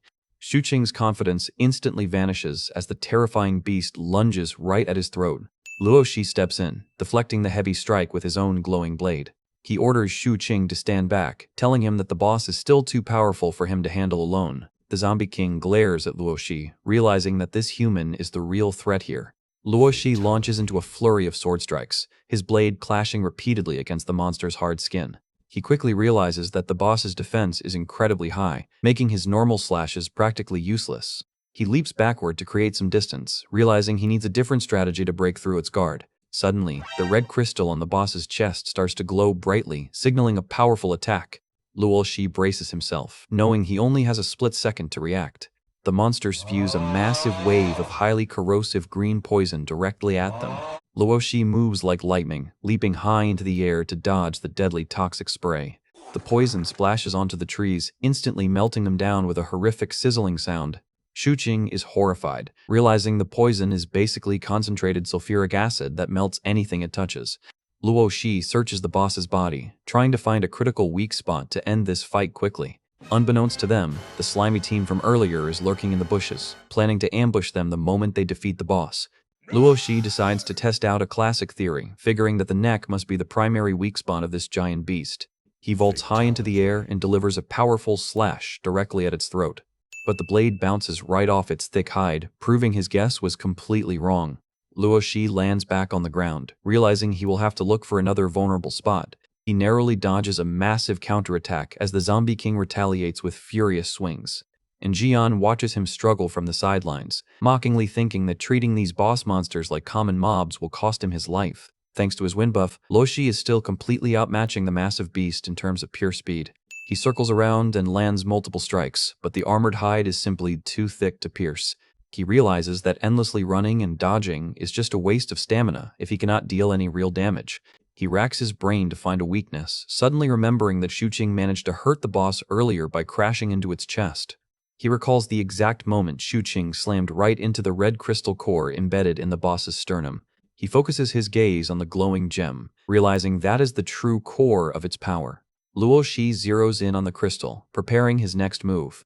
Shuqing shouts a warning as he notices the boss getting ready to release another deadly wave of acid. But Luo Shi refuses to back down, stating that this single strike is going to decide the entire battle. The Zombie King opens its maw, completely unaware of the lethal attack heading its way. Luo Shi drives his blade with pinpoint accuracy directly into the center of the red chest crystal. The crystal shatters instantly, causing the boss's health bar to plunge by 28%. Luo Shi vaults back safely, pleased to confirm his theory was correct. She really thought he was going to fail, and now her jaw is practically touching the floor. The dark evil god inside her takes notice, salivating at the thought of devouring such a powerful and fascinating soul. And Jian reluctantly agrees to her master's command, even though hosting the god's presence leaves her completely exhausted. She glares at Luo Shi with pure hatred, blaming him for all her upcoming physical pain. Over in the bushes, the smug leader Li Zhengfeng watches the fight closely, getting eager to test his skills against Luo Shi. The wounded Zombie King roars in agony as its end draws near. Luo Shi delivers a barrage of fatal slashes, completely sealing the beast's fate. The boss's health bar completely empties out as the relentless strikes hit home. The massive monster finally collapses to the ground, letting out its final gurgling breaths. Luo Shi stands triumphantly over the fallen boss, preparing to claim his well-earned loot. Suddenly, 3 players burst out from the bushes, aiming to steal the kill at the absolute last second. Luo Shi senses the ambush immediately, his face darkening with annoyance. Li Zhengfeng swings his massive heavy sword down to strike the final blow on the dying boss. He decapitates the beast in a flashy explosion of light, successfully stealing the kill. This is the absolute worst feeling, getting your boss kill stolen right at the last second. The atmosphere becomes incredibly tense as the two teams face off in the clearing. Li Zhengfeng smirks, bragging that his great reputation must have preceded him. Luo Shi agrees, coldly stating that his reputation is indeed infamous and absolutely sickening. He knows this scumbag helps the evil gods kill players and steals their cards. He even kidnaps children for ransom in the real world, committing every heinous crime imaginable. This guy is a straight-up monster who deserves to be completely erased from existence. SFX, Vine Boom. Li Zhengfeng just laughs off the insult, grinning wildly and stating that he is going to slaughter them all to calm his temper. His status screen shows he is level 15, armed with a giant heavy sword and boasting extremely high strength stats. His 2 partners are also decent levels, carrying high-tier, bloodthirsty weapons. Shuqing gets nervous looking at their high levels, suggesting to Luo Shi that they should probably just avoid a fight and walk away. Li Zhengfeng chuckles, stating that he has absolutely no intention of letting them go since stealing their points is far too valuable. Suddenly, his masked teammate holds up a glowing gold card, excited to report that the boss dropped a rare weapon card. The card reveals a C-rank corpse poison reflector shield that grants a massive boost to stamina and allows the wielder to spray corrosive poison. Luo Shi stares at the shield card, realizing it is the perfect fit for Shuqing's tank build, and deciding right then to make it theirs. He really has no idea who he is talking to, because Luo Shi is about to show him the true meaning of power. Li Zhengfeng laughs, raising his massive sword to shoulder height and telling them to prepare to die. Luo Shi is completely done talking, immediately charging his sword with brilliant red lightning. The system screen announces the activation of his sky-splitting skill, boosting his strength attribute to the max. The air crackles with pure destructive power as he raises his fully charged blade. He swings his blade down, unleashing a massive torrent of red energy right at his opponents. The devastating blast erupts across the clearing, engulfing the area in blinding light. Li Zhengfeng is completely stunned, realizing his defense is completely useless against this massive attack. Luoxi looks on coldly, telling them to welcome their inevitable fate of death. The colossal wave of red energy crashes down, completely swallowing Team 1 in an absolute storm of destruction. Li Zhengfeng tries his absolute hardest to block the incoming slash with his massive heavy sword. The red lightning completely shatters his guard, triggering a massive earth-shaking explosion. He is completely horrified by Luoxi's terrifying physical strength, sweating bullets as his weapon fails to hold. He quickly orders his 2 agility-based teammates to flank Luoxi from the sides, believing that high speed is the ultimate counter to Luoxi's raw power. The 2 killers rush in with extreme speed, brandishing their daggers and activating their agility buffs to catch Luoxi off guard. Li Zhengfeng smugly claims that unless Luoxi can quickly bypass his defense, the flankers will easily tear him apart. Luoxi just gives him a terrifying, glowing purple side-eye, admitting that it was a good strategy, but unfortunately for them, completely useless. In a split second, the red energy flares up violently, catching Li Zhengfeng completely off guard. A massive wave of red lightning completely consumes him, sending him flying into the distance. As the 2 flankers leap in to avenge their leader, Luoxi calmly notes that their boss made 2 critical mistakes. The first mistake was foolishly believing his heavy sword could actually survive a direct hit from Luoxi's fully charged blade, and the second mistake, which is about to cost them their lives, is much more embarrassing. Luoxi moves with blind speed, slicing both agility-type players to ribbons before they can even register his movement. He stands calmly over their dissolving remains, pointing out that his agility is actually far superior to theirs. Imagine trying to speed blitz a guy who is basically maxed out in every single stat category. The system chimes as they inherit the stolen points, instantly skyrocketing their total score to a massive 610. He reviews their score, satisfied that their first-place position is temporarily secure. Shu Qing retrieves the gold weapon card from the boss, excitedly asking if he can keep the shield. Luoxi happily tells him it is all his. Shu Qing equips the card, and a massive glowing purple shield materializes around his body, looking incredibly badass. And Jian is sweating with rage, frustrated that Luoxi seems completely impossible to kill and realizing her master is getting increasingly impatient. Terrified of being painfully possessed again, she decides to inject a new hidden rule into the stage to make things much more dangerous for them. She summons the dark power of her master, preparing to manipulate the system rules of the dungeon. A wicked smile spreads across her face as she plots to turn the entire map against Luoxi. Meanwhile, Shu Qing assumes the game is practically over since they defeated the Zombie King and should be moving to the next stage. But instead of a victory screen, a red system alert chimes, announcing that an additional assessment phase has officially begun because 48 teams are still alive. Both of them are caught completely off guard, wondering what this sudden change in the rules could possibly mean. The system details the new Battle Royale rules, stating they can only escape once, 18 more teams are completely wiped out. Yeah, congratulations, you are now the primary target of every single player in the forest. But Luoxi just grins, finding the dangerous situation highly entertaining since the first place reward includes an S-rank card clue. And Jian pretends to be terrified, complaining that exposing their location puts her life in danger too. But inside her mind, her Dark Master whispers that she does not need to worry, because her death is actually scheduled for right now. She panics as she realizes her master has absolutely no intention of keeping her alive. The dark evil god forcefully possesses her body, completely taking over her physical form. The entity sneers, stating that she was just a toy whose purpose has finally been fulfilled. The possessed body turns to face Luoxi, ready to unleash its true, terrifying power. But before the evil god can even finish its dramatic monologue, Luoxi moves. Absolute peak efficiency right here, no talking, just straight up taking out the trash. Shu Qing is completely stunned by his cold-blooded speed, but Luoxi calmly explains that she was already fully possessed by the evil god. He tells his teammate they need to keep moving immediately before the other players swarm their coordinates.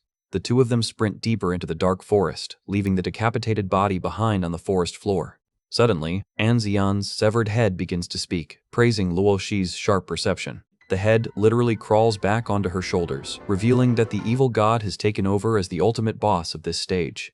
She laughs maniacally, boasting that she is completely immortal until they discover the hidden rule of her existence. She decides to find a nice, comfortable spot to watch all the players slaughter each other first.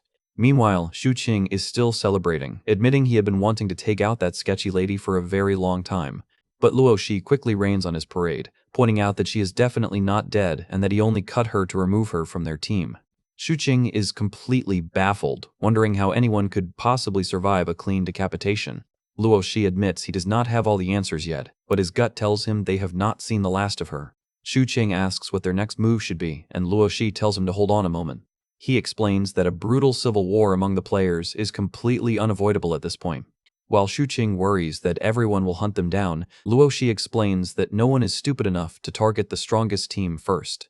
Instead, the other groups will focus on hunting down the weakest teams to farm easy points and secure their safety. He warns that their real trouble will begin the exact moment only 31 teams are left in the game. Xu Qing finally gets it, realizing that the remaining 31 teams will all gang up on them to steal their massive score and end the game. Since everyone wants the legendary S-rank card clue, they will stop at nothing to eliminate them. A system chime indicates that a team has already been eliminated. Xu Qing panics, saying they cannot just sit around and wait for the mob to arrive. Luo Shi smiles, agreeing that they should take the initiative and start hunting down the other teams first. He resolves to hunt down and slaughter the toxic players who only target the weak, completely turning this battle royale on its head. A ruthless team led by Yao Wu is busy slaughtering a helpless squad of players, mocking them as useless trash. A terrified female player begs for her life, but the killers coldly remind her that this is a brutal battle royale. He raises his giant blade, completely deaf to her desperate pleas for mercy. He delivers a swift, lethal strike, heartlessly ending her life. This tournament is quickly turning into an absolute meat grinder for anyone who is not a top-tier powerhouse. Yao Wu senses someone else approaching, his face twisting into a greedy smirk. Luo Shi and Xu Qing emerge from the thick mist, walking straight toward the trap. Luo Shi remains completely unbothered, as if he expected their sudden presence all along. Yao Wu brags to his teammates that a fresh delivery of free points has just arrived right at their doorstep. His teammate Guo Jianjun leaps forward, laughing and dreaming of taking the absolute top spot on the leaderboard. Xu Qing warns Luo Shi that the enemies are charging, and Luo Shi calmly instructs him to go up and stall them for exactly 10 seconds. Xu Qing raises his massive glowing purple shield and charges forward to meet their attack head-on. Yao Wu's heavy strike collides with the purple shield, triggering a massive shockwave of sparks.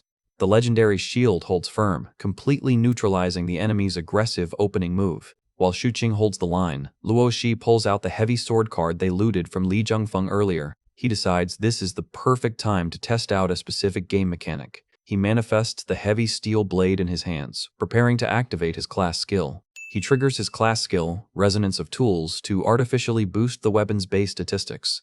The system screen confirms the upgrade, granting him massive boosts to strength and stamina at the cost of a tiny bit of speed. He wonders if the upgraded stat bonuses can actually be transferred to another player using the weapon. If his theory is correct, it will completely change how he supports his teammates.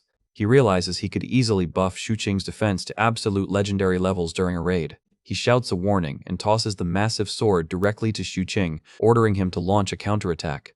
Xu Qing catches the flying weapon, ready to put his new gear to the test. But the system warns that the resonance boost has immediately expired the moment someone else touched it. He almost face-planted right into the mud because he completely underestimated the weight of that heavy steel. He struggles to lift the blade, which severely drains his speed and stamina attributes. The enemy assassin laughs, mocking him for choosing a heavy weapon that ruins his agility. Yao Wu lunges directly at Xu Qing's exposed neck, confident that he is about to secure an easy kill. Xu Qing's eyes widen as he realizes he cannot swing the heavy blade in time to defend himself. But a flash of blue energy cuts through the air as Luo Shi intercepts the strike with flawless timing. Luo Shi's blade cleanly slices Yao Wu's throat, leaving his teammates screaming in absolute horror.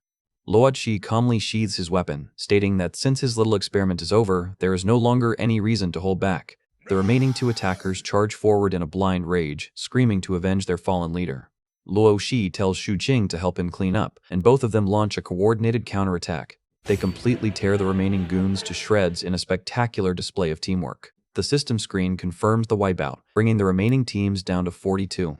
Luo Shi urges his partner to pick up the pace, while Xu Qing comments on how incredibly fast the other squads are moving. They spend the next few hours hunting down every toxic player in the forest, continuously wiping out other hostile teams. Their score reaches an unbelievable 1,802 points, with the remaining teams dwindling down to 33. Luoshi notes that the evil god energy on the map has almost been completely purged, with only one trace remaining. They walk quietly through the forest, bracing themselves for the final confrontation. The system chimes again, indicating another group has just been eliminated. Shuqing watches the counter drop, getting increasingly tense as the battle royale nears its end. He tells Shuqing they need to keep moving quickly to prevent any other surprise ambushes. Suddenly, Luoshi halts in his tracks, his eyes widening in surprise. Shuqing almost bumps into him, complaining about his sudden stop. Luoshi reports that the final trace of evil god energy on the map has suddenly vanished completely. He realizes that another powerhouse team must have hunted down and destroyed the last marked team. The remaining survivor count drops to exactly 31, meaning the real battle is about to begin. Shuqing panics, realizing they are about to be targeted by every single remaining player on the map. He points out that their exposed coordinates will guide the entire map straight to their location. Luoshi points out that they could easily clear the stage by hunting down any random team, but notes that those players are innocent. Shuqing hesitates, asking if they should really murder innocent players just to save themselves. He looks back silently, contemplating the moral weight of their next decision. Before they can make a choice, a loud system chime echoes throughout the entire forest. The remaining team count drops to 30, automatically triggering the stage completion screen. Luoshi notes that the other players chose survival over risking a fight with them. The system congratulates them on securing first place, awarding them the S-rank card clue.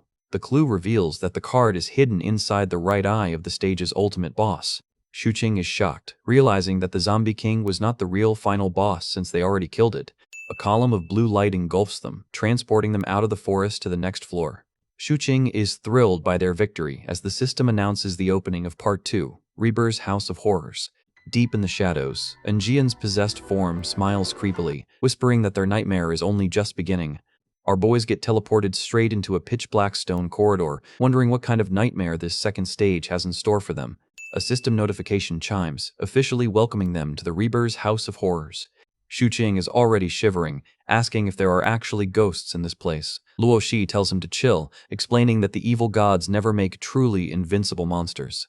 He delivers the ultimate gamer logic, stating that as long as a monster has a health bar, it can definitely be killed. Suddenly, a glowing blue sign appears, explaining that they must choose between a black and a white door, with each choice leading to either a nice surprise or a terrifying scare. Shuqing points forward as two massive, high-tech glowing doors materialize right in front of them. One door is a brilliant glowing white, while the other is a dark, ominous black, each covered in strange glowing letters. Shuqing reads the inscriptions aloud, sweating bullets at how incredibly creepy and cryptic they sound.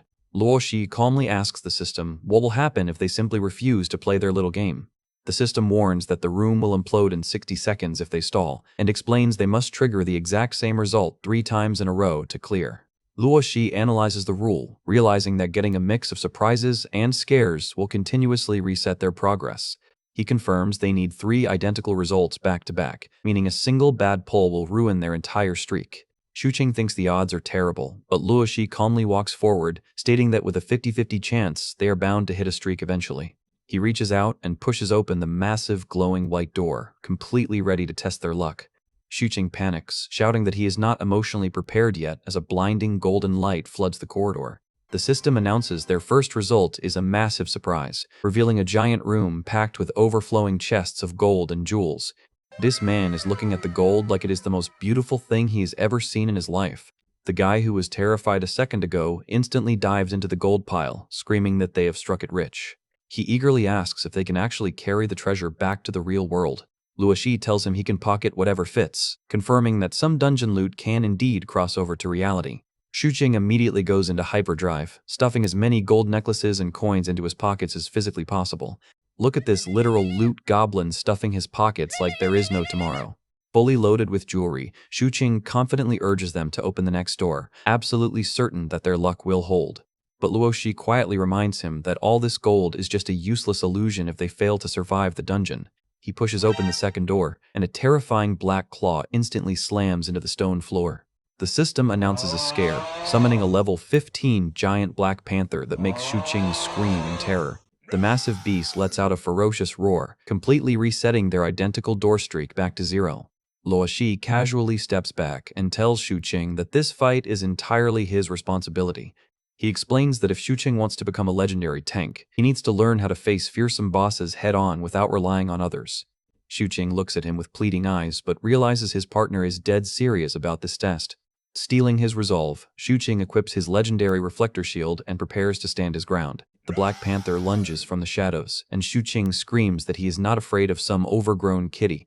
He activates his shield's special skill, preparing to unleash a massive cloud of toxic gas right at the beast. A thick torrent of highly corrosive corpse poison erupts from the shield, completely engulfing the charging panther. The beast shrieks in agony as the toxic cloud burns its eyes and disorients its senses. The entire corridor gets filled with thick purple smoke, making it almost impossible to see. But the panther blindly swipes its massive claws through the fog, aiming right at Xu head. Xu raises his purple shield, bracing himself to absorb the massive physical impact. The sheer force of the blow shatters the stone floor beneath his feet, forcing him to grunt in pain. His eyes glow with raw determination as he refuses to let his guard collapse. He digs his boots deep into the cracked ground, anchoring his body against the crushing weight. With a mighty roar, he pushes back against the beast, holding the line perfectly. Your best friend is literally battling a giant demon beast behind you, and you are over here touching the wall. He reasons that since an iron wall is technically constructed by tools, his skills should be able to interact with it. The system chiming confirms his theory, granting him a free proficiency point for his resonance skill. Luo Shi is thrilled by this discovery, realizing he has just found an ultimate loophole to farm skill experience. He smiles, realizing that raising his skill level will unlock even more broken abilities down the line. He raises his hand, eager to see if he can continuously abuse this loophole. The system chimes again, confirming that he can easily spam this action to farm points. He kneels down and starts tapping the floor, laughing at how incredibly broken this farming method is. He casually shouts a quick word of encouragement to Xu, who is still wrestling the giant panther in the background. He decides to completely focus on stacking up his skill level while his buddy does all the hard work. He spams his Resonance of Tools skill, watched by the glowing light of the interface. Glowing proficiency screens pop up all over the wall as he taps every single brick in the room. He keeps tapping, completely breaking the system's intended progression. Up in the cosmic realm, a red god silhouette watches him in utter disbelief, accusing the other god of helping him cheat. SFX, Vineboom. He argues that gaining experience multiple times from the same wall makes absolutely no sense. The blue god calmly explains that it is not cheating since the wall is technically made of thousands of individual iron blocks. He smiles, getting increasingly interested in this clever human and deciding to monitor his progress closely.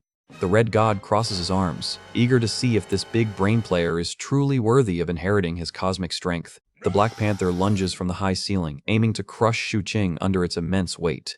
Xu spots a perfect opening and charges forward, ready to smash the monster with all his might. His shield collides with the beast's claws, creating a massive explosion of purple energy.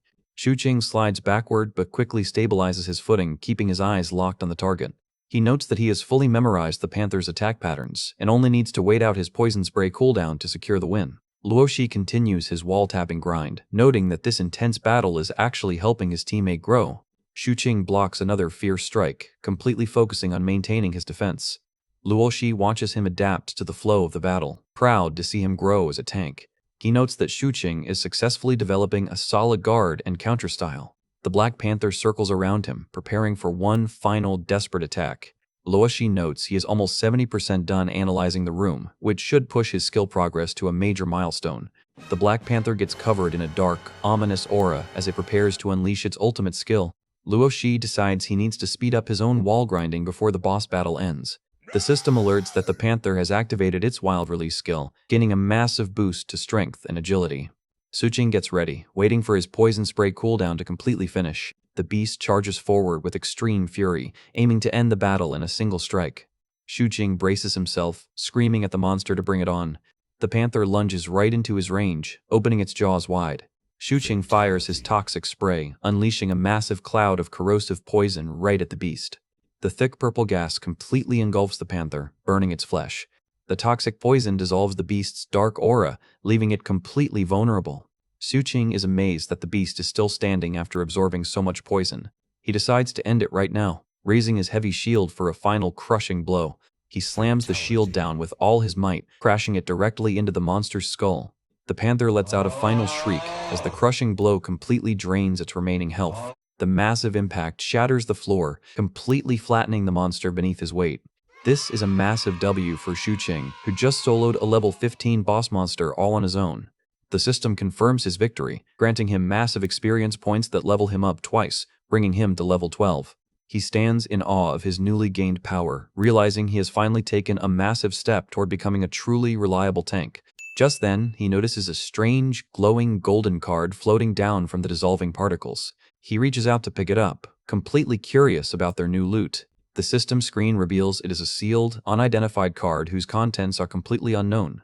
The card features a giant, glowing question mark, keeping its secrets tightly locked away. Xuqing is confused, admitting he has absolutely no idea how they are supposed to unlock its sealed contents. Luo Shi walks over and explains that the key to unsealing such cards is usually hidden somewhere on the same floor. He reassures his friend that clearing the stage and defeating more monsters will likely grant them the key they need. This man went from being completely terrified of monsters to literally begging the system to spawn more of them. Xuqing turns to ask what on earth Luo Shi was doing tapping the walls during his life and death struggle. Luo Shi calmly smiles and tells him he was simply improving his abilities a little bit. His system interface confirms his milestone, announcing his resonance skill has reached 10% and unlocked a new passive effect called Beginner Resonance Critical. This critical effect grants him a 10% chance to receive a massive 200% attribute boost whenever he resonates with an item. He marvels at how insanely broken this is, noting that this is just the power unlocked from a single finger. He wonders what kind of god-tier power his resonance skill will wield once he fully unlocks all 10 fingers. He smiles, feeling incredibly excited about the limitless possibilities of his new life. He reminds himself that he still has his own incomplete S-rank card, and securing the reward from this stage will finally let him complete it. Xuqing eagerly steps forward, begging Luo Shi to let him open the next door to test out their luck again. He pushes open the door, repeating his prayer for a high-level monster to appear. The door swings open, and Xuqing stops in his tracks as the room's contents are revealed. Instead of a monster, they find a stunning purple-haired woman sitting gracefully on a throne, catching them completely off guard. Xuqing blushes, joking that this surprise round is way too generous, but the system screen flashes a warning, revealing that this encounter is actually a scare. Xuqing's jaw drops as the warning registers, realizing she is definitely not a friendly NPC. The system reveals her as the alluring Songbird, a level 20 boss-class monster who can completely control anyone who falls under her charm. She licks her finger, giggling and inviting them to lose themselves in pure pleasure with her. She unleashes a massive glowing pink heart charm spell, sending it flying directly toward the boys. The pink magic washes over them, but the system constantly flashes resistance notifications around Luo Shi. She really thought her cheap tricks would work on the world's #1 player. What an absolute joke. But Xuqing is not so lucky, instantly getting completely infatuated with a dumb, drooling smile on his face. Luo Shi notes that Xuqing's mana stat is way too low to withstand such a high-level mind control spell. He reaches for his sword hilt, preparing to step in and handle this boss himself. He draws his glowing blue blade, declaring that it is finally his turn to take the stage. The boss class. Alluring Songbird is completely stunned that her charm spell had absolutely zero effect on Luo Shi, though she still tries to talk down to him as a lowly human. She immediately turns her attention to her mind-controlled puppet, ordering Xuqing to slaughter his own partner. Under her dark influence, Xuqing steps forward with completely blank, glowing purple eyes, raising his weapon. He draws his heavy sword, preparing to launch a brutal attack against his best friend.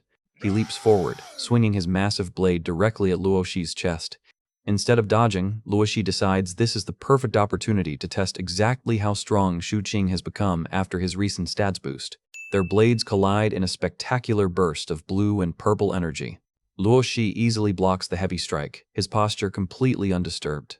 He notes that his own raw power is still way too high compared to normal players. He realizes he needs to suppress his strength to avoid accidentally slicing his brainwashed teammate to pieces. The Songbird is utterly bewildered, unable to comprehend how two players on the same team can have such an immense gap in power. To close the gap, she unleashes her ultimate support magic, covering her puppet in a thick cloud of dark pink energy. The system alerts that she has activated her alluring elixir spell, granting Xuqing a massive boost to his physical stats. This dude is literally treating a boss-level buff like a free training tool. The disrespect is real. Buffed to the absolute limit, Xuqing charges forward with terrifying velocity. Luo Shi turns off his resonance skill, wanting to see if Xuqing's buffed strength can match his base stats on equal footing. The two collide in a massive clash of steel, sparks flying everywhere. Luo Shi feels the incredible resistance, confirming that Xuqing's strength has successfully reached level 20.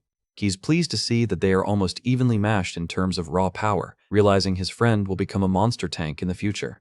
Satisfied with the test, Luo Shi decides it is time to wrap things up, planning to disarm his friend using simple sword technique. With a swift, fluid motion, he effortlessly redirects Xu Qing's heavy blade, completely exposing his guard.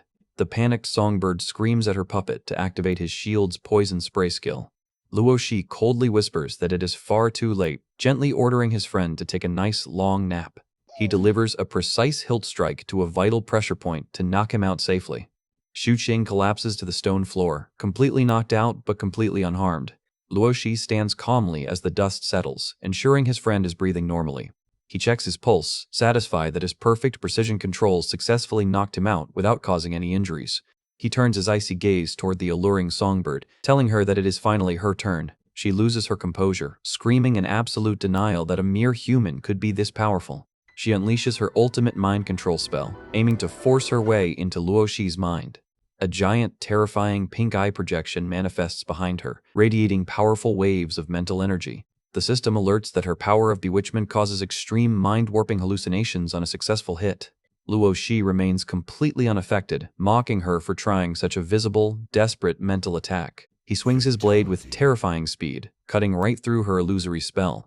He delivers a decisive slash right through her torso, declaring that it is time to end this ridiculous farce. The boss lets out a final, agonizing shriek as her health bar completely empties out. She disintegrates in a giant explosion of blue light as the system confirms her defeat. Luo Shi sheathes his sword as his level rises to 18 and looks down at the massive pile of loot she dropped. He examines the drops, noting they received tons of experience, 3 status cards, and a rare keycard. The keycard is exactly what they need to unseal the mystery card they looted from the Panther earlier. Since the strength and agility cards do not match Xu Qing's tank affinity, Luo Shi decides to use them on himself to prepare for the upcoming fights. He consumes the cards, raising his strength to level 20 and agility to level 21, making his base stats even more ridiculous. Xu Qing finally wakes up, rubbing his head in confusion and complaining that he feels like he just blacked out after a wild night. Luo Shi casually tosses him the golden keycard they just looted from the boss. Xu Qing is thrilled to realize they can finally unlock his sealed mystery card, praising Luo Shi's incredible competence. Luo Shi smiles and tells him to go ahead and unlock it so they can keep moving forward. Xu Qing holds both cards together, eagerly confirming the prompt to unseal the mystery card. The cards fuse in a bright green flash, indicating the unsealed loot is of rare D-rank quality. The loot goblin is back at it, practically salivating at the thought of getting some rare gear. The card turns out to be a rare D-rank job card for the Sword and Shield Guardian class, complete with its own innate skill.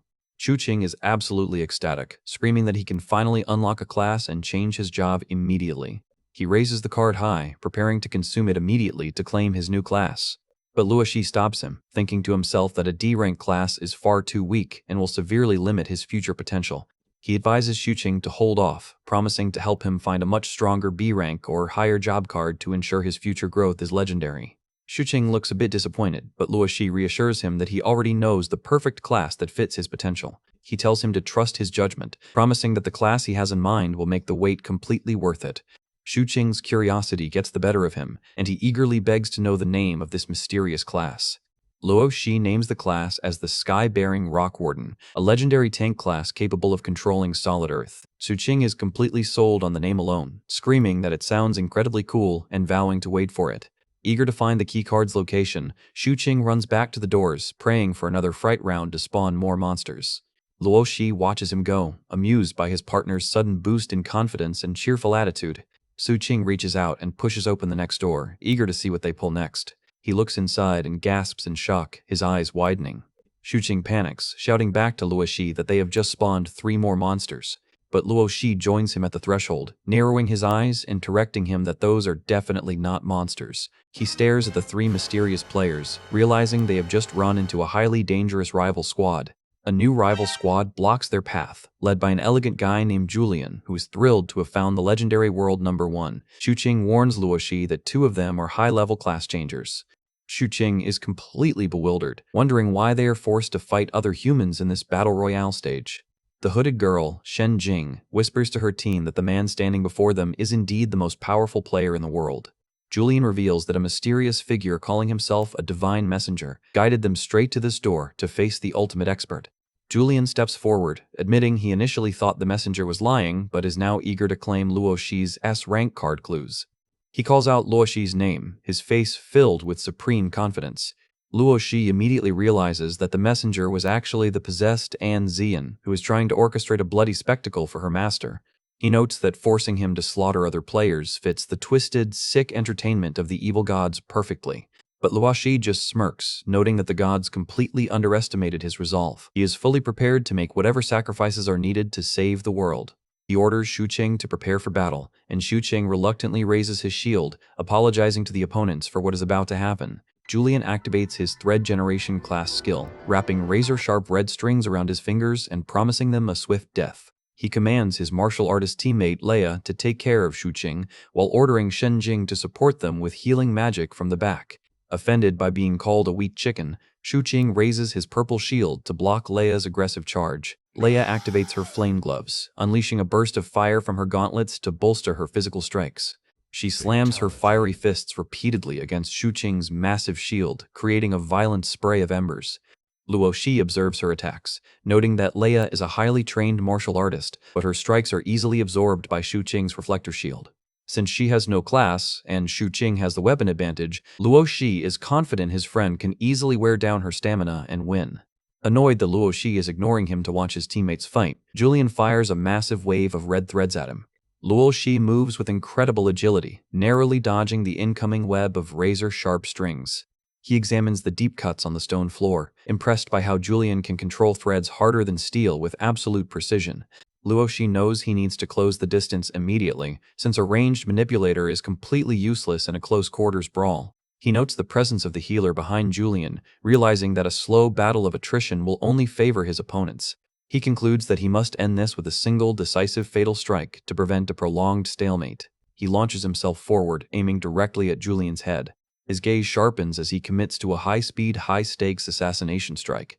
He activates his Resonance of Tools skill, deciding to unleash his full power to end this instantly. The system confirms the weapon upgrade, granting him a massive level 5 boost across strength, agility, and mana. His updated stats reach absurd heights, with agility hitting level 26 and strength hitting level 25. He prepares his ultimate offensive skill, Sky-Splitting Slash, to stack with his resonance buff. He moves like a bullet, ready to deliver a devastating, thunderous blow to shatter their defense.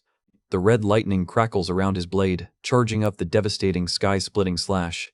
Julian spots him charging a skill but remains completely arrogant, boasting that he has some powerful techniques of his own. He spreads his fingers wide, weaving a massive, complex net of red steel threads to trap his opponent. He sneers that blocking or dodging is completely impossible since his stitch skill can manifest over 1,000 steel threads in a split second.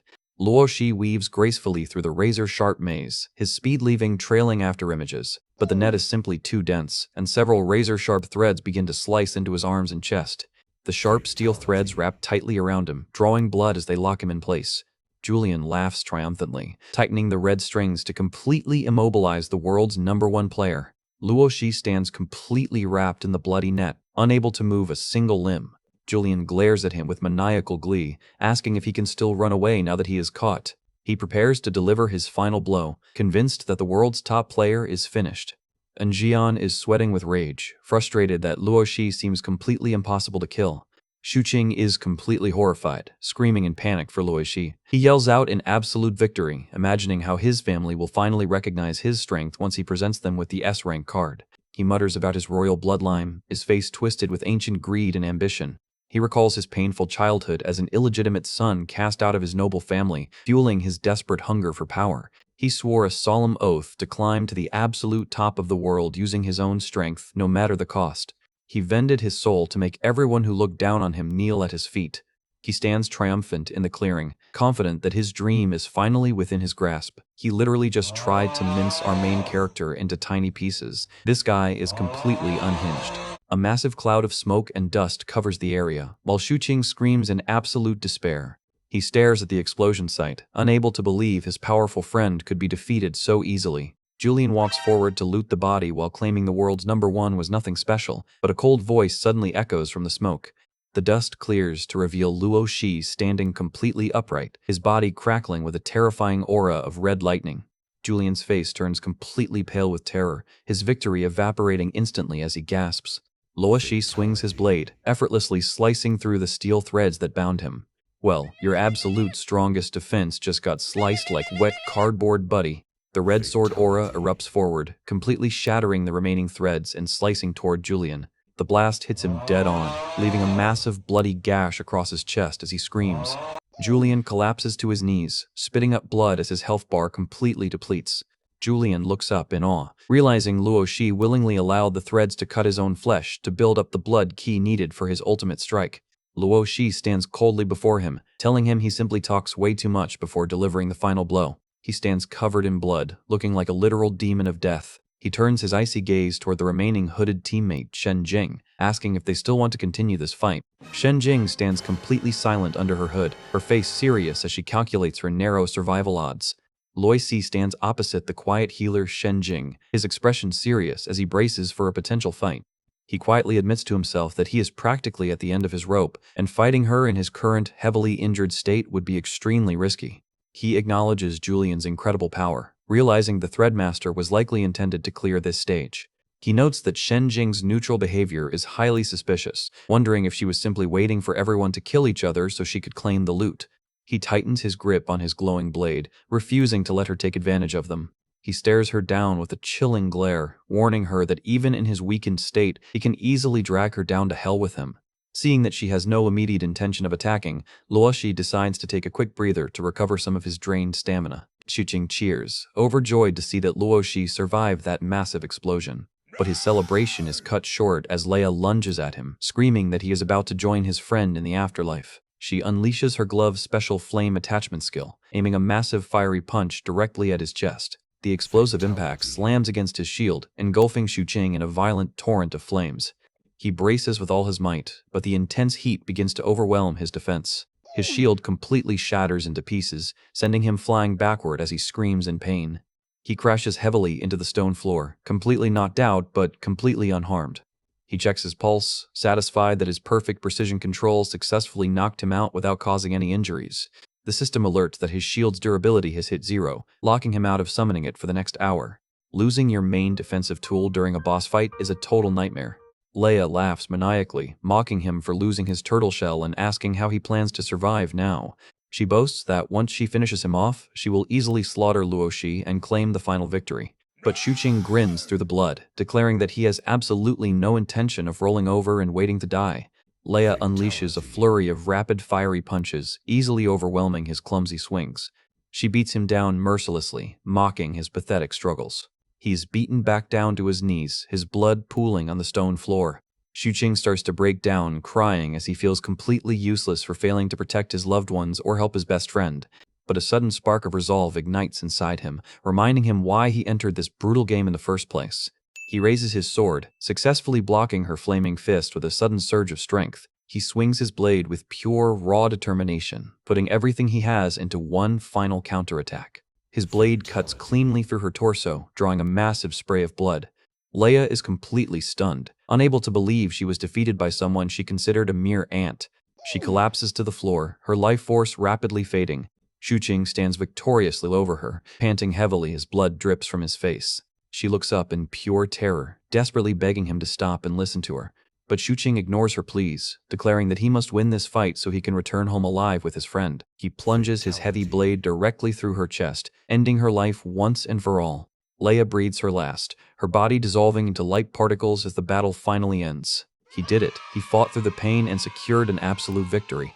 The system screen officially confirms the kill, rewarding him with massive experience points. Luo Shi walks over, incredibly proud to see how much his friend has grown from this brutal ordeal. He then turns his cold gaze toward the remaining teammate, the healer Shen Jing, telling her that she is next. Shen Jing stands quietly in her dark hood, her expression completely hidden as she stares back at him. Shen Jing slowly reaches up and pulls down her hood, revealing her calm, completely composed face. She looks at Luo Shi, assuring him that she has absolutely no desire to be his enemy in this dungeon. She raises her hands, channeling a warm, glowing green energy to cast her healing magic on him. The system confirms she has activated her slow healing skill, instantly closing up Luo Shi's bleeding wounds. Luo Shi is slightly surprised by her action, asking why she is helping them when she was just teamed up with their enemies. Shen Jing explains that she only temporarily joined Julian's squad to survive the battle royale, and has no real loyalty to them. She points out that they are missing a teammate and Xuqing is heavily injured, making her healing skills highly valuable to their squad right now. Luo Shi realizes she is right, deciding that having a reliable healer on their team is the best choice for the stages ahead. He reaches out and taps the accept button on the invite, officially inviting her to join their team. The system screen officially registers the change, adding Shenjing as the final member of Team 7. Luo Shi tells her to heal Xuqing first, stating that his teammates' injuries are much more severe than his own. She nods obediently and walks over to the exhausted Xuqing, beginning her treatment. Luo Shi watches them, feeling relieved that their team is finally back to full strength. Suddenly, the system screen flashes a major announcement regarding the end of the second segment. The system announces that they have cleared the Reaper's House of Horrors and will now enter the final stage called God's Cruel Paradise. He reads the description, preparing himself for the ultimate challenge of this dungeon. The system adds a twisted rule, stating that since they cleared first, all remaining players will be teleported ahead as hostages. Luo Shi is completely baffled by this bizarre hostage rule, wondering what the system is plotting.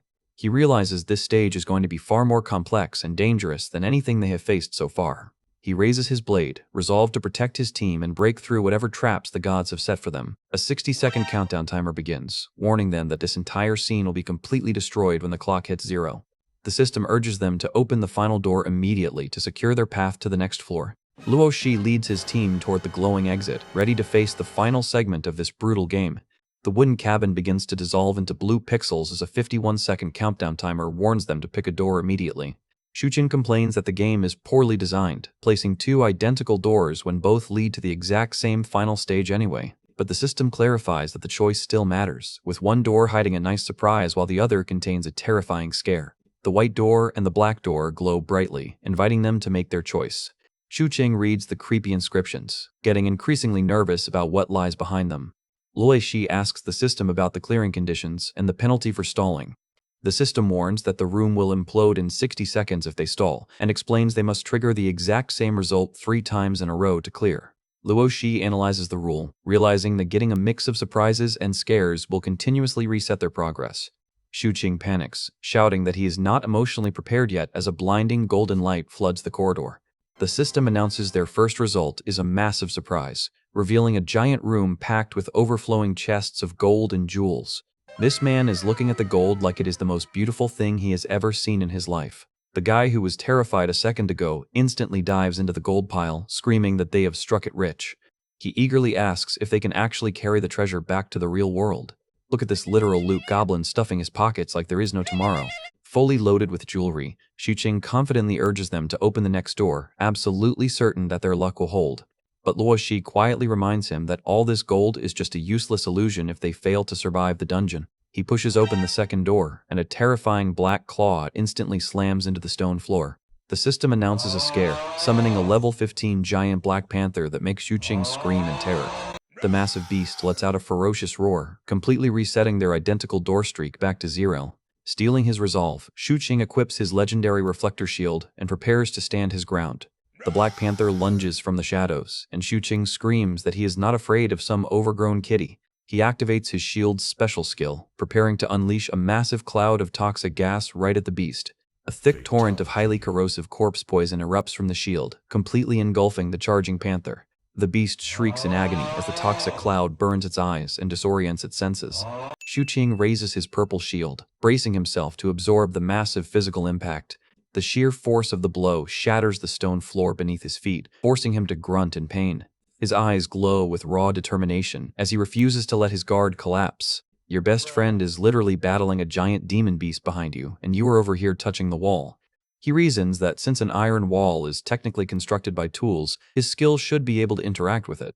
The system chiming confirms his theory, granting him a free proficiency point for his resonance skill. Luo Shi is thrilled by this discovery, realizing he has just found an ultimate loophole to farm skill experience. He raises his hand, eager to see if he can continuously abuse this loophole. The system chimes again, confirming that he can easily spam this action to farm points. Glowing proficiency screens pop up all over the wall as he taps every single brick in the room. He keeps tapping, completely breaking the system's intended progression. Up in the cosmic realm, a red god silhouette watches him in utter disbelief, accusing the other god of helping him cheat. SFX, Vine Boom. He argues that gaining experience multiple times from the same wall makes absolutely no sense. The blue god calmly explains that it is not cheating since the wall is technically made of thousands of individual iron blocks.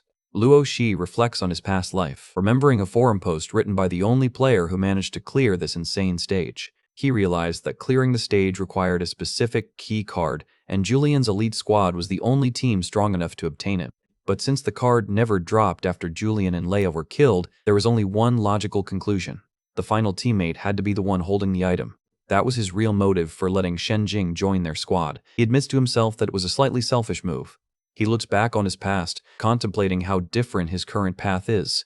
In his previous life, his deep distrust of others forced him to walk a completely solitary path to victory. But winning alone meant that when he finally stood at the top, there was absolutely no one left standing by his side.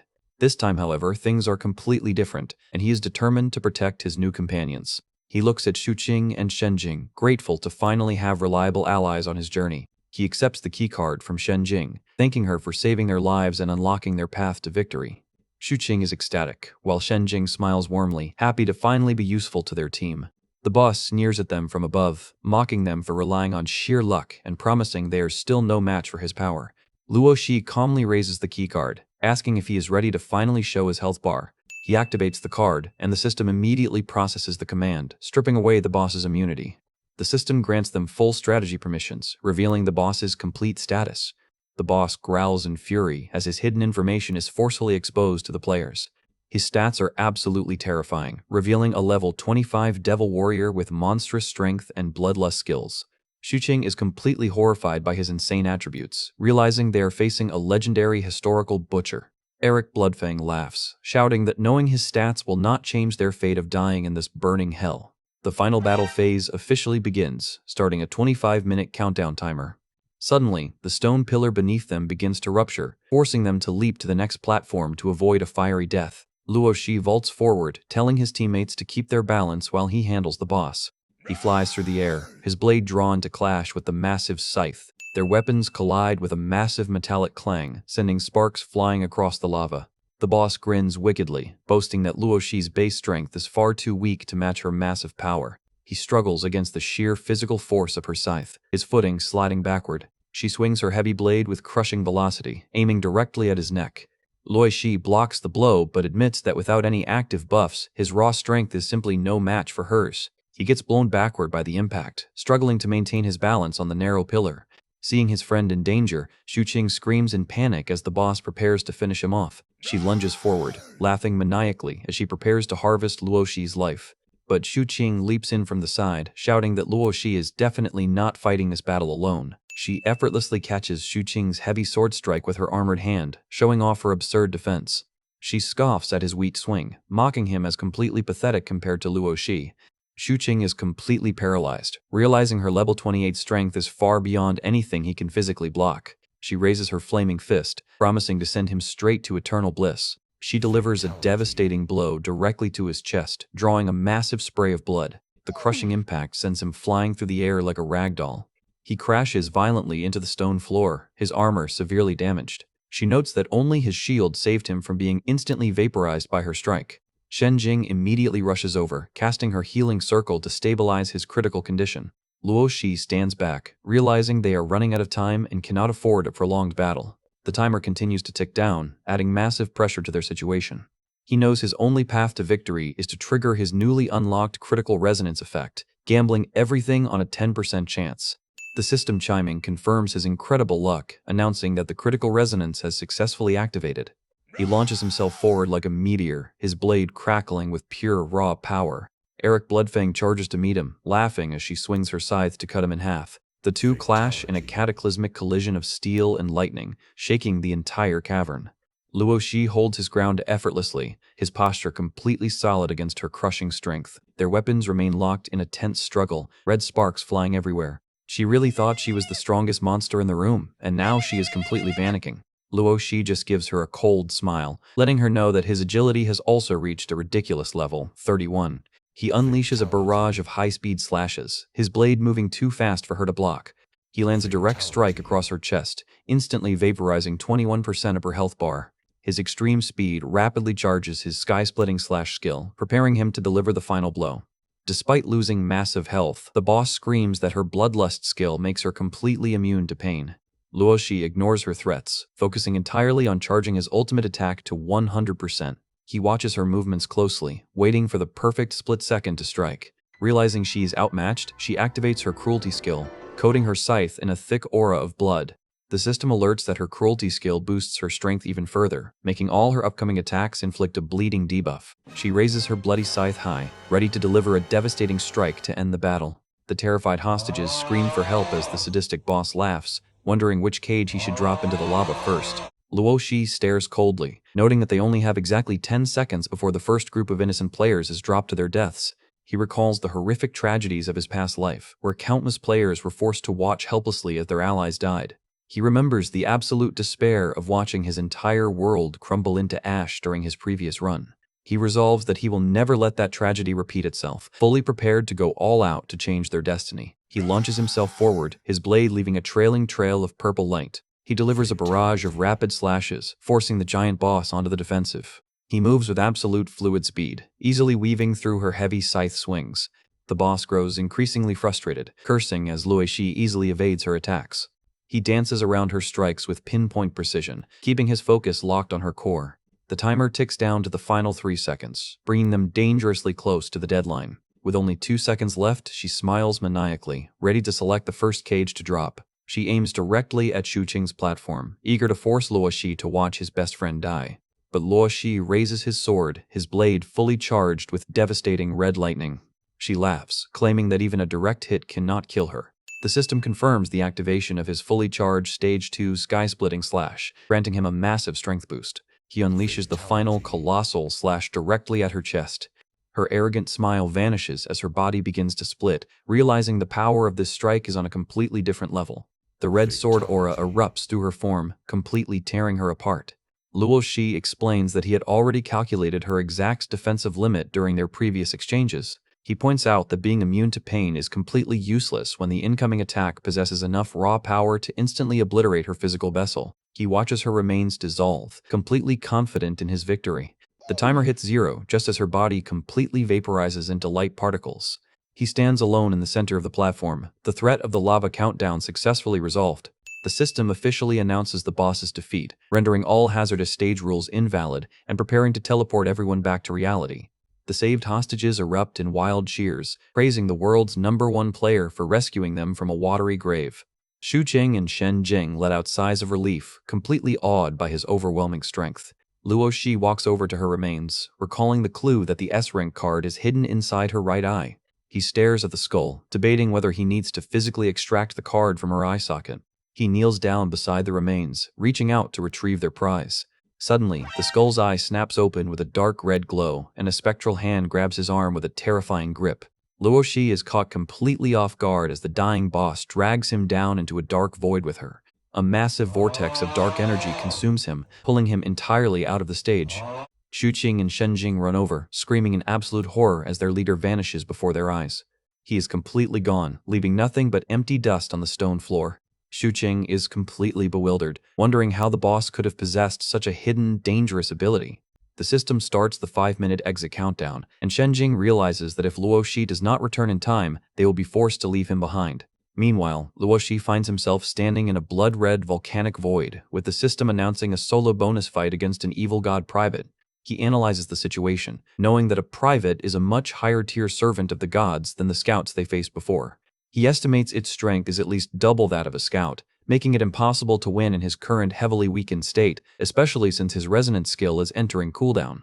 The glowing aura of his weapon begins to fade, stripping away his major stat buffs. A towering, heavily armored knight, clad in white and red steps out of the boiling lava, radiating a terrifying pressure. Luo Shi sweats, bracing himself for the arrival of this massive threat.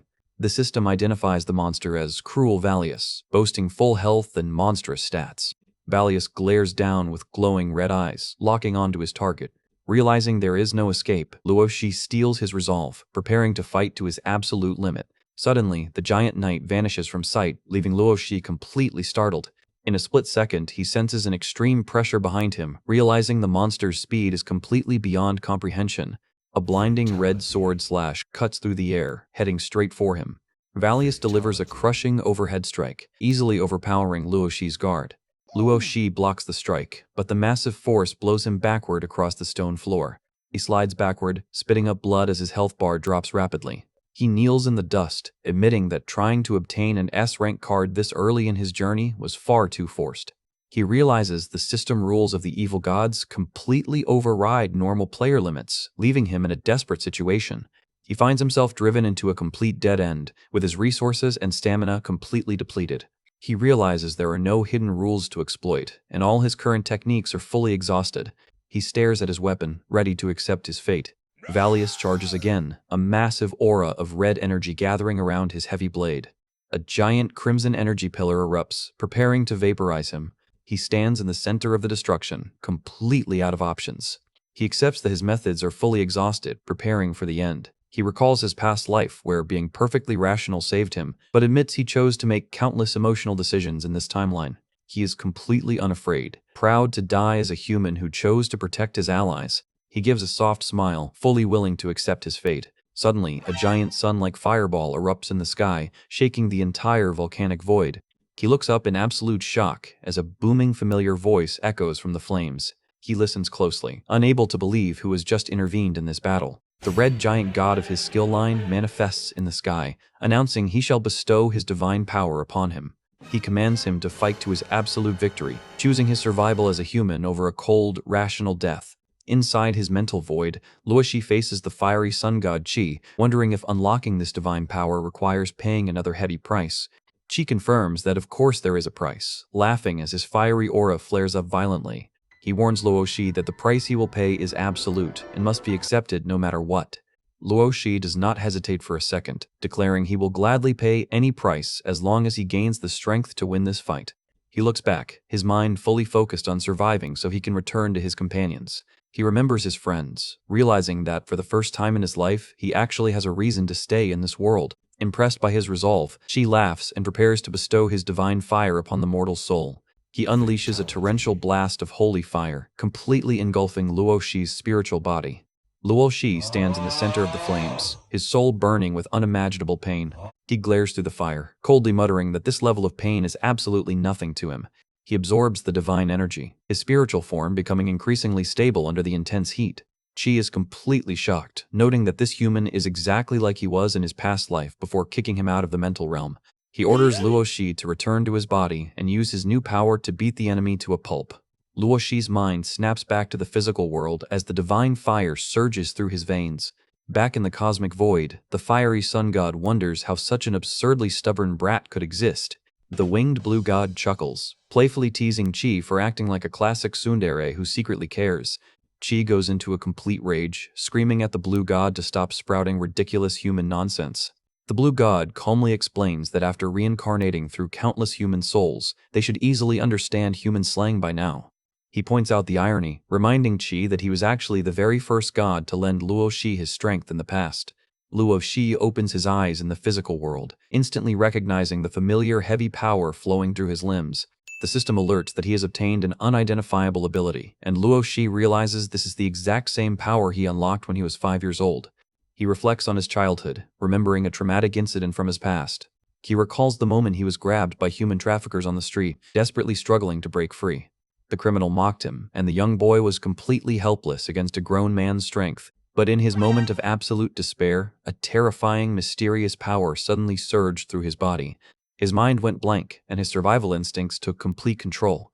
When he finally regained consciousness, the adult kidnapper was lying dead beside him, with Luo Shi having zero memory of how he killed him. Following the incident, the doctors diagnosed him with extreme schizophrenia.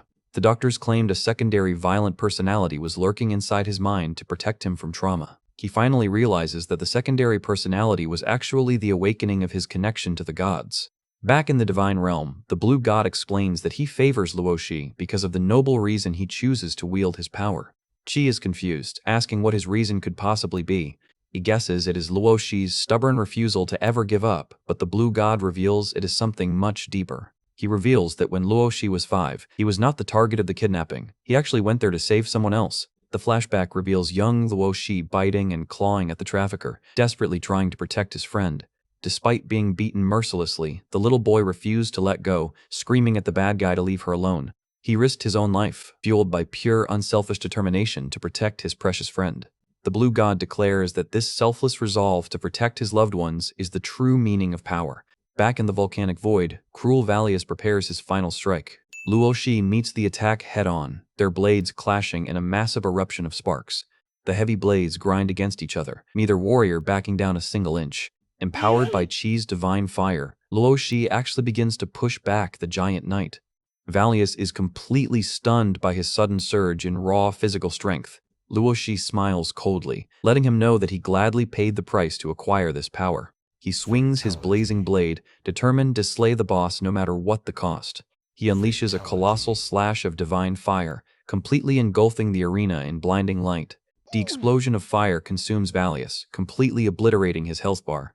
The system timer hits 0, officially announcing the collapse of the stage and teleporting all surviving players back to the real world. Shuqing and Shenjing wake up back in their clinic beds, gasping for air as they return to reality. Shuqing sits up in absolute panic, immediately looking around for his best friend. He spots Luo Shi lying completely unresponsive on the neighboring bed, his face pale as if he is in a deep coma. He shakes his shoulder desperately, crying out his name as panic sets in. Zhaoqing's mother rushes into the room, alerted by his hysterical screams. She stares at the unconscious Luo Shi, crying as she asks why he is not waking up. The absolute dread of realizing your best friend sacrificed his own consciousness to save your life is heartbreaking. Shuqing breaks down in absolute tears, weeping over Luo Shi's lifeless body as the tragic cost of their victory is finally revealed. Back in the clinic room, Shuqing continues to weep over Luo Shi's completely unresponsive body, unable to accept that the world's #1 player actually died in the game. Luo Shi's mother is completely hysterical, shaking her son's limp body and demanding to know how such an invincible expert could possibly lose. She clings to him, crying her eyes out and begging him to open his eyes. She screams at him to wake up, her heart completely shattered by the sudden tragedy. The entire room is filled with heavy grief as they mourn the tragic end of their ultimate hope. The devastating news of Luo Shi's apparent death quickly spreads like wildfire, shocking everyone who had ever witnessed his terrifying strength. A group of top-ranking powerhouses gathers in a meeting room, their faces grim as they discuss the sudden collapse of their world #1. One of them asks if Luo Shi simply made a fatal mistake, but another quickly points out that he had already successfully cleared the stage before getting trapped. Guojianjun looks down, explaining that Luo Shi only fell into a trap because he chose to pursue the legendary S-rank card. He grinds his teeth, asserting that the evil gods definitely orchestrated this trap because Luo Shi's extreme existence threatened their plans. The teal-haired expert, Rui, points out that arguing about the gods is useless now, and they need to focus on who will lead humanity now that their main hope is gone. She questions if any other player on the world leaderboard has what it takes to carry the heavy hope of humanity. Shuqing slams his fists down in a rage, screaming at them for being so incredibly selfish and only worrying about themselves while his friend lies unconscious. Rui stays quiet, defensively muttering that just because Luo Shi is gone does not mean the rest of them should just sit around and wait for death. Shenjing steps in to defuse the argument, quietly urging everyone to calm down and speak less. She stares at Luo Shi's room, her heart heavy as she wonders how someone so incredibly powerful could have fallen. She closes her eyes, feeling a deep sense of despair. Suddenly, the clinic door handle clicks, catching everyone's attention. The door swings open, and Luo Shi casually strolls out looking completely healthy and relaxed. Uroi stands completely frozen in shock. She literally looks like she just saw a ghost rise from the grave, and honestly, we cannot even blame her. Luoshi looks at her blankly, wondering why she is staring at him as if he were some sort of illusion. Her friend tries to comfort her, gently telling her to pull herself together and stop having hallucinations of the deceased. Luo Shi points a finger at his own chest, deadpan asking if he is supposed to be dead right now. In the very next scene, everyone is happily gathered around a dining table, eating warm bowls of noodles as if nothing ever happened. The transition from tragic mourning to casually slurping noodles at the kitchen table is absolutely hilarious. Wurui happily slurps her noodles, before curiously asking what on earth happened after he got sucked into that black portal. Shuqing chimes in, demanding to know how he managed to escape, since he definitely did not make it out before the stage timer hit 0. Luo Shi debates whether he should explain his deal with the fiery sun god, before deciding it is probably best to keep things simple. He keeps his gaze steady, formulating a lighter version of the story to tell them. He casually explains that he was simply pulled into a secret, single-player dungeon to face an evil god private. Both men stand completely shocked, having only ever heard of low-level scouts and asking if a private is really that powerful. Luo Shi admits that the monster was incredibly strong and almost ended his life on several occasions. He recalls the climax of the fight, where he successfully defeated Cruel Valius and claimed the S-rank card. He stared at the glowing gold card in his hand, realizing this was a legendary item that no player in his past life had ever managed to acquire. The card radiated a brilliant, blinding light, keeping its absolute power fully hidden. But the system warned that he had to survive for 3 more minutes to secure his victory, or face a complete failure if he collapsed before the timer ran out. Covered in severe wounds and bleeding heavily, Luoshi struggled to even stay conscious as his vision began to fade. His strength fully gave out, and he collapsed onto the stone floor, his breathing shallow. He lay flat in a pool of his own blood, unable to move a single muscle as the timer ticked. The countdown continued to tick slowly, mocking his failing life force. Suddenly, a massive column of holy fire erupted, and the sun god Qi stepped out of the flames. Qi looked down at his broken body, declaring that he had arrived to collect the price of their agreement. Luoshi weakly looked up, telling him to go ahead and take whatever he needs to collect. Qi asked if he was truly willing to die immediately without a single trace of hesitation. Luoshi simply smiled, stating that an agreement is an agreement, regardless of whether he lives or dies. Qi let out a loud laugh, admitting that this kid's absurd stubbornness makes him like him even more. He raised his hand and unleashed a massive wave of golden fire to envelope Luoshi's body. Luoshi closed his eyes, silently whispering his final goodbyes to his mother, his friends, and the world. But instead of burning his flesh, the warm golden fire began to rapidly close his wounds and restore his vitality. Luoshi sat up in shock, asking why he was being healed. Qi laughed, asking when he ever claimed the price would be his life. He is completely bewildered by the god's unexpected kindness. He explains that the price he wants to collect is actually his physical injuries, absorbing all his pain and damage into his own divine fire. He holds the dark orb of absorbed damage, fully impressed by Luoshi's physical endurance. He hands him back his power, ordering him to use it well and never make him look bad. He vanishes in a massive flash of flames, leaving his blessing behind. He reveals his true identity as the legendary Eastern god of war, Xingtian, before completely fading away. Luoshi finishes his story, grateful to the Tsundere war god for saving his life and allowing him to enjoy this warm bowl of noodles. He looks out the window, his eyes narrowing as he vows to gather enough power to completely eradicate the evil gods from existence. Just then, a loud knock echoes at the door, and his mother walks over to open it. She opens the front door, curious about who could be visiting them at this hour. She opens the door to see the massive strength expert Lu Mao standing at the threshold, asking if this is Luoshi's home. Wu Rui immediately recognizes his booming voice, looking up in surprise. Lu Mao greets them politely, stepping inside the hallway. Suddenly, a cocky blonde guy in an orange hoodie aggressively pushes past Lu Mao, completely ignoring him. He marches straight into the dining room, pointing a finger at Luoshi and loudly declaring that he is here to challenge the world's #1 player. Well, looks like the world #2 just walked straight into their house, completely eager to get absolutely destroyed by Luoshi.